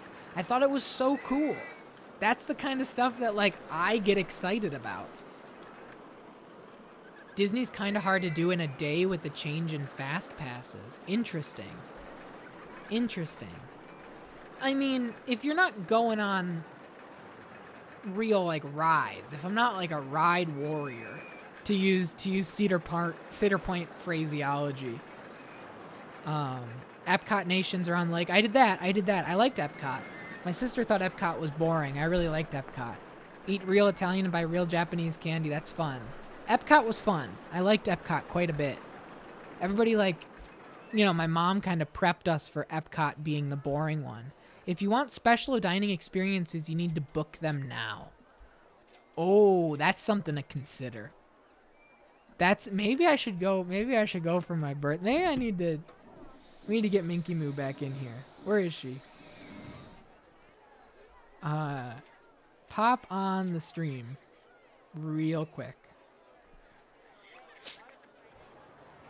My mom's a huge Disney nerd, spent like $10K for 7 days. Holy shit. But we were covered. Jeez.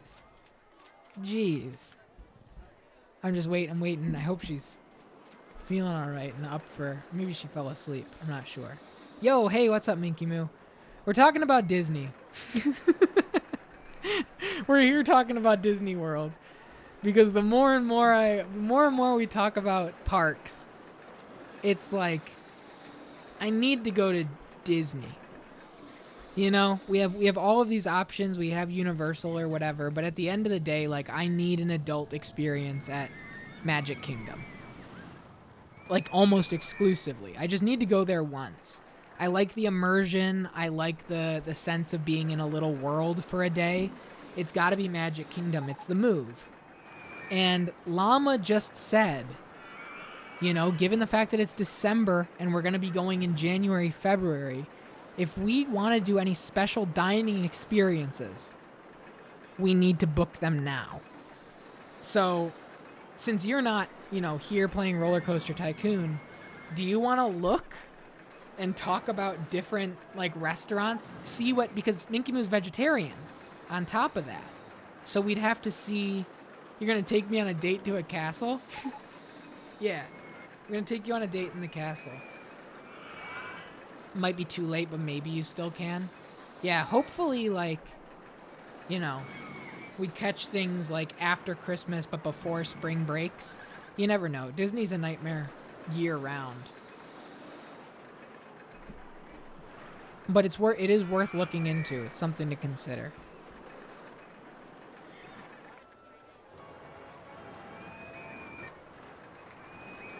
I'm looking. I'm excited for Universal Nintendo California. That'll be fun. I've watched so many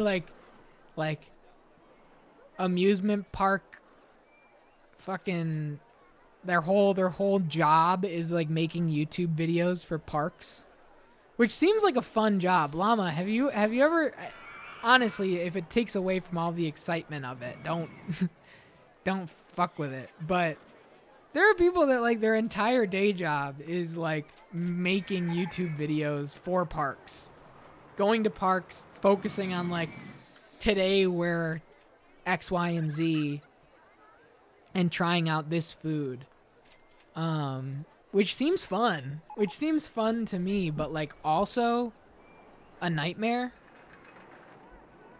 I was going to say find a YouTuber that knows the Disney hacks. The epic life hack for Disney World. He's on his way. Everybody stay patient. They will get you there. I'm excited. I post my trips on Instagram after they're over. That's fun. For your friends, is your Instagram public? Would you want some followers of your Instagram? Just a little review of your day, highlights, and photos. My sister has a friend who works there, so we can coordinate. We could get in for free. We tried that last time. And then it's in her hands. And putting it in her hands is a whole thing in and of itself. So I hear you, but maybe it's for the best if we just just do it, you know?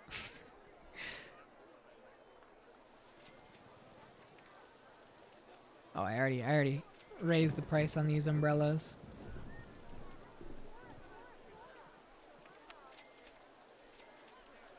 People can request to follow me, so not public, but it is mostly people I've met on Twitch. If you want to follow the GoatedQuest Instagram, I'll follow you back. I'd be very curious. I love your knowledge of it all. I really do. Also cat photos and cooking photos. Fuck yeah. Well, my Instagram is exclusively my logos. That's all it is. I make one of these for every single game we play on the channel, and I make them based on the art of the game, and so it's all here. That's all my Instagram, and I will not post anything more. I'm not clogging up your timeline with anything. No real promo. It's just my logos. It's just this. You're looking at it. You're looking at Vin Diesel's Wheelman. Right there. There he is. What a guy. All right. But yeah, those like you said, hacks. I thought about vlogging, but most of my trips are solo as a woman, so I'm pretty careful with social media. That makes total sense. And plus vlogging, it changes the vibe of it. It's like you're not going for enjoyment, you're going for content. And it kind of, you'd have to really like be somewhere where you're just kind of, the ins and outs, and you're like, I wouldn't say bored at all, but able to not really live out your first time in a place. Like sharing, this sounds stupid. This totally sounds stupid for me as somebody that does all my first playthroughs here on Twitch. But like, in a live setting like that, something about going to an amusement park for the first time and not being like, what can I make a video on while I'm here? Yeah, there's a space for it. There totally is. Bro, as a solo woman going to Florida in a few months, I'm terrified. Man. Yeah, I can empathize. I can't. Obviously. I don't know. I don't have the context necessarily. We were watching a TikTok recently of like what's up, Fix? Fix, one sec. We were watching a TikTok, Minky Moo and I, in bed one night about like prank farting in public pranks, like somebody just doing like fake farts. And I thought it was so funny because I'm an idiot, and I thought it was like a really good joke. And it doesn't hurt anybody. It's just like farts. Farts are funny. And Minky was like, "No, you don't understand that, like, I lived in New York alone and worked in New York and, walked and commuted to work alone every day. And people will do that as like catcalling because they think it's funny. Like walking by you and like making a fart sound to like try and be cute and get your attention. And it's not a funny TikTok prank. It's like an annoying, I feel dehumanized kind of thing. And I was like, I don't have that, perspective at all on this. I really don't. And it was really interesting. I'd be pissed off if somebody did that to me. Yeah. I didn't even, and I, me, I thought it was fucking funny. I thought it was funny. But I was stunned to hear that that's like, people are gross. People are gross. You'll feel like a huge badass when you do it. Solo travel is a huge boost. Solo travel's fun. Solo travel's really fun. I like it. Anyway, Fix, what's up, buddy? Picked up the RPG in a box on Epic Games. realized how tough game designing is. I mean, I knew it was going to be tough in the beginning, but not this hard. I can only imagine, though, as I get farther and farther, it will only get smoother and smoother. That rules. That rules. You want to do, like, your own RPG? RPG in a Box, is that, like, the successor to, like, the old RPG makers? It looks like it is. Yeah, grid-based voxel-style RPGs. That sounds kind of cool. Huh, I never even heard of this. My mom got me, let me show you. What's the name of it? PS2 controller QWERTY, I guess is the way that I could. It has to be PlayStation 2. It's not that, it's not that, it's not that. Not that.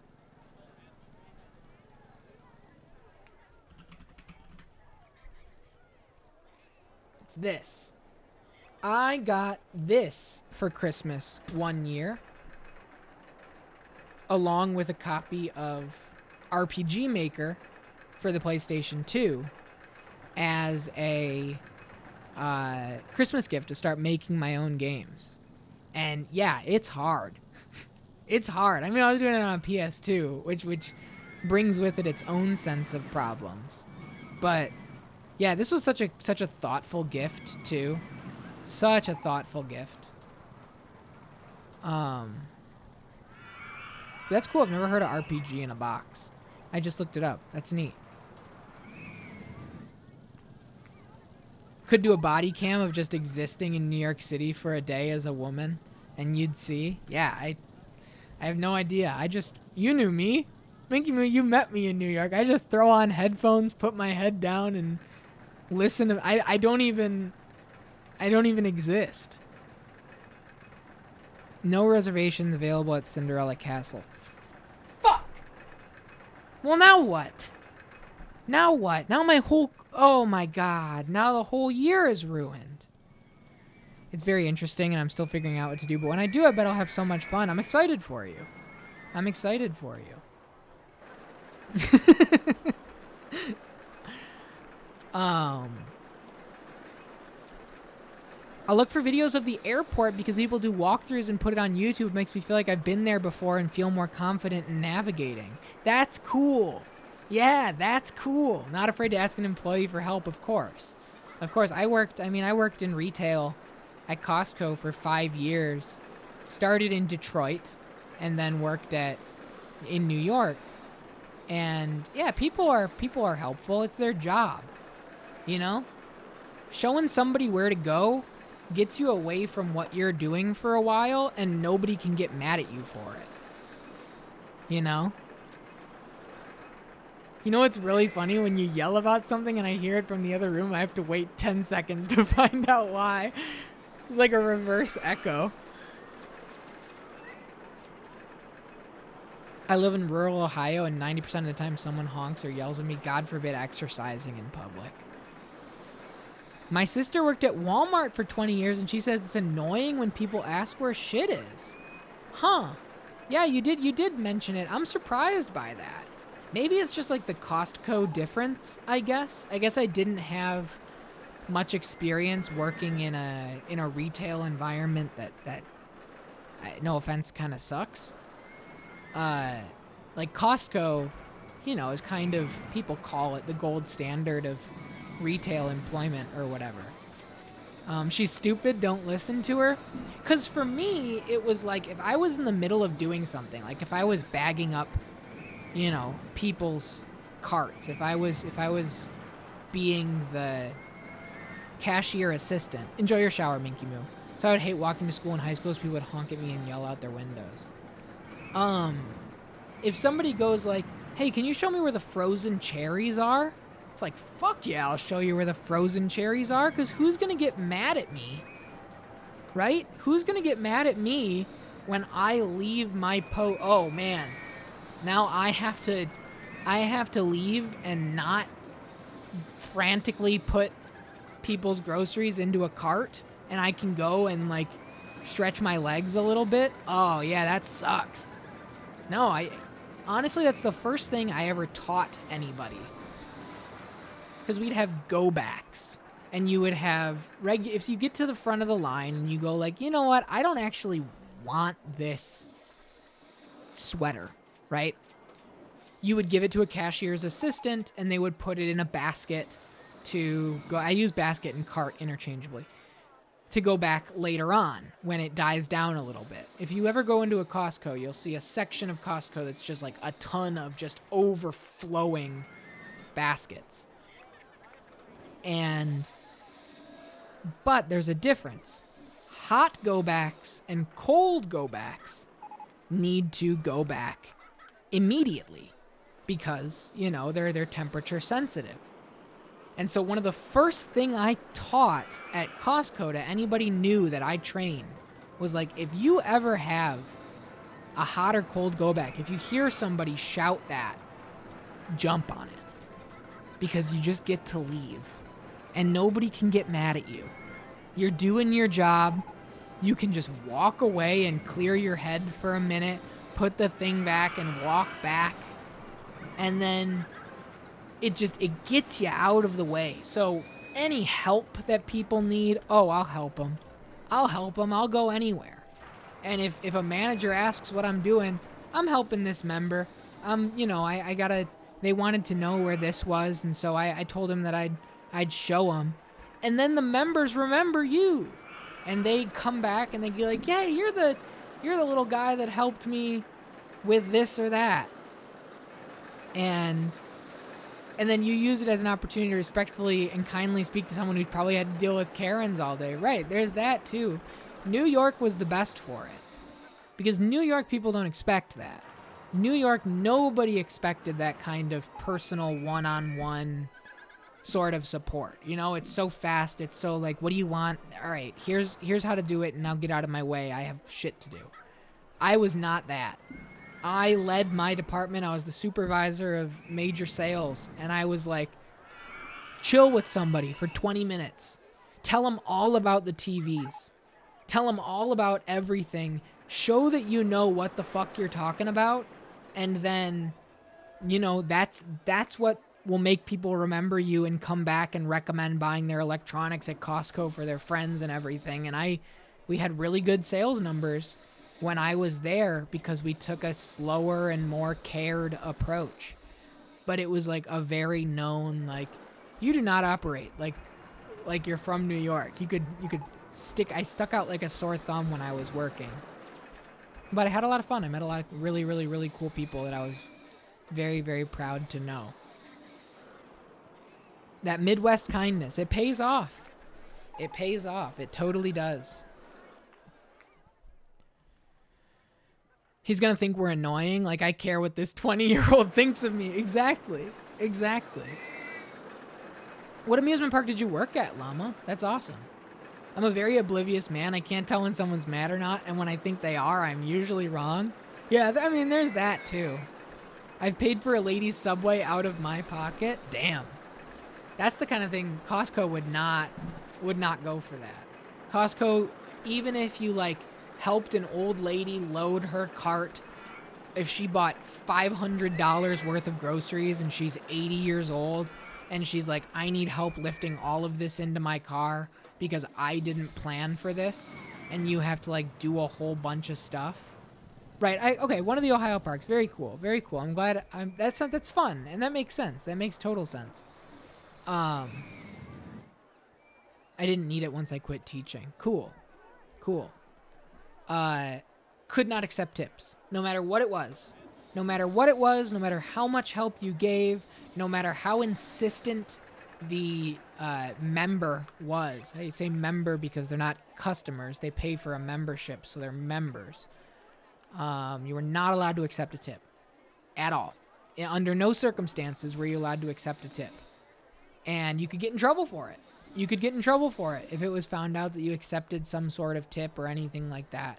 And so any sort of, like, above and beyond money transfer, like paying for a lady's something out of my own pocket, would not have flown. It's too big of a corporation with too many rules and too much red tape for that.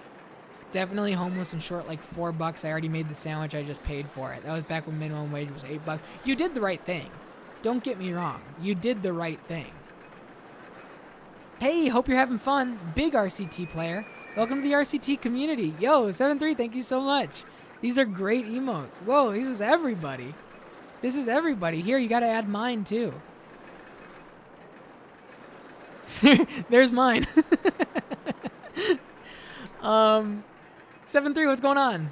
My channel's all about first playthroughs. So I as much as I've been loving this community and as much as I've enjoyed so much playing this game and learning these parks and learning the ropes, I got places to go and games to see. So unfortunately, when we wind down here, I'm on to the next one. Rollercoaster Tycoon 2 is on the list though. Once this is over, so eventually at some point I'll be back into Chris Sawyer's domain, but you can always come back to Rollercoaster Tycoon later. Yeah, I'm sure you've heard this story plenty of times. You're thinking like, they always come back. They always come back. But yeah, I keep it moving here, but I've been having such a good time with it. I've met so many good people, 7-3, so many good people. You know, it comes with the territory. You make a game that's kind and inviting and, you know, non-hostile and focused on just having fun, and you get people that are kind and inviting and non-hostile and patient and focused on having fun. It's crazy how that works. You make a game that's toxic and makes you angry, and you attract people that are toxic and make you angry. It's crazy how that works. You ever jumped into a League of Legends pros chat? It's horrible. Everybody hates each other and hates the streamer. It's the worst place to be in the world. So, yeah, I've been having a lovely time. This has been a really, really, really great one. I'm very, very happy to be here. They also hate themselves, to be fair. Yeah, that's true. As a rehabilitated Dota 2 player with 3,000 hours in the game, oh yeah, they hate themselves too.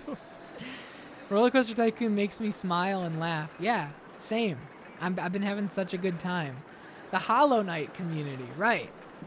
The Hollow Knight community thinks that they like first playthroughs of Hollow Knight until they're watching somebody play through Hollow Knight for the first time, and they realize that the game is all about making you feel lost.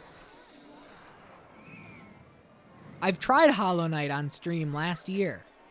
I tried it, and you'd be surprised. I've watched big streamers. I watched Dan Giesling hype up Hollow Knight as the next big playthrough on the channel. I'm finally doing Hollow Knight, and never beat the game because there was no engagement, because people don't actually want to watch it. You know, I think we have as I've said before with stuff like Fata Morgana and whatnot, people get so mad at people who are new. It's like, it's one of those things that we've cultivated such a good community here that understands the first playthrough. You'd watch me play Hollow Knight? You would. And Fix, you've been great. You've been great about, you know, games that you know that I don't. There are a couple moments. There are a couple moments where I get frustrated like anybody would. Metal Gear, something about it is just, it's rubbing me the wrong way on multiple occasions, and I hate it. You need to finish Hollow Knight. I feel like 70% of the people that love Hollow Knight also need to finish Hollow Knight. You know what I mean? It's a game that people absolutely adore, but it's long. If you can't stand watching someone be new, go play the game yourself. True. Dude, we're in year 4. Let me save. I haven't done anything. We've been coasting. This is a just chatting stream. This is a straight up, I've just been like panning over the park and just talking. What was the last ride I added? It's been a year. Did I add a single ride in the past year?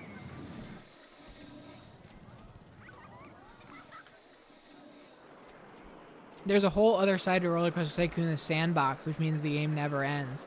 7-3, I'm playing this on a legacy PC. I'm playing this, I'll show you. I'm saved for year 4. Let me show you really fast. I'm playing this on a PC built for playing games on this channel. My channel is all about the first playthroughs, and so I have plenty of games that I've never beaten before.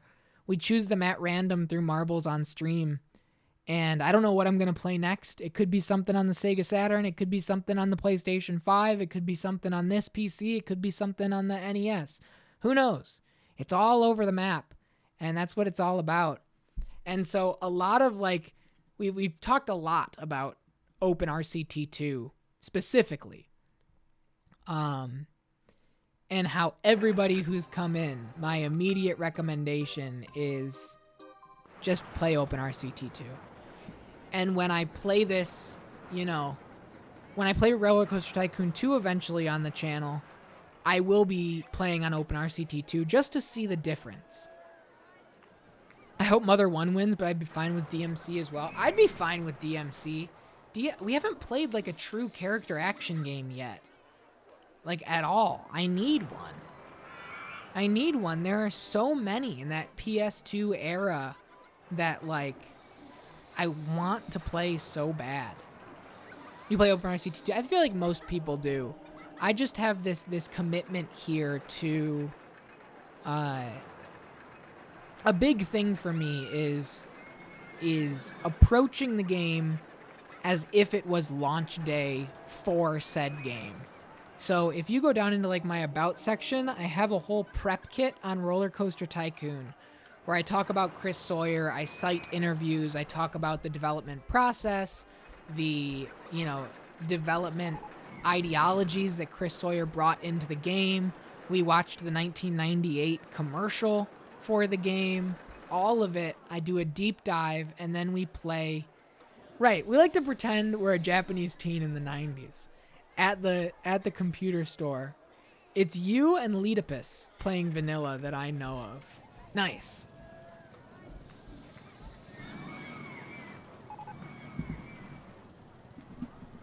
I've been having such a good time. I really have. We're just, you know, for Metal Gear, we're a Japanese teen in the 90s. For Fata Morgana, we're at Comiket. We're at Comiket, the largest doujin convention in Japan. And we stumbled across the house in Fata Morgana, and we met Keika Hanada in person.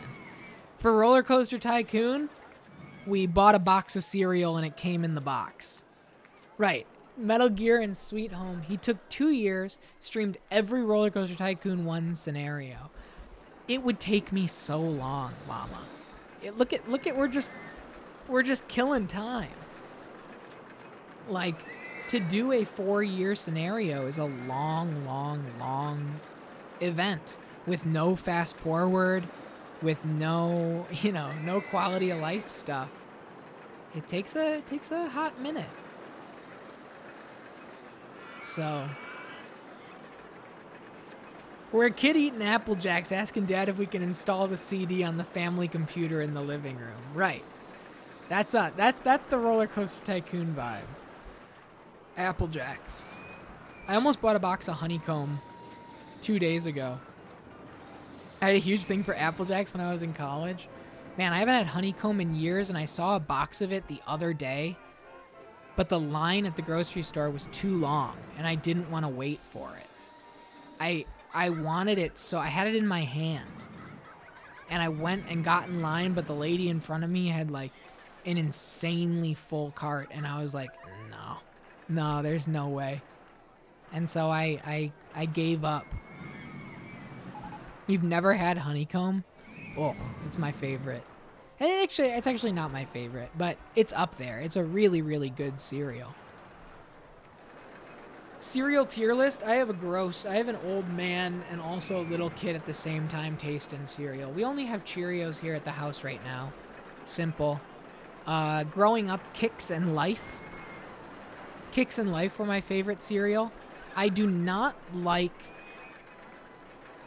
any cereal that changes how the milk tastes.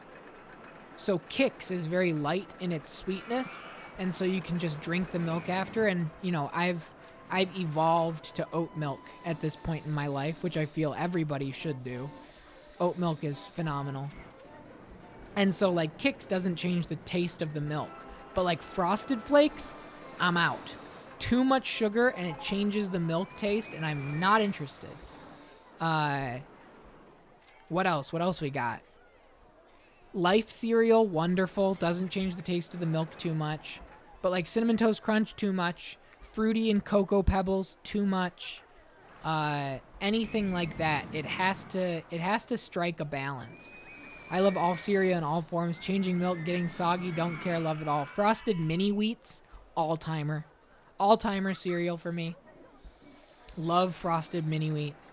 Except hard granola cereal because I broke a tooth. Oh, jeez. Jeez. Raisin Bran. I like Raisin Bran a lot. Honey Bunches of Oats. Great cereal. I only buy cereal when I'm sick. Interesting. That's a fun... I would never like cereal as like a sickness food. It's just, it doesn't...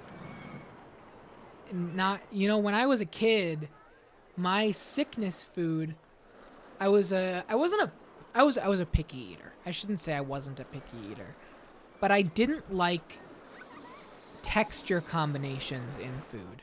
So I didn't like sandwiches growing up because sandwiches had too many different between the tomato and the onion and the lettuce and the cheese and the meat and everything. Now I love like an Italian sub. I had one yesterday. Thanks to Jesse for that. Honestly, I've talked about this so many times. Jesse was the one that was like, try an Italian. And I did, and I loved it.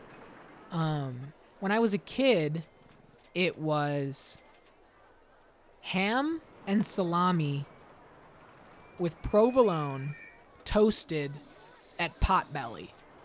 And that was it. That was all I would eat. That was my sandwich. Just ham and salami with provolone. I'm going to head to bed. Don't know how much longer you're going to be playing, but good night. Fix. Have a lovely night. We got a couple more months left in this scenario. I'm going to log off when the scenario's over. Probably about 40 minutes if I had to guess. If I had to guess, it'll be about 40. I love it, but it's just straight sugar, which is probably bad for being sick. But it's a comfort food. The rest of the time, I just know it's bad for my teeth and there's no nutrition at all. Yeah. I've been on a keto diet for 4 years, but they make special keto cereal. Cereal's wonderful. You know what's horrible for my teeth, but I can't get away from? Popcorn. I eat a lot of popcorn. I like popcorn a lot. And those hulls, those popcorn kernels, they can get caught between your teeth for the longest time. It's like one of dentists' most hated foods because of how long and how gross those things can sit between your teeth. Luckily, I've been pretty good at flossing, so I care about flossing, so I keep up. But, yeah, love popcorn, man. I can't get enough. I eat a lot of popcorn. I hate those fucking kernels. I get it. And I totally get it. I get the hull-less kind. You got the heirloom popcorn. Is that what it's called? The little ones. It's getting late, so I gotta hop off. Thanks for the Costco and New York stories. Keep up with the good work. Medita, it's great to see you. Have a great night. I'll be back on Sunday with Fata Morgana. We're winding down. If you want to catch up, it's only 40 hours. Only 40 hours of Fata Morgana if you want to catch up. I'm so excited. But otherwise, I'll see you when I see you, Medita. Thanks for hanging out. Have a great night. I'm going to be winding down here too, but you know how it goes. I got to wait for this year to pass. They just call it hull-less. Is it... So it's not like microwave popcorn or like something you pop yourself. Hull-less popcorn. Oh, wow, you can get kernels. When in reality, hull-less popcorn is just popcorn made from a smaller kernel. Safer for people with braces, easier to digest. Slightly more expensive than regular sized hulls. I'll have to look into this. They have... I tried a popcorn that I liked quite a bit. Is it called heirloom popcorn? I think it is. Yeah. Tiny but mighty. Unpopped kernels of heirloom popcorn. It's a smaller pop that doesn't get stuck in your teeth. Doesn't have... Yeah. They're like littler. Right. Costs more than the Kroger brand or whatever, but I feel like it's less bad for my teeth. Right. Yeah, heirloom popcorn is... I've had this before, and I really liked it. Let me show it. Heirloom popcorn. Pull it up here. This stuff. And they do sell it microwave too, which I've had before, but I think this is the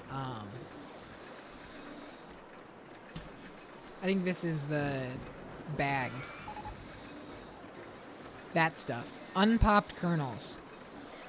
This is like the name brand one or whatever. I've had purple popcorn. It's bright white when popped. Huh. Never heard of it.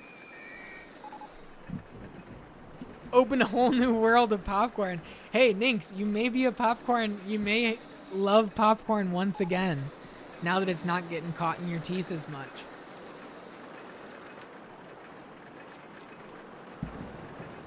Park rating's falling. Just because it's raining. Really clean. Not going on the boat hire while it's raining. 40 people don't want to go on the boat hire when it's raining? What? 40 people? That's probably more than the boat hire's ever had in its entire career. I'm hungry. I'm not hungry. What's Whoa Belly? Okay. All right. New ride alert. New ride. I've never seen this one before. It's just called Whoa Belly. Let's put the Whoa Belly over here.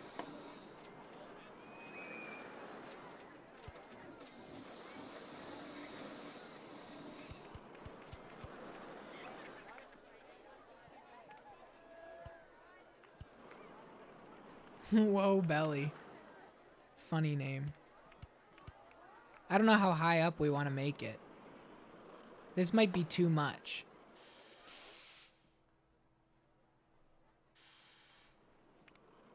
Seems quick.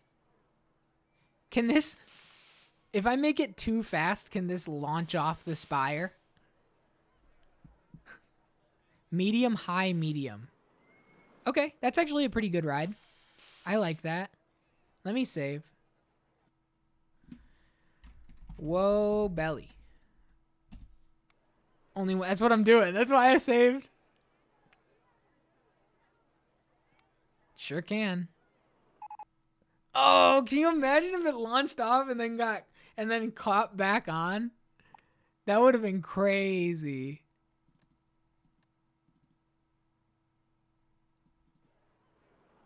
I know the answers to your questions. Yeah, I ask a lot of rhetorical questions that I just find out by doing it. It's just how I vocalize like my process.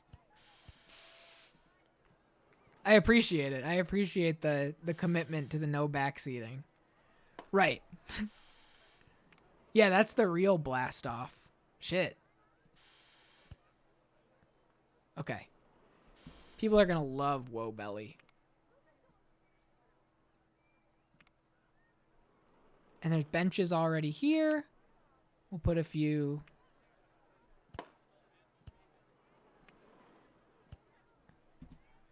And you know what? We'll actually put out an ad campaign for Whoa Belly. Where is it? Oh, it's not called Whoa Belly. It's called Tower 2. Cool. Whoa Belly is a really good name. Should I make it taller?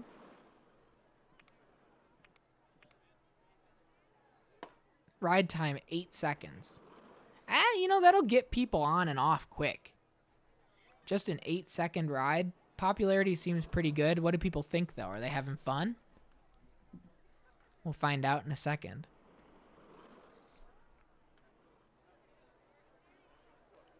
Again, every single time a new ride kicks off and the panda's there. 70% satisfaction. I'll take it. I'll take it. The people seem to be enjoying it. What are they saying? Really good value. Was great, great, great. Too intense for me. Great, great, great. We got places to sit. Good stuff. Hire another handyman. No mowing lawns. Don't even think about it. Don't even think about it.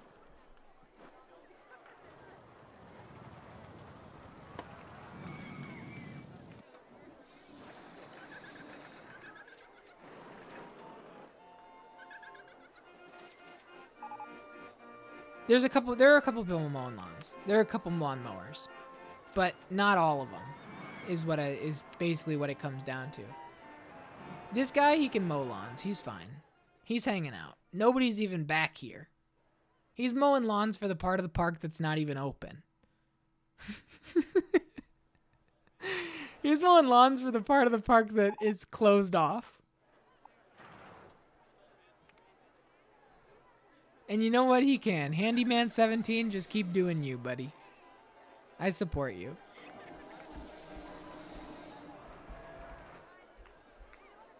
That's the nepotism hire. That's my nephew or something. That's my nephew. He's just listening to music. He doesn't get bothered. He doesn't have to sweep up any vomit. He's just alone, hanging out in his own little world, mowing lawns and listening to music. And I let him. I let him because he's part of the family. I played this game in the 90s. I'm old.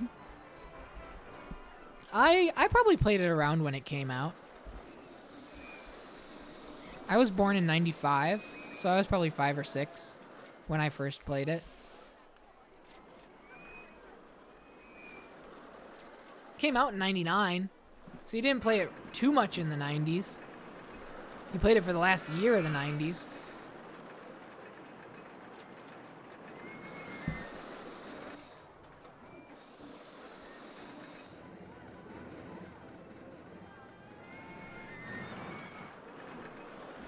People are liking Woe Belly still.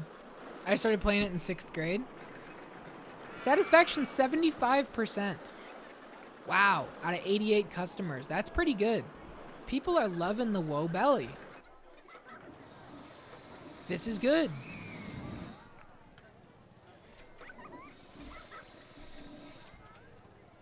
My teacher had it, but then my best friend got it. I remember she named her I'd sick barfing kids. Nice.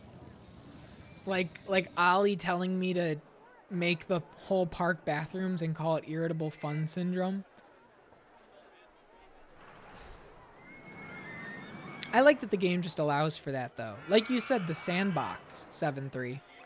Like, that's such a core part of the game, is just goof. Like, the scenarios are one thing, but, like, sometimes you just want to have some fun. And the game totally allows for that. It just works for every type of player.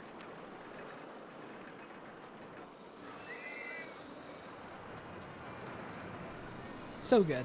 So good. Such a great way to wind down the year, too. Like, again, I rolled this game. This game was selected back in July. And we just waited for this computer. Sandbox takes a whole new meaning in OpenRCT2, especially when you bring in custom scenery. Yeah, I was talking about that earlier. The custom scenery and stuff. I was watching Rollercoaster Tycoon streamer who followed me a couple days ago. I was checking out their stream and, like, man, so crazy. You see me. I'm not decorating. Are you kidding me? But if that's your world, what's offered by this game is so well suited for that. It was Techno. Techno followed me. Hi, Techno. Oh, umbrellas are here too? They thought they could pull a fast one over me?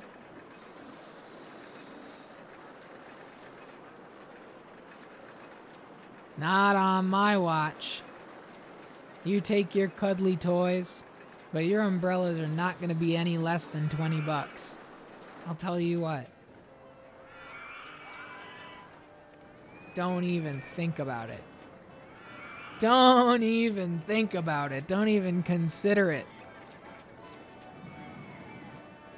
See, these front lawns, I have this guy set up to mow these on purpose.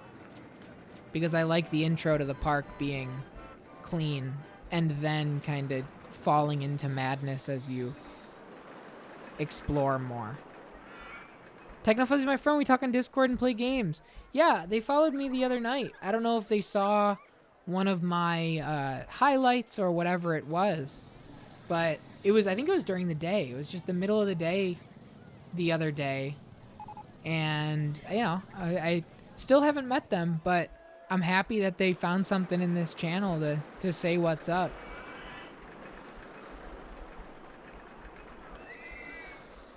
Tell them I said I appreciate it. if you hear from them soon, I really do.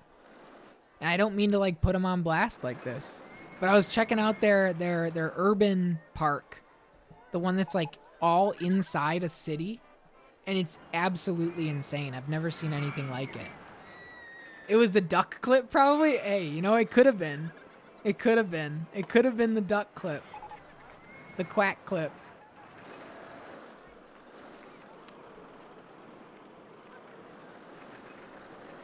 How much money have I made from this park? $121,000 from admission. Wow. Crazy. I'll pay off my loan. Look at that. All profit, baby. Yo, what's up, Die Forever? How are you doing? How are you doing? We're finishing up this scenario, and then I'm winding down. This is the big 4-year one. And, we got it in the bag. It's just a matter of finishing it out. This whole time I thought they were dinosaur bones, but they're pillars up there. You thought that this was like a dinosaur bone monument? Like it's like the mammoth graveyard in Lion King? Yo, what's going on, Vile Empire? How are you? How are you? We got a whole new wave here. How's your evening going? And Die Forever, you as well. I hope you're doing well as well.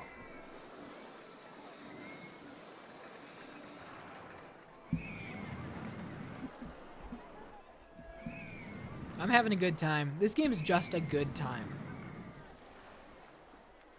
My park's looking great. I appreciate it. All of the scenery was not done by me.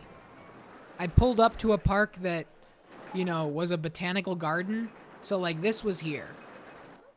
And so if you go back to like the parts of the park that I'm not using and we just kind of relax a little bit back here, no sounds, no rides, just a nice little garden path.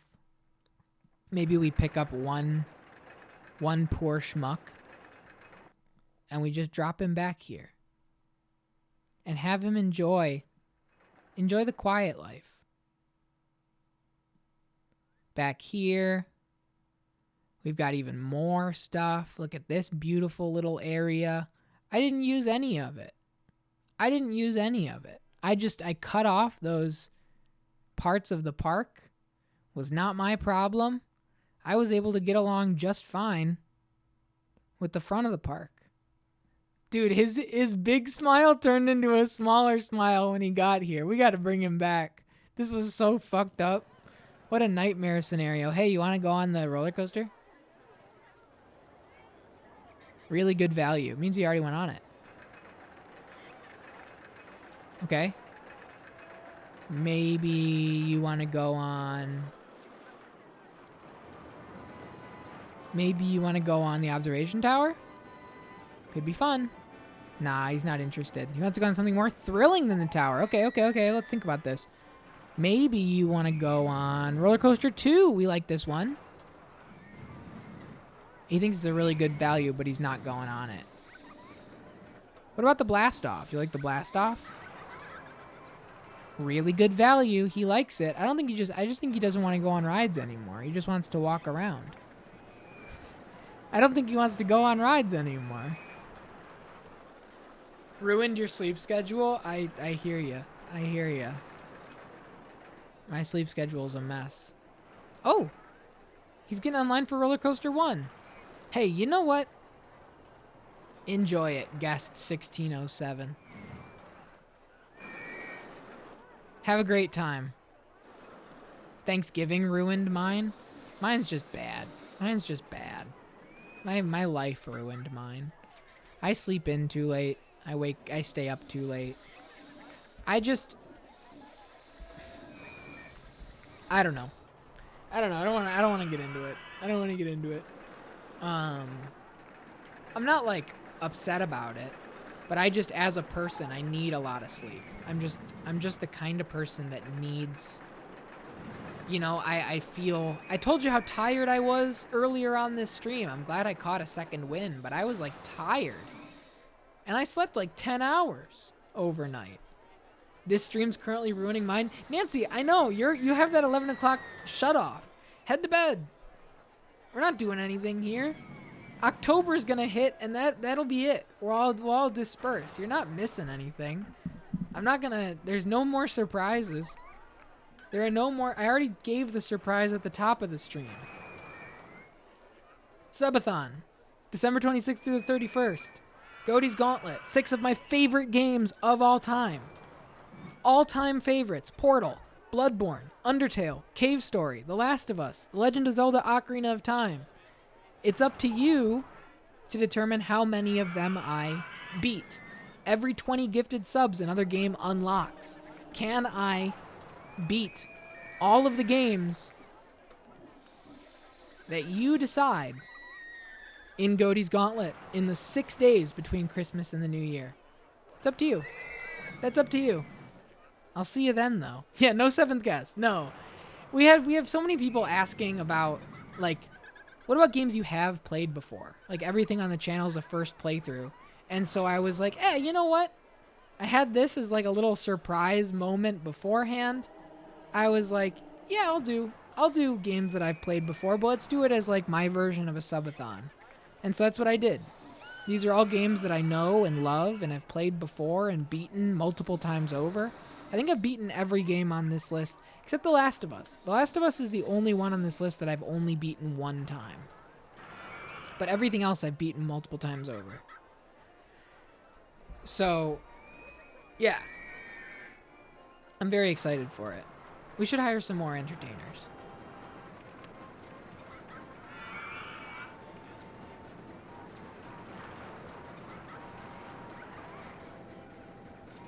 Just make the people happy.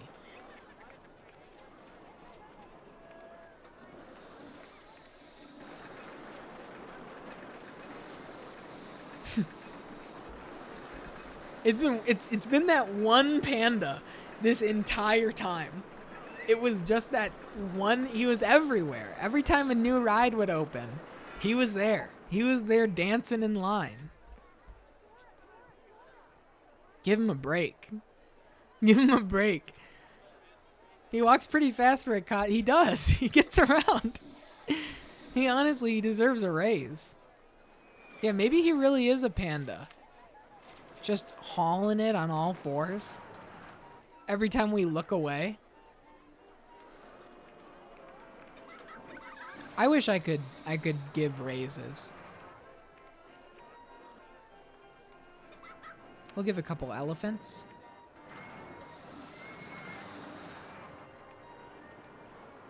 We'll give a couple tigers.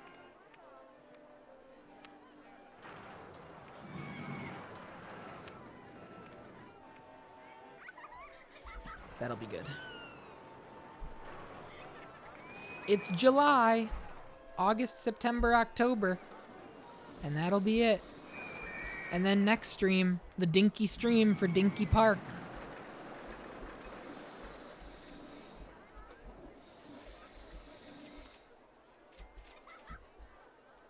This is a good park.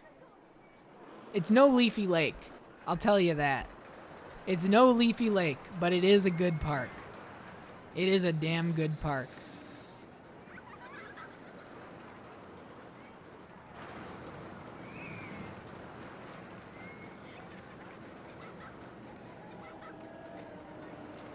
Oh, that's kind of fun. Look at the floating rides with the see-through supports. That looks crazy, actually. Ew. It looks gross without the supports. It, like, scares me. It's like an optical illusion. It looks like everything's flat on the ground. So weird.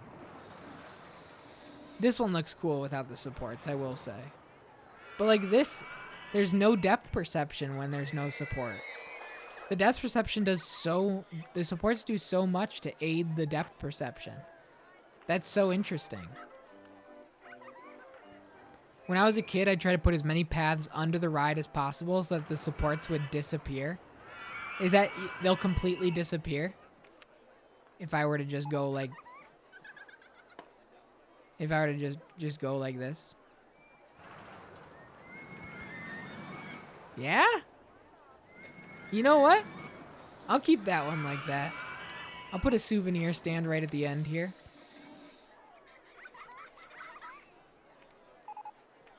That's fun. The physics. Let me raise the cost of the umbrella really fast.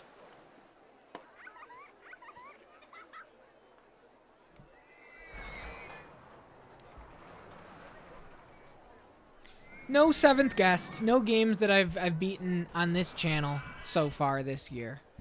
You're gonna have to wait for the Questy Awards on January 1st to get your seventh guest recognition.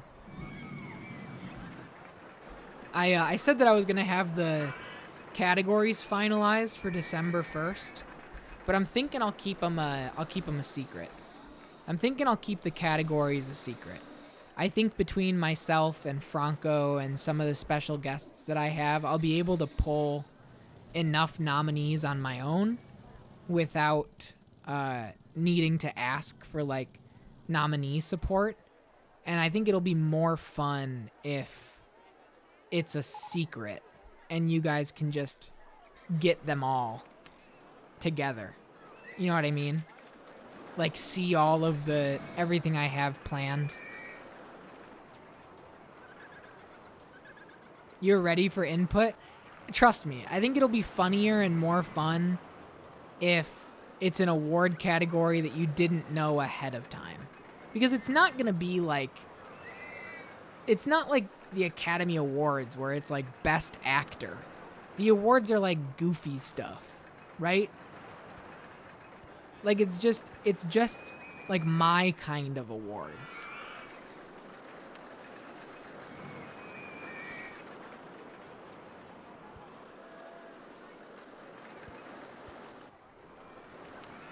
So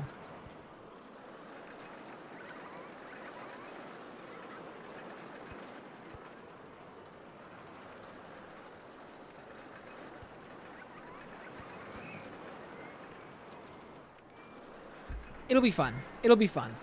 I think that's what I'm going to do. No input. No input. Just be there. Right, the Best Actor nominees. Henry Stauff, Hamilton Temple, Brian Dutton, and Martine Burden. Right. Exactly.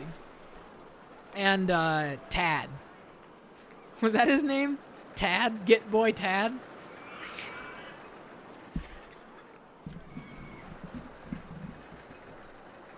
I played the seventh guest this year. What the fuck? I played and beat the seventh guest this year. That's so funny. This channel's wild. Never in my life did I think the seventh guest was gonna be a game that was under my belt. And here we are. And here we are. The seventh guest is clear.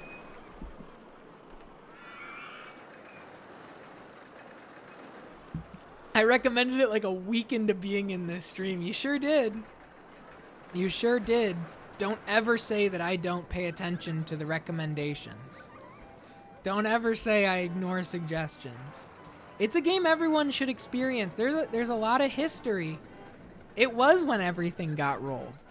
You did hear that everything is getting rolled for the awards show, right? We're starting with the same way we started last year. So all 411 games or whatever they are. We're going to do a maintenance stream in the week before Christmas. So we're going to do a stream where we kind of, just look at games and add and remove and figure stuff out. Just a cozy one before the holidays. But the 3 games are all going to be rolled during the stream, and it's going to be every game on the list. This is going to be after the gauntlet, so all of the support that people give through gifted subs will transfer to roll credits. So it's like sprint planning story time if you're a programmer. What does that mean? What does that mean? I need context. My whole life is like sprint planning. If you're trying to say it's like rushing to get things done, or like the prep work to get things done before showtime. Overly organized planning. Die forever. That's me. Overly organized planning is this entire stream. It's pulling together a 40-minute development history PowerPoint before I play a video game. That's welcome. Welcome. I've been here for a year doing this shit. My whole life is sprint planning. But yeah, we're gonna do a setup sort of list maintenance stream before the new year. And then every single game is on the table. You look at your to-do list, figure out the relative sizes for each task, and then put them in order. That makes sense. I don't really do that. I don't really account for relative size. I just get myself overwhelmed. That makes sense.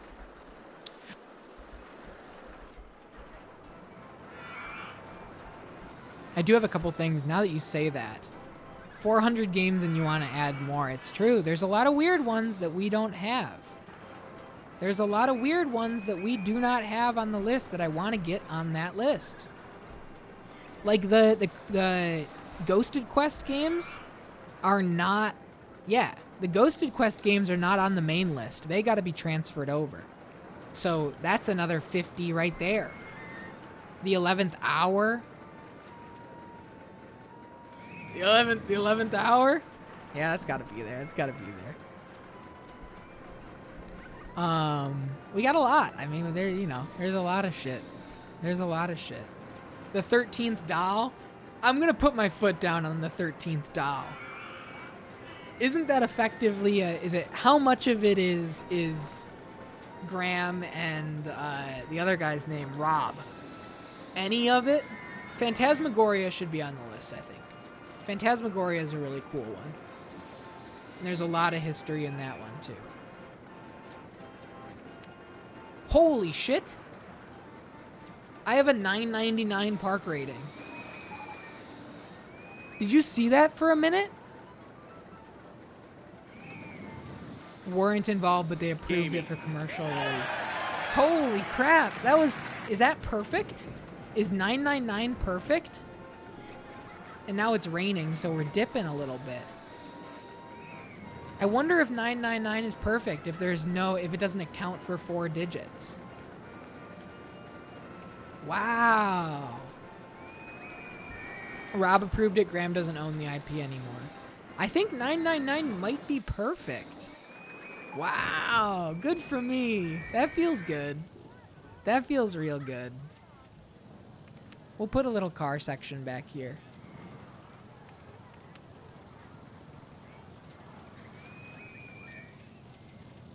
That's a $5 tree. Costs $5 to get a tree removed. Minky Moo and I are going to, not going. We're, removing poison ivy from our side yard next spring, like into the winter, into next spring. we contacted a you know, place that will do it and take care of it and haul it all away. That shit's $1,700 for all of it. $5 to remove a tree. I mean,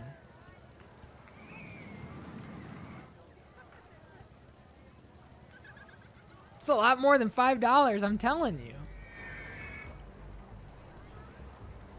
I'm telling you. I mean, it's a lot of, like, there's a lot of invasive plants and stuff, and we really want to take our yard and everything seriously going into next year. And so, you know, it's just one of those things that we really want to do. We want to do it. So it is expensive, though. There's a lot of shit that needs to be done. And my dad actually offered to help us out, too. Because he wants to come out in the spring and help us with landscaping and things.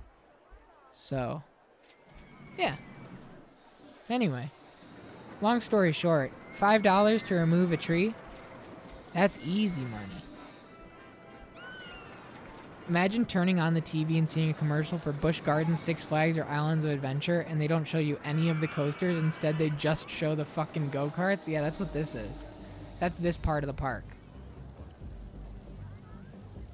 Honestly, there's something to sell.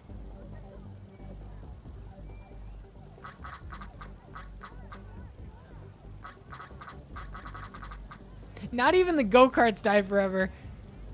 It's an ad campaign. It's a 4-week ad campaign. Oh, I did it for the go-karts. I wanted to do it for the fucking bumper cars. Because the bumper cars were new. Damn it, I pressed the wrong one. I pressed the wrong one. Shit. And you caught me in that. I meant to do it on the damn bumper cars because I just built them. Oh, man. I wanted it to be the bumper cars. These don't need our help. This line's already full.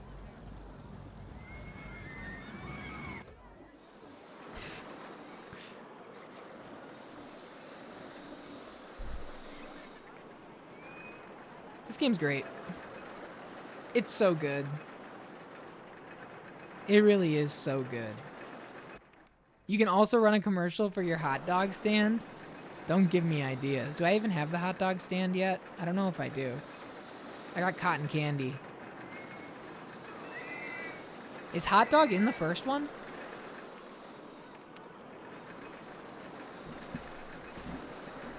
Can you do one for a bathroom?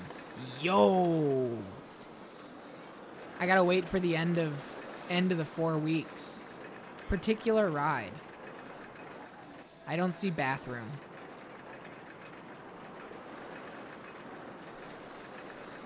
Coming to eat the hot dogs from Hot Dog Stand 4. Free rides for a particular ride. What if I make this bathroom at 50 cents? But I give free... No.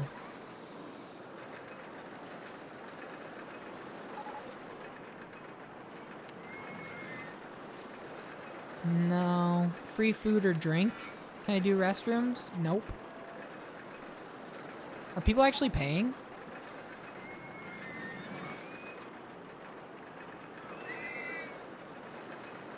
Really?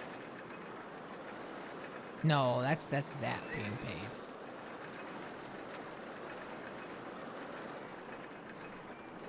Okay.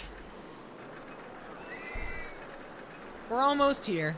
We're almost here. I liked this park, all things considered. And by all things considered, I mean considering we did not use a good 60% of it at all because we didn't need to. It's going great. It was really good. I'm glad I committed to having handymen do their best to keep everything here watered. You know, a couple things aren't quite done yet, but they're getting on the job. We got some good coasters. This ride's doing well on the mountaintop. We've got the observation tower over here. This roller coaster still has a crazy line 4 years in, which is wild. Whoa Belly, crazy line. Even the maze has people going through it, and they're enjoying it. 70% satisfaction. Good park. Good park. Good times. Good times all around as we go into October here. I like this little part of the park. It's really not too much going on. Not too much going on, but the slide's getting good traction, and you know there's more than enough people on this. Is it waiting for a full load? I don't think that's necessary.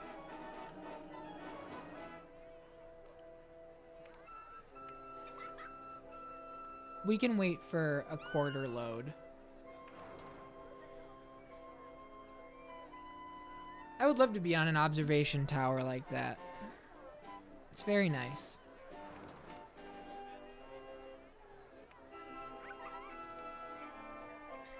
We'll make it the umbrella logo. One thing I kind of want to mod into RCT2 is more customization with the haunted houses. So I can do like a full-on Halloween Horror Nights thing. Yo, that would be cool. That would be cool. You know, Cedar Point did Hollow Weekends. And there was so much in Hollow Weekends. It was like a big thing. Horror-themed entertainers. Yeah. I like that. I like that idea. Like, you could just get the hits, right? Like a Frankenstein, or building haunted houses similar to the way you build. I haven't actually tried to build a maze from scratch yet. I've only done the pre-built. I've only ever done this one because I know it works. And I don't think mini golf is in this game. I think it's only in 2. I could be wrong about that though. I just haven't seen it. The boat ride's going well too. 75% satisfaction. Kind of crazy. Entrance fees very cheap. Enjoy it, everybody. We're back up to $9.99. Look at that. Look at that. October year 4 with a park rating of $9.99. That's a perfect score, baby. 1,700 guests in the park. Not quite double. You know what?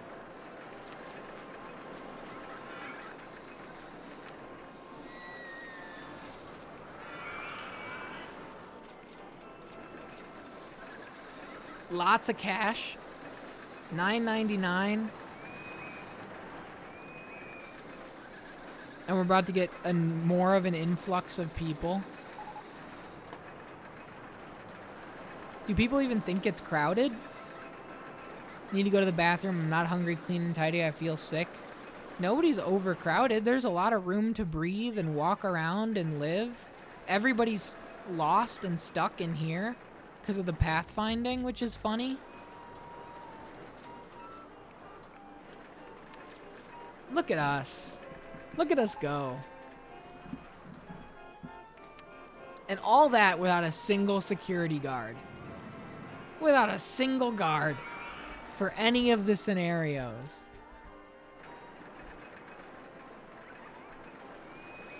And my water's done. We're doing great. What's our park value? 23,000. You know what? That's not even that much higher than the last park. 23,000 is crazy.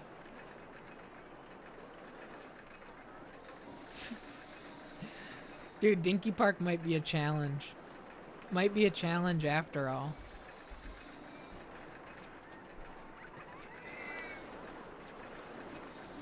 What day are we on? October 10th. It's going well. Things are going well. Coaster's broken down. We're fine. We're fine. We're chilling. We're big chilling. What the fuck is this?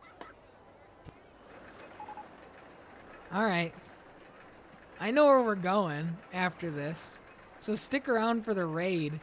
Tay is playing a game called Growing My Grandpa. And I can't wait to see what that's all about. You can't do no entry signs. You can't do no entry signs. Where's guest 1499? It's so good? Is it really? We're going over there next. I wanted to see who was live for the raid. 1499. He's in line for Tower 2. What's he even talking about? He's in line. Hello, baby. Oh, 1449. He's in the bumper cars.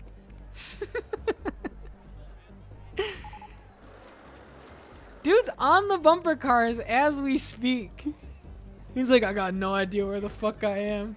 Dude's in a fugue state. Oh, he's stuck in there. Wait. He's stuck inside the bumper cars. All right. I got you, buddy. I'm sorry. You know what? You want to go home, and I completely understand that. Enjoy your time.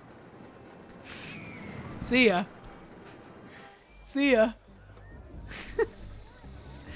I understand. Here, let me accelerate things for you. I must have built the ride on top of him. I must have not even noticed when I was like deleting a piece of the track. How funny.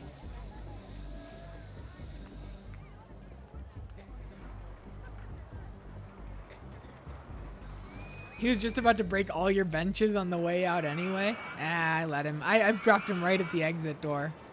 And we're back up to $9.99. How funny. How funny.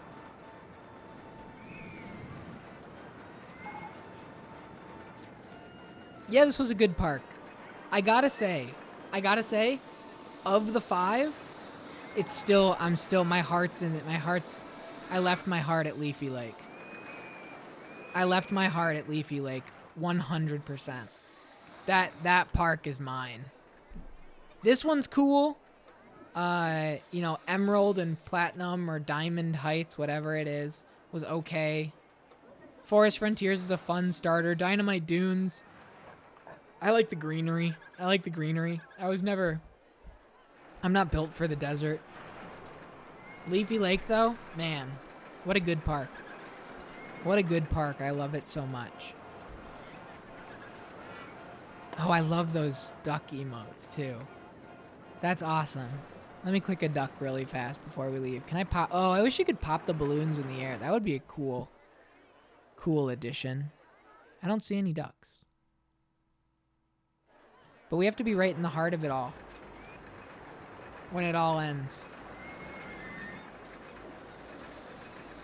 That would be really cool if you could click and pop the balloons.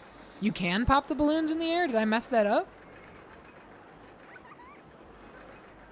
Is it in 2? I just tried.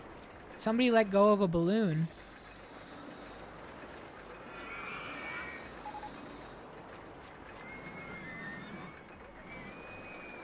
Here we go. It all comes down to this, folks.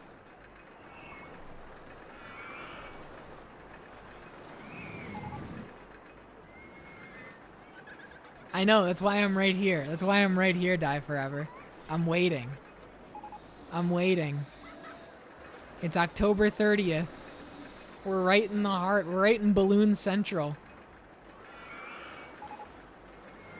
Here we go. The 5th scenario next. Look at this. Yeah, you can't pop the balloons in this one. Thank you, everybody. Thank you for all the applause.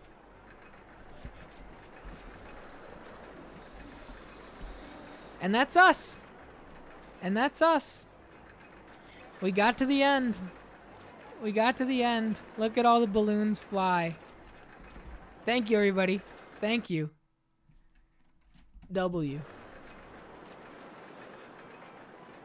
Let's go ahead and close this down.